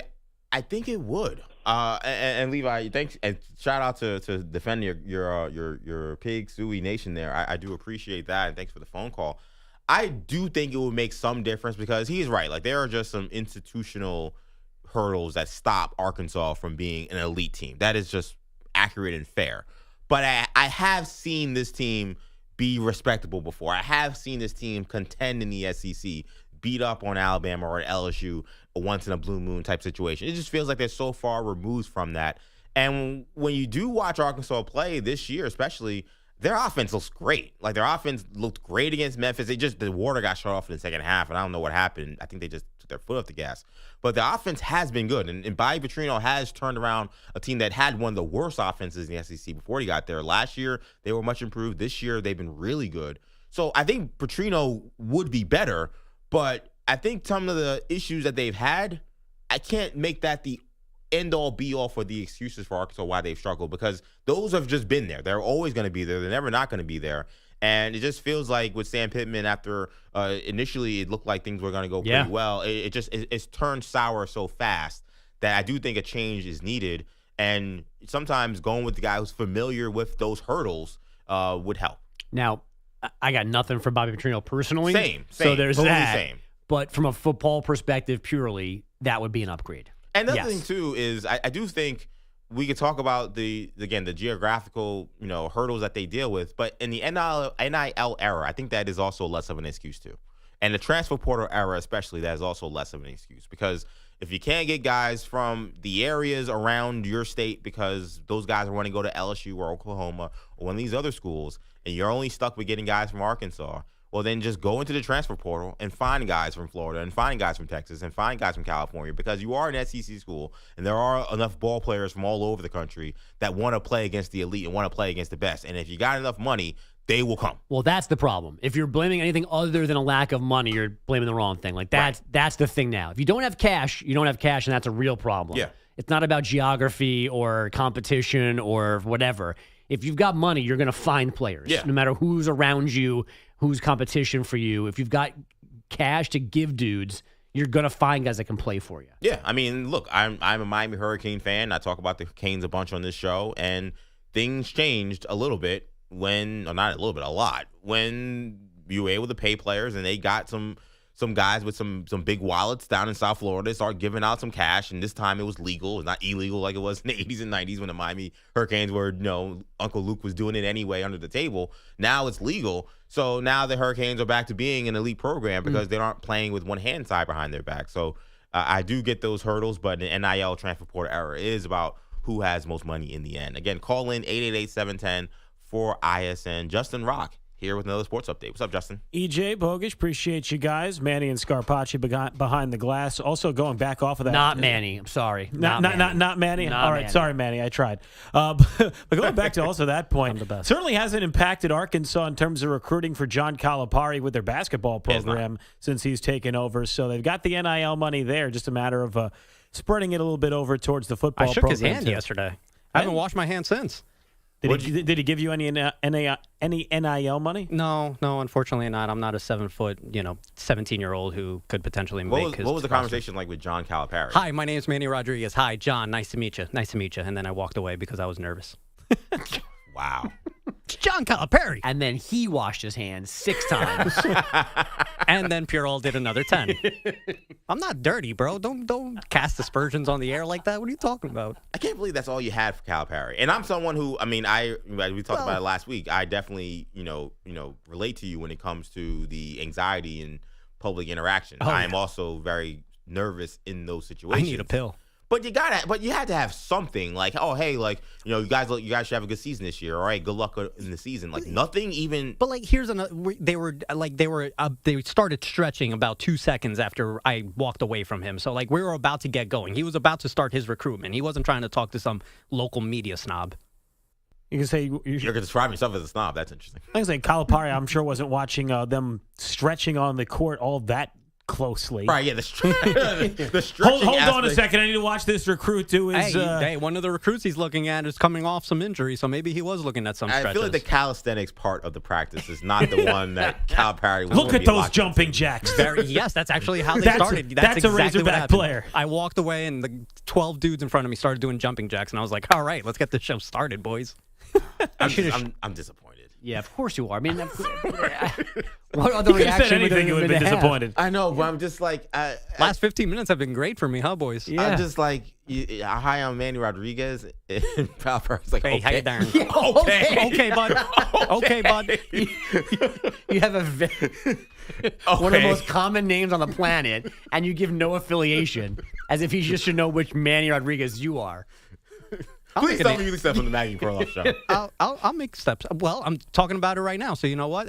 Hey, Coach, I'm the guy that you met yesterday. Right, but now he has to be listening to the show for him to like put two We're and two on together. in Arkansas. Yeah. Apparently, we're getting cold in Arkansas. But he might be on his way to the gym right now. No, but he has to have been listening and then put 2 and 2 together that you're the guy from New York City that's talking to. I just cut it, slide it into his DMs. You're fine. Yeah, yeah. I could tell Darius and Adonis, hey, you guys go over there. Talk to John. John C remembers me. Johnny C remembers. Johnny C. Justin, please save us from this. You got it. Lions and Ravens Monday Night Classic yesterday. A slew of lead changes. Plenty of offense. Baltimore choking away another fourth quarter lead in the 38-30 defeat to Detroit.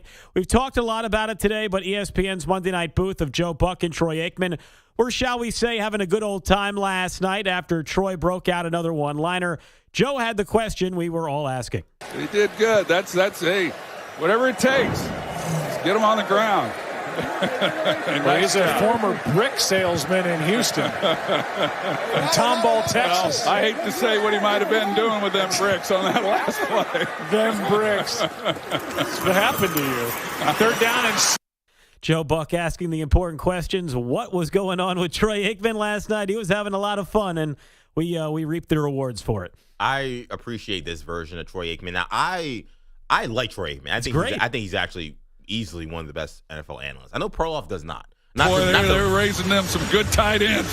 Not to blow up Perloff, but I know he always feels like Aikman is too critical of quarterbacks, which I think I've heard other people say too. Yes. I think this version of Aikman, I think Perloff or even any other critics of Aikman would like, because he is normally very serious, and he was very unserious last night, which actually was a kind of refreshing considering how serious the game was. Like, it was kind of fun. It was a fun game. He's got big onions. The game was fun. They were fun. Everything about the entire night was fun. It was a perfect storm last night for them. It was a great broadcast, great game, and that's how it should be, especially when you consider for so many years it felt like the Monday Night Football games were just bores, bad matchups and stuff like that. I still think back to college. What was that Ravens, not Ravens, it was Jaguars, like Titans game on a Monday night, and it was like 7-6, and nothing happened. Just brutal. There were years where it was the Jaguars, Titans game was just the annual Thursday night game. You just knew it was coming. It was the color rush uniform matchup. Yeah, exactly. I guarantee. But Major League Baseball small schedule Monday, entering the final week of the regular season. The Padres needing a win to clinch a postseason berth, getting some late game heroics in extras. First pitch, Fermin swings, lines it into center field. That'll do it. Freddie Fermin walks it off as Bryce Johnson scores, and the Padres are headed back to the playoffs in 2025. Must be nice. Calling the Padres radio network. San Diego beating Milwaukee 5-4-11. That means 2 of the 3 NL wildcard spots have been decided. Cubs and Padres are in. And now, starting today, the final stretch of the regular season begins. 6 games left for pretty much everybody. Reds and Mets tied for the final spot. Reds have the tiebreaker over the Mets. The Diamondbacks now 1 game back. Should be a very interesting final stretch going down towards the final day of the regular season on Sunday. Interesting. That's the word you're going with? Interesting. It should be. It's going to be mighty interesting. That's certainly one way to put it. It's going to be, interesting for the Reds. For Mets, it's going to be a lot of hoping and praying that something breaks their way after it really hasn't over the course of the last 3 months. I'd rather listen to more Manny John Calipari stories than watch the next 6 Met games. Live through this. Well, that's basically all the story that we have. Fortunately, you have to do both. You can't avoid Manny, and you're not going to be able to avoid this Mets collapse. You can't get enough of me. Peers Just flip of the coin, you're fine. Can't get enough of me, Bogus. Can't get rid of me either. That's the problem. Bang, bang, chicken and ham. Hey, I was going to say, we were talking about it earlier and talking about maybe getting some good vibes going from the Brooklyn Cyclones on our end. Hey, they lost 5 in a row before the final day of the regular season, won 6 straight to close it out, make the playoffs. So, hey, anything's possible. Have some hope, man. You see it right there. If it could happen in Coney Island, Brooklyn, it could happen in Flushing. Where do you have hope, young Manny? What was that? Where's your hope? My hope is it starts in about 9 days when the next season starts. Knicks, baby. Knicks, that's where we're at, Justin. Go ahead. I'm going to say, who would have thought that all these years later, the Knicks would be like the hallmark team in New York like 5 years ago? Yeah, the light in the storm. Who in the world would have thought that was going to be the case? Yeah, boy, that's who. Who has 2 thumbs wearing a New York shirt Manny, right now? I appreciate your positivity. Right. I could be the most positive Knick fan in the world. Even I thought there was no chance in the world we'd be in this point. Are you kidding me? I saw it when we got rid of Noah Vonleh. I saw it coming. It came with the Mario Hezonja block on LeBron James. Oh, yeah, that's when it really started. Good thing I'm a Nets fan. Give me Kobe Buffton.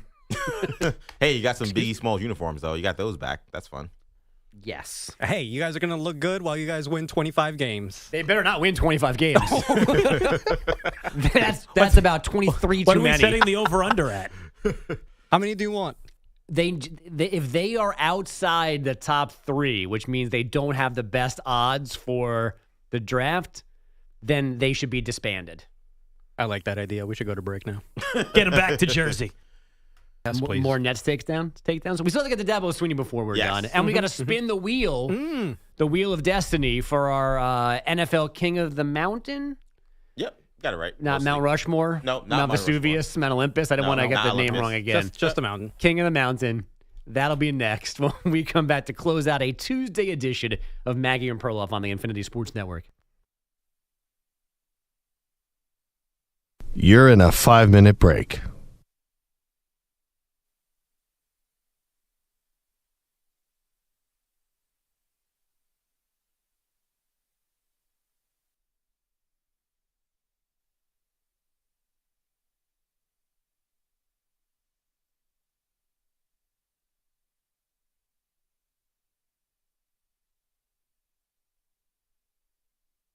Four minutes, 30 seconds remaining.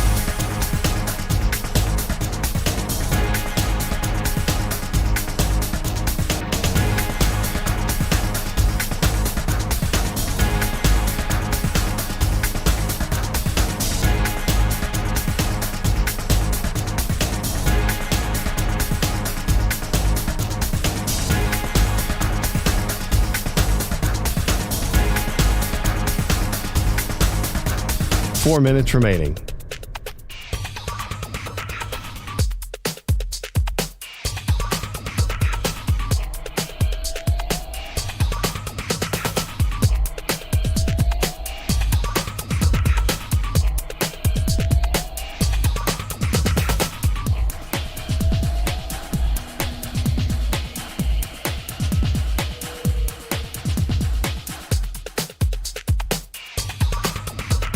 Three minutes, 30 seconds remaining.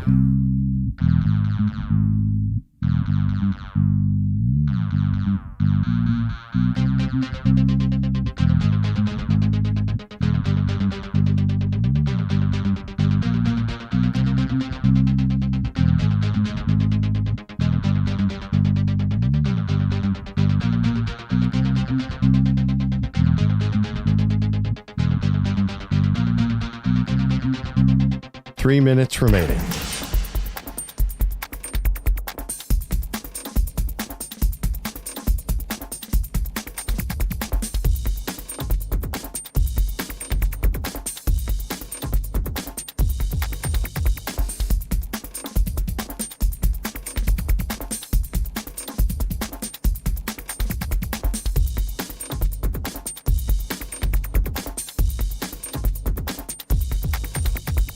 Two minutes, 30 seconds remaining.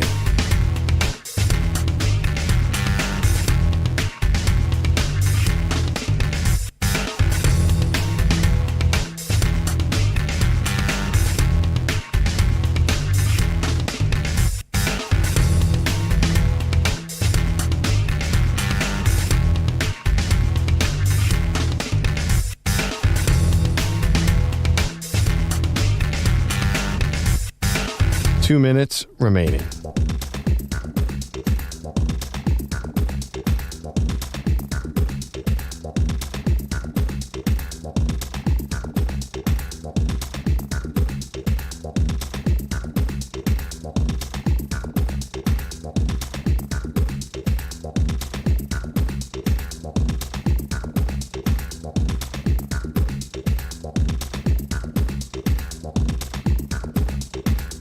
One minute, 30 seconds remaining.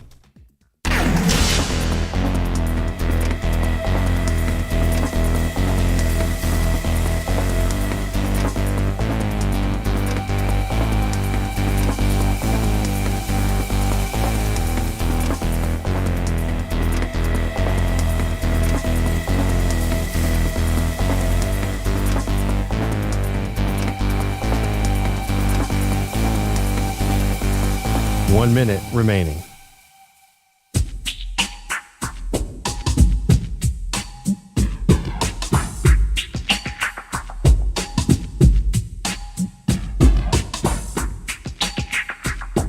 .45 seconds remaining.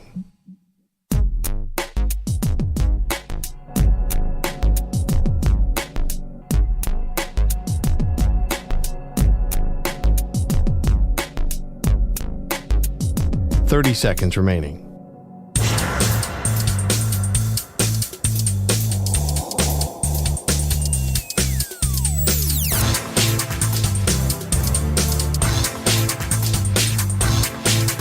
$15 seconds.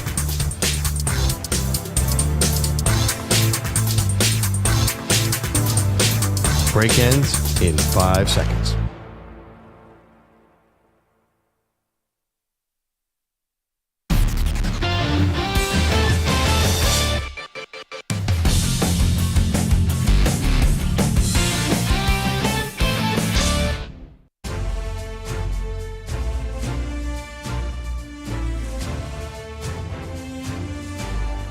All right, you know what that music means? Maggie and Perloff's King of the Mountain will be revealing a new opponent in a few moments. You'll remember last week the 49ers surprisingly knocked off the 72 Dolphins. So the 84 49ers are now King of the Mountain. Manny Rodriguez. How you doing?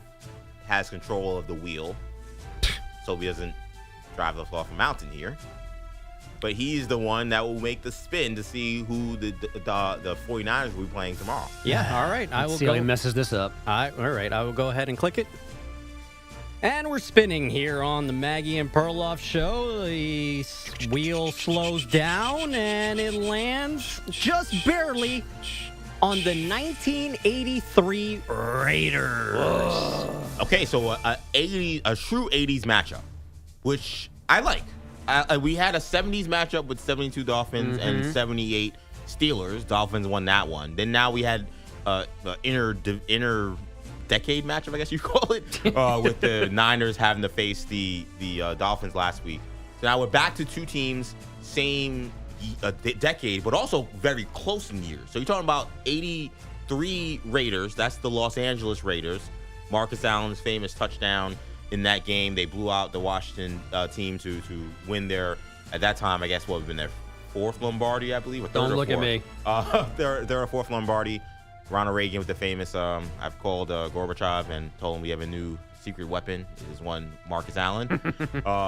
So interesting matchup. I don't know, any initial thoughts on this one particularly?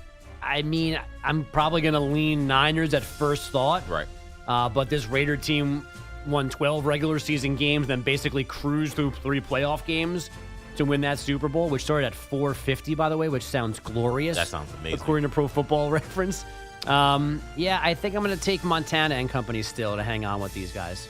Yeah, I mean, the quarterback advantage they definitely have. Yes. I do feel like of the Raiders teams of the 80s, like there's kind of two versions of the John Madden teams and the Tom Flores teams. These are the Tom Flores teams.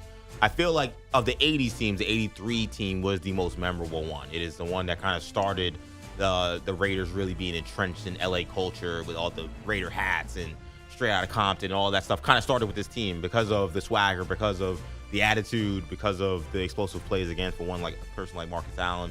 Like I think this would be a great game. I would love to have seen this game happen. You're talking about two historic franchises and historic teams.